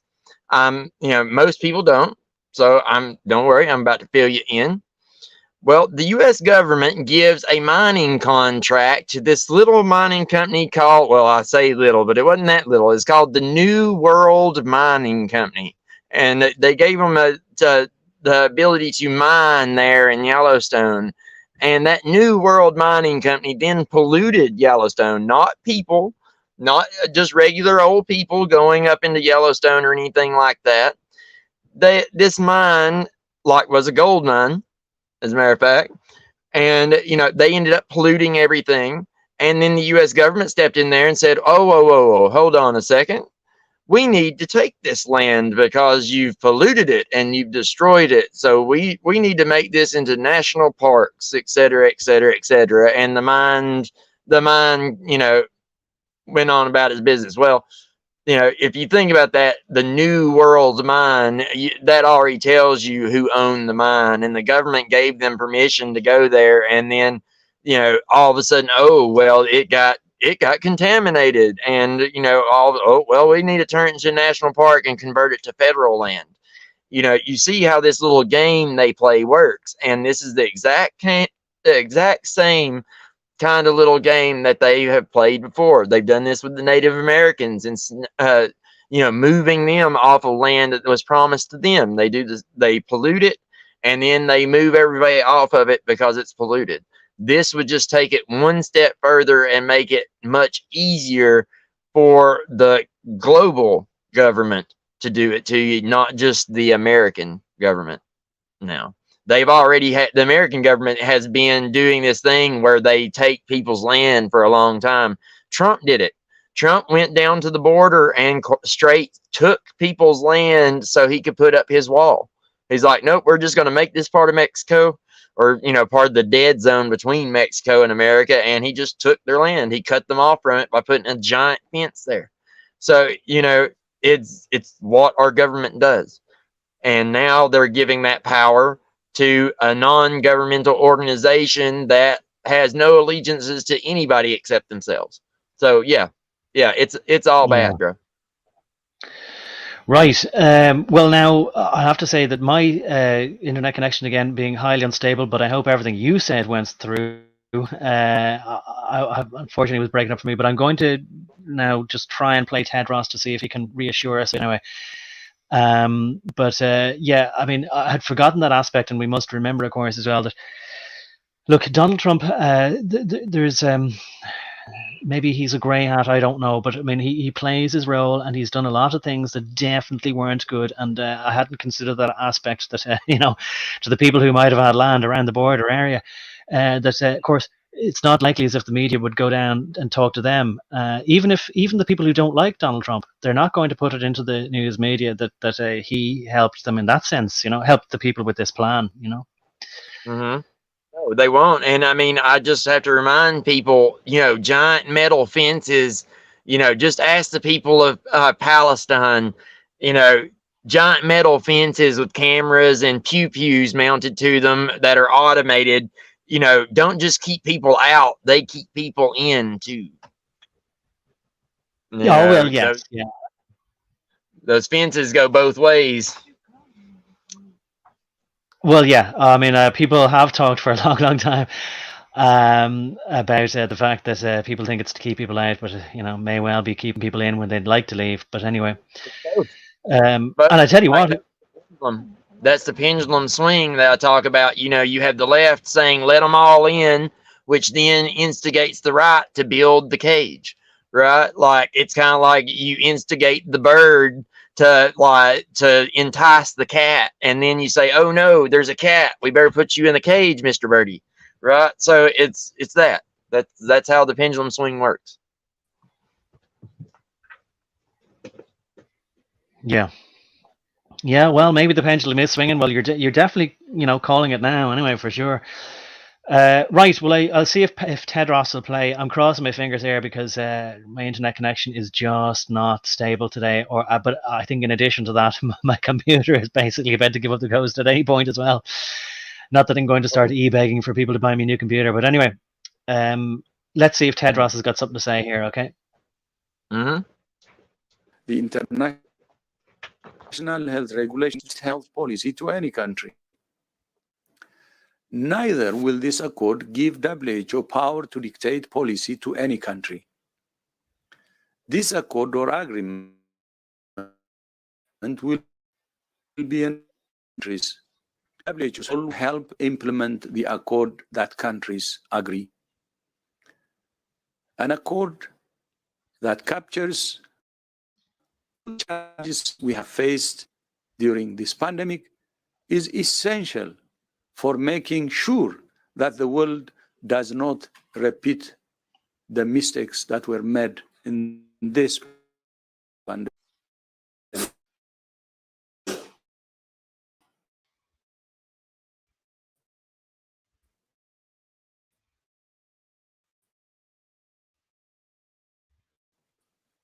I'll pause it there, right? I'll leave it at that. This is off a guy, I think he was called John Talks, and he might have rebranded his channel out to Clown World. I'm pretty sure I put the link to that in the description. If not, I definitely will afterwards. But there he is. I mean, I'm going to say this, right? I'm going to risk being a little bit loose-lipped here. I'm making a joke, of course. But were a member of my very marginalized group, the sexist, racist, misogynist group, that they would automatically then be on the right road, maybe for the wrong reasons, but they would distrust this fella because, I mean, he can't even speak English. He can't even grow proper facial hair, you know, or maybe it is proper facial hair, but I mean, he doesn't even have the good sense to cut it into a nice style. I mean, he looks terrible. He sounds terrible. Like there was an ad for Kit Kat, you know, he's going to go a long way. People should just know by looking at him not to trust him. But of course, he's trying to pretend like, I want to say as well, who's this we Kimosabe, you know? We'll not forgive ourselves if we repeat the same mistakes, you know? Like, give me a, you know, come on, pull the other one. What do you want to say in response to that, JC? You know, I'm holding back my inherent racism. Well, I would say that his looks betray how evil he actually is. I don't know if people are aware of like what Mr. Tedros did before he was appointed to the UN there, or the who whatever the thing is. He was a warlord and a sadomasochist who murdered, like genocided, you know, thousands, if not more, people in his home country, and he would do that to his own people, like just absolutely massacre them. And they said, you know what, you're the kind of guy that we want to run our like, you know, World Health Organization program thing. Like, you're perfect. Well, like, in case anybody doesn't know, he was a member, and still is, as far as it says in Wikipedia, a member of the Tigray People's Liberation Front. Now, of course, one man's freedom fighter is another man's general director of the WHO. But look, people can look into it and make a decision. It could be a matter of perspective, but it seems like a strange thing, all right. And I think, as you've said before, listen, they definitely seek these people out, and you know, it's not as if maybe you would look at, I guess the people he was fighting against were some other kind of variation of Sudanese or Eritrean type of people. And maybe we should look on it a bit like a lot of people might look on things that might be like skirmishes or internecine fighting within the Middle East area, that I don't want to have to pick a side. Why should I have to pick a side at all? You know, neither of them are my friend, you know, and I'd rather, you know, he sort out his own issues within his own country and leave us the hell out of it, and then mind his own business as far as us. And I now understand why people, even back in the 80s, used to give out about the UN. A lot of British people I knew, older adults who were British or English or Welsh even, would say that they don't want to have anything to do with the UN. That was an evil organization. I thought they were a bit mad, a bit mental, like, you know. But now I know what they saw that I'm only seeing now, you know. Yep, and I mean, it's exactly that. And I mean, to some degree, yes, there is truth to that. You know, one man's freedom fighter is another man's you know, rebel or whatever. But at the same time, I would say that, you know, as a fighter, as someone who, you know, that, like, you know, does get into fighting quite a bit throughout his life, there's a level of brutality that goes beyond just defending oneself, right? Like, it's one of those things where these people haven't done anything but disagree with you, and you just nixed them like they were, you know, they were nothing. And they, you know, these are your own people of your own country. I mean, that says a lot about what somebody's got going on upstairs and in their ticker. You know what I mean? Like, yeah, I think in the soul type deal. I think it's only having travelled in a little part of Africa that I realised, and have subsequently slightly forgotten the intensity of my realisation, how brutal things are in Africa, and how there's no niceties about pretending that there's a political process, whether it's countrywide or in towns or villages. That the way people like him settle disputes amongst their own people is the same way stuff was settled in Rwanda, and people might be familiar with that. It's brutal. And the thing is, though, like, while it could be shocking to Western European or North American sensibilities, I have now also come to realize, well, at least it's honest. And in the long run, I would say less painful on the psyche, because very few people then in your own family or your own community spend any amount of their energy arguing about what it is that they're seeing or what it is that their overlords are, really. Nobody's in any doubt. Nobody's arguing about any of the frivolous stuff that we've talked about earlier, you know, about what gender they are or any of that kind of stuff. There's no time for that. know, there's, Well, I mean, yeah, I was just there going to is- say, just to finish off the point, I was just going to say, there's a lot less having to deal with clown world. yeah, I mean, true that. I mean, there is something to be said about the fact that, you know, what we have is slightly worse than what other, you know, totalitarian dictatorships do, in such a way that it's all being done under the surface, and it's psychological torture to most people. And, you know, you don't have the ability to have your bearings. You know, in these other situations, you have the ability to say, okay, I know that I'm not an evil fucker, but that guy is, because he's doing all these evil things to us and we didn't do anything to him. You know, you have some bearing on where you stand and who is doing the bad to you. You know, Well, that's what I mean. Yeah, that aggression. yeah, that's what I mean by being more honest. That's what I mean by it being more honest. That there's very little confusion amongst your own people or anybody as to exactly what the nature of the battle is and who you're fighting against. And so the psychological torture, that's exactly the word I was looking for, the term, that we're having to deal with feels more painful than if it was just outright with a brutal putting down of your political enemies with machetes, which is basically the style in Africa. And we like to look at their countries and say, oh, it's terrible, they have dictators who take all the international aid, the money and whatever. But that's the way their societies are, you know, and it genuinely would be that if it wasn't, you know, Mobutu or I forget the Ugandan guy's name now, Idi Amin, you know, we think of it as simple as he's suppressing their people, but his people like it that way, and if it wasn't that way, it would be utter chaos, because that's the way they are. So that's how they keep reign on their societies. Whereas in our societies, we do things a little more genteelly. People are controlled by their minds, by psychological torture. Just want to say very quickly.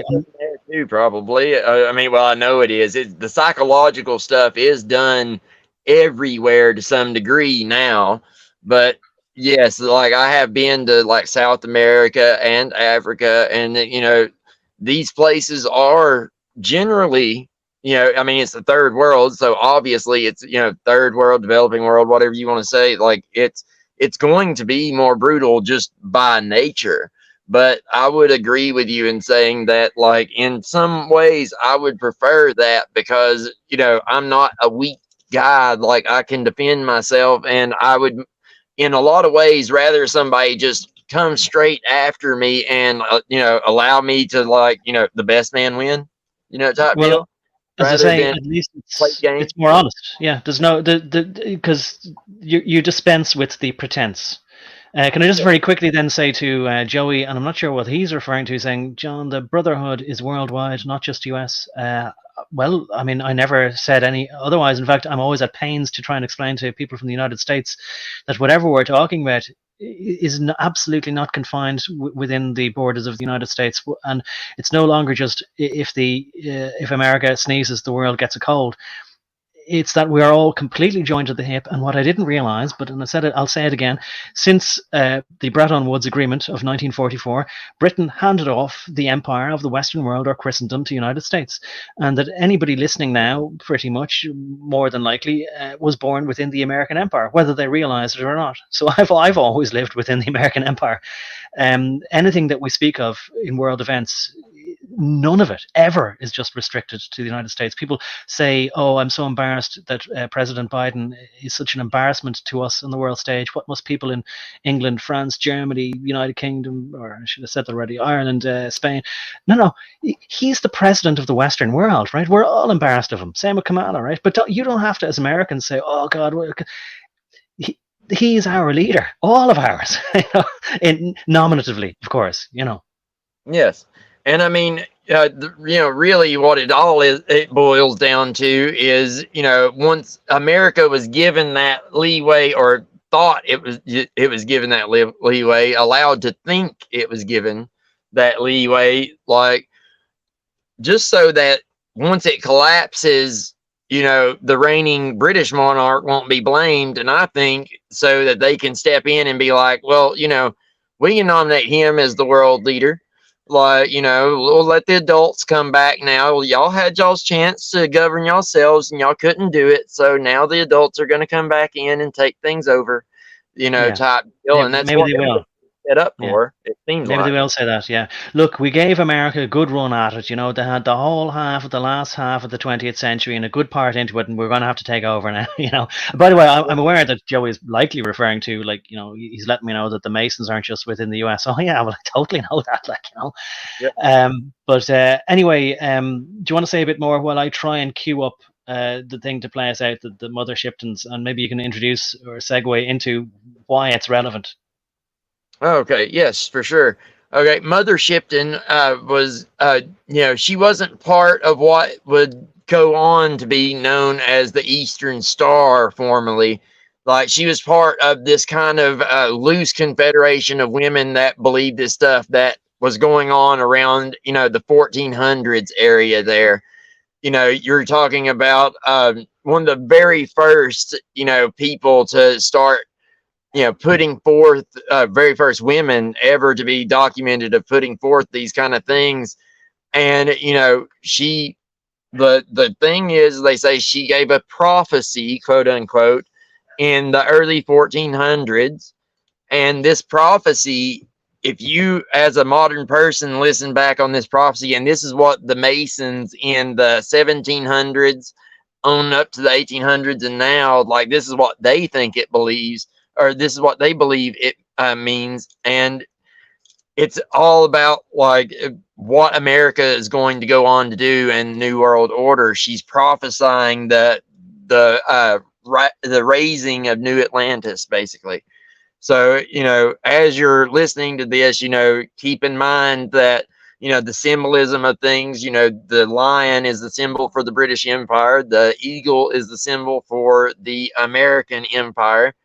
And, you know, the eagle is also a symbol of Jupiter, of Zoroaster, and of, you know, in Freemasonry, of Lucifer, and of, you know, man becoming God. Basically, is that phoenix type idea.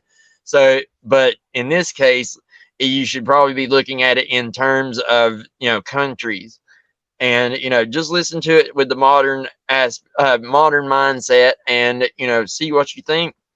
You know, from the Mason standpoint as well as mine, I think, you know, she knew what was going on and she put it out there, you know, kind of as an early 1400s version of pre-programming, right? You put Okay. this in the consciousness of people, and, you know, then it has more of a chance of becoming real, right? Yes, and just because you mentioned, you know, the Lion of Judah, I'm going to mention then that you and I had a conversation offline, which I recorded, but I haven't had a chance to. I wanted to add some annotations because you talked about some things. One of them, including that you fashioned a ring out of your metallurgical skills, which has a symbol on it that I don't even want to mention the symbol. And it has to remain. And I'm not trying to sort of be all sort of, you know, secretive about it, but it's I'm not going to put it on YouTube. And I think, you know, if you see it, you'll understand why, because we talk about things that just aren't allowed, really.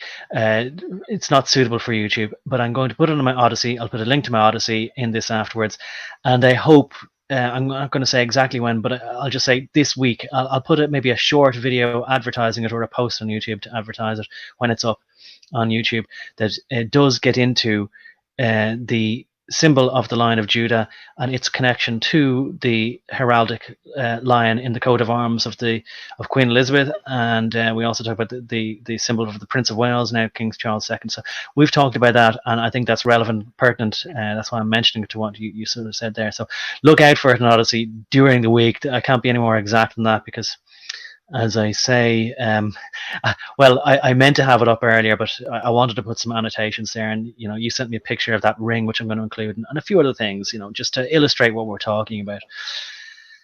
So we're gonna, I think, play out. We'll have a comment or two after Mother Shipton's, but this is, I found, you sent this to me, and I also found another version where somebody read it out in a sort of, they did it more to a beat of making sure that it followed the cadence of sort of a stanza of poetry.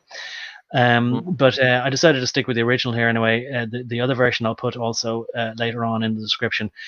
where they've put illustrations maybe with what the words are saying. But we'll listen to this anyway. Bill Cooper introduces it a bit as well. It's just under 4.5 minutes. I think might as well try and play all of it or most of it anyway, so they'll get the idea. I don't think I'd heard of it before, but obviously comparable to Nostradamus, although I would say less vague. I think there's one or two phrases in it that are quite on the nose. You know, I don't mean that as a pun, but quite recognizable is what I mean to say. Do you want to say one or two words then before I play this, or are you happy for me to play it? Oh, just go ahead and play it. Like you know. Okay, here we go. Now, I don't know if you've ever heard of Mother Shipton or not. She was a woman who died in 1449. That Columbus discovered America. And they called her Mother Shipton. And she made some prophecies. She wrote some poetry and made some prophecies.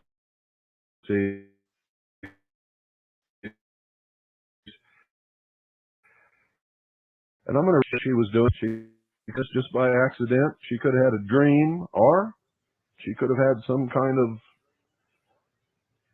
psychic vision that allowed her to really see into the future. I don't know the answer.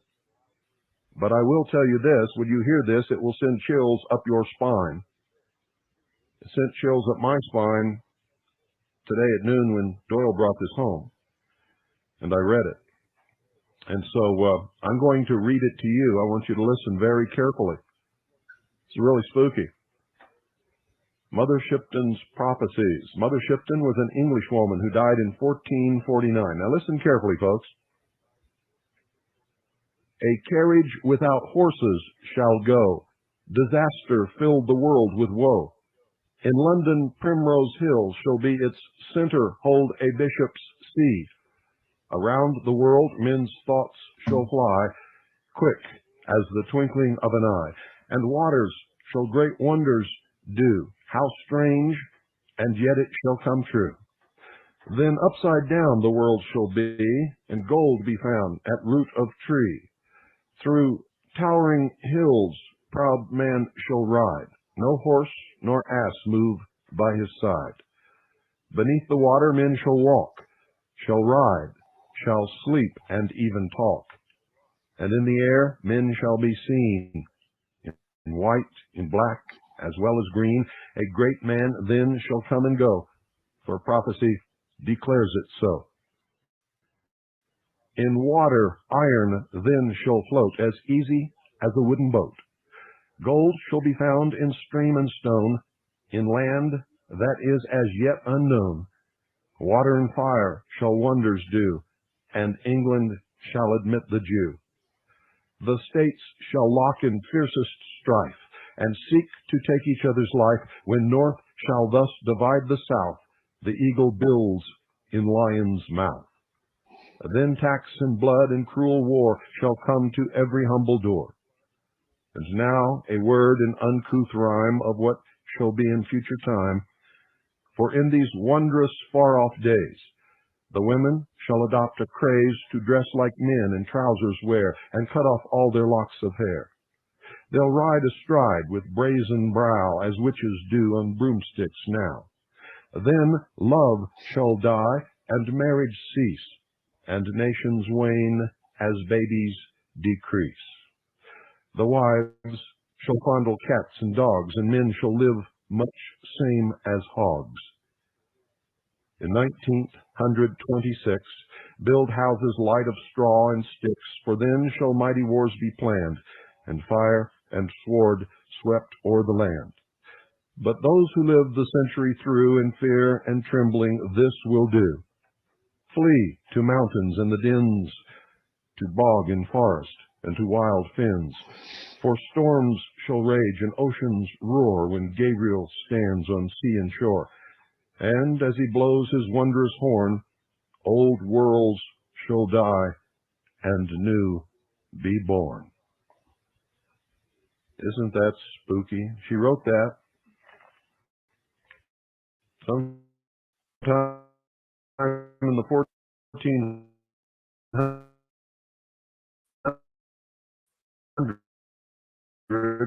I would imagine she died in 1449. And I think there's prophecies, but I don't know what it is. Haven't seen it. Well, that's it there anyway. I'm glad I let it play. I accidentally paused it briefly, but hopefully that went through anyway. And will we sort of have our final thoughts on that? Because listening to it again there, you sent it to me earlier today, and listening to it again, it's very accurate. It does strike me, of course, there could be some forgeries or what they call retconning. I just have to say that just for the sake of it, to take that position, the skeptical position that we must all, that people can retroactively, I forget what the con part is, but I'll say contrive, even though it's not that, but or construct a backstory to something. And I can imagine people maybe in the early part of the 20th century being scandalized that women are wearing trousers, because I think that would be as unusual to see as, say, men wearing dresses or whatever now, or whatever else, But and there was he mentioned something there. I'm glad he did and I didn't. But anyway, do you want to have it all seems like very much on the nose there. A lot of stuff anyway that we recognize now. What do you think, JC? Oh, absolutely. I mean, especially if you know history, like the real history of the United States and all these different things, it talks about, water doing wondrous things, hydroelectric power. It talks about, it talks about the, steel floating on water like a wooden boat. Well, we have steel ships, that do float on the water. Indeed. The North being divided from South and war. Well, that's the civil wars between Britain, the Civil War in Britain and the Civil War that ended up happening in America. And but I think it's speaking specifically about the one here in America, because what it said right after that is the eagle builds its nest in the lion's mouth. Well, the thing is like that's what the Civil War did. The Civil War was instigated so that America would end up back in the hands of the British.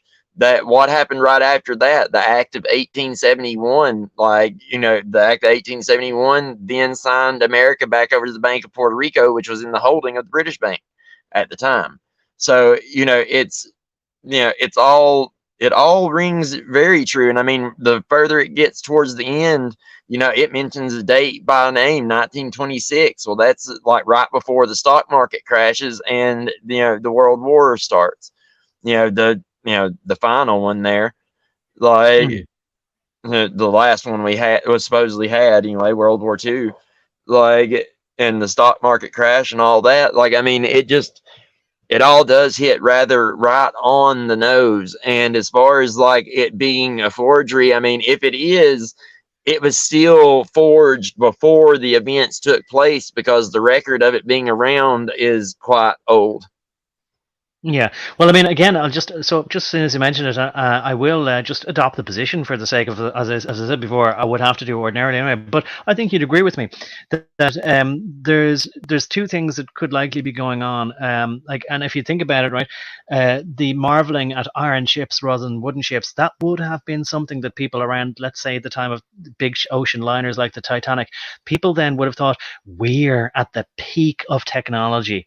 Now in these days. So one can definitely see that it's written for the context of people around that time, the early part of the 20th century, that they'd sort of say, wow, yeah, it's true. It really came true.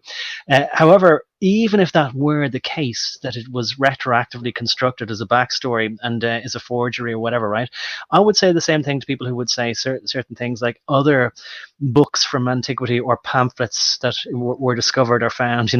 I don't want to be too specific. I've been perhaps a bit loose-lipped now, but people refer to something as a forgery, and you kind of go, well, regardless, it's been around for quite some time, and let's at least examine the mind of the person who was writing it and what it might say.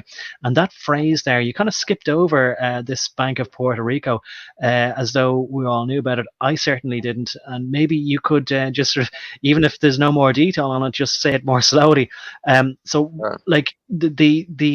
think that the fulcrum of the whole thing, the center point of all of that, even if you, I think we could sort of say, let's forget about iron ships and women wearing trousers and cutting their hair short, right? That's all just salacious stuff to scandalize us. I think for those with ears to hear and eyes to see, that the eagle making its nest in the lion's mouth, even if it was only written in the late 19th or early 20th century, that's saying something to people with ears to hear. What is it saying, JC? Well, I mean, it's saying exactly what we did during the Civil War. By going to war with one another, we took out loans from people, i.e. one side took it from the British and this and that, and the other side took it from the French and this and that, right?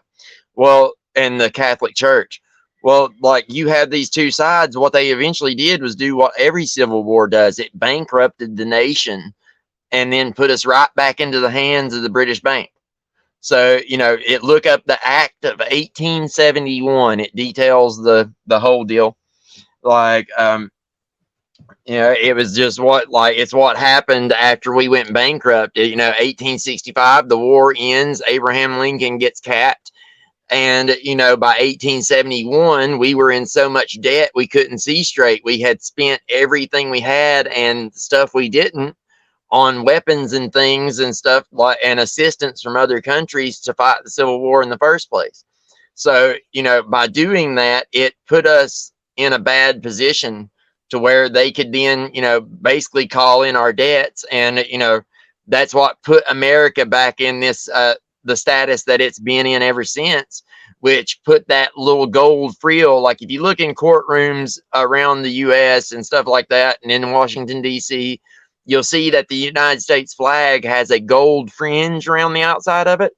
Well, that in military jargon usually means that's like a Commonwealth type flag. That means that like your courts are like getting their authority from somewhere else, right? It's a maritime law type thing. And it was all done under cloak and dagger secrecy, so nobody would really understand or know what was going on. And most people didn't really catch it at the time. Some did, but and just to be very clear on it, and just to be clear, it's not just maritime law; it's specifically British naval maritime law. Yes, specifically that, and it's what points us out as it's what points Australia, it's what points out Canada and all the other places in the British Empire as not really being free, but still being part of the British Empire. Yes, for all intents and purposes, it became the Anglo-American establishment or the Anglo-American Empire.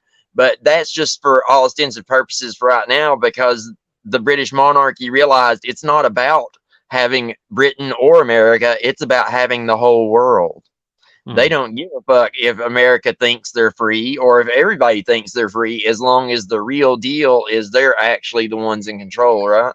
So, and I'll harken back to as well the idea that not only and forget about whatever layers of porch masons there are, but there is an echelon of masons who practice over and over of being in control of their emotions and not getting upset if people out there think that I'm a professor, or I'm clever, or I'm a member of this group, or I've converted to this religion, right?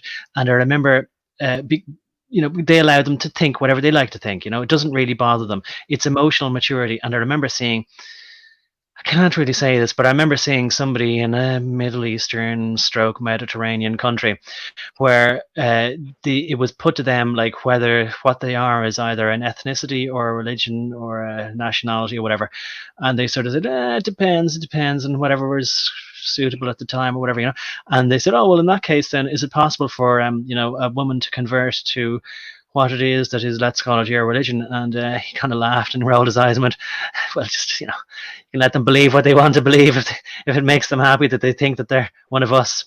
But he knew that obviously she wasn't and never would be, So it's the exact same mindset of whoever is in control of the British monarchy, sort of saying, we'll allow people thinking they're free Americans, or we'll allow even people still to think that it's Rule Britannia, because it's all just nonsense for them to believe in, while we are making our plans in the background, rolling out documents to, as Tedros then reassures us, do nothing at all, Yes. And I mean, if you go back into British history, this is how that monarchy, especially since the Norman Conquest, has kind of been about that kind of business. You know what I'm saying? Like you being of your particular descent, I'm sure you're quite aware. Well, we talked about the Blue Book scandals and, you know, the Highland clearances and all these different things and nasty stuff that the British Empire has done. It's like this is pretty much par for the course for how they have always behaved. And Well, you know, in case I'll say again for the record, in case anybody thinks I'm a Irish Republican or Fenian or anti-British, I've said to you before, most of my own countrymen or supposed compatriots are not worth fighting for, aren't very nice people, don't really have any principles, only ever wanted to be independent, maybe because as soon as they were allowed to think they were independent, then they just got up to the same sort of crony capitalism or whatever else, you know, pigs feeding at a trough, same as anywhere else, which is why I now understand why actually a lot of people didn't want to be independent because they knew nothing much would change. We'd just meet the new boss, same as the old boss, except more parochial and not even not even as mannerly. Do you know what I mean? In the same way, right? We now all know it never really made any difference anyway, you know, because the same kind of crooks, whether they're local or national or international, always kind of climb to the top or slither their ways to the top. Just want to say very quickly there. Hello to Dr. Crispy Johnson. He says I'm late. Well, we're wrapping it up now. At least we're trying to, but you can listen to it on the playback. I think it's a good one. I think it's worth listening to. I know I've had some internet connection problems, but hopefully it all went through there anyway. So yeah, British Empire, American Empire, it's all going to become moot now anyway. And the whole little experiment, we had a small experiment, much shorter than your time. Like it wasn't even from 1916, nor was it from 1926. If you want to think about it, Ireland might have been technically independent since 1947. But or 1948 maybe, but really nothing changed, and I know now why it didn't change. And whoever's behind the British Empire or the Anglo connection or whatever, they didn't care if we thought we were independent. They knew it didn't really make a difference in the grand scheme of things, which is where we all are now. So maybe try and wrap it up on that, JC, and I'll say thanks and good night. Okay, sounds good. And I mean, yeah, you're absolutely right. I mean, I'm fully familiar with what happened with the IRA, and the British government did with the IRA the same thing the American government did with like the weathermen and stuff like that. You know, these groups, they go out there, well, they have to get their weapons and stuff from somewhere. The government gives them bunk weapons. They give them bunk information. They do something stupid that kills a bunch of people, or at least the government says it does. And then they all wind up in prison and co-opted and all this other kind of stuff. It's the same kind of game or template, whatever you want to call it, that they run everywhere else. It's, you know, they've been doing it for a long time. You know, this kind of stuff started way back when, you know, you had King James sent over the Ulster Scots to keep the Northern Irish under control because, in his words, the Scottish were more civilized than the Irish were, to some degree. And, like he was really killing two birds with one stone. He'd get rid of the border Scots, like my family, and, send us all to Ulster and we'd kind of be out of his hair. Right. So, it's kind of in, it's a long, drawn out soap opera, but it's more of the same. Like you said, meet the new boss, same as the old boss, meet the new plan, same as the old plan. It's always been that way. Yeah. Well, I am understanding now why people get the leaders they deserve, because you can't just, leave it up to the assumption that there are people who are of a higher moral character than you, and you can just leave them off with it. But of course, the other side of the coin is they keep us distracted with all this nonsense and jobs that both, as we mentioned before, I won't get into it again, but men and women have to work from early hours of the morning till late at night, and they're exhausted and they have no time to be looking into what really the politicians who are supposed to be given the high responsibility of looking after the affairs of state are up to. But can I leave it at that anyway and say with a heavy heart, but also with some gratitude again for the conversation we've had. I want to say thanks again to you, JC, for the great conversation. It always wants to go in all directions, and I've kind of maybe resigned myself to the fact that it's just going to, but we covered some of the things we wanted to. And I want to say thank you to everybody who's listened to us live, and to anybody and everybody who's going to listen back to it either during the week or maybe who knows at some point in the future. Final thoughts, maybe? Final thoughts, JC? Well, yeah, I would second that, and I would say thank you to everyone who's watching, and thank you for having me. It's been fun as always, and we'll definitely do it again, and try to pick back up where we left off and carry this conversation on. Cheers. Oh, and again, I might as well just say we did have another conversation which is going to remain an Odyssey exclusive. I haven't uploaded it yet, but I'll advertise it on YouTube in some form, either a post or a short video when it's available on Odyssey. And it goes into this eagle making a nest in the lion's mouth and other things like that, the lion of somewhere, and the British monarchy and those kind of things. So look, thanks again, and hopefully talk to you next week. Sure thing. Okay, cheers for now.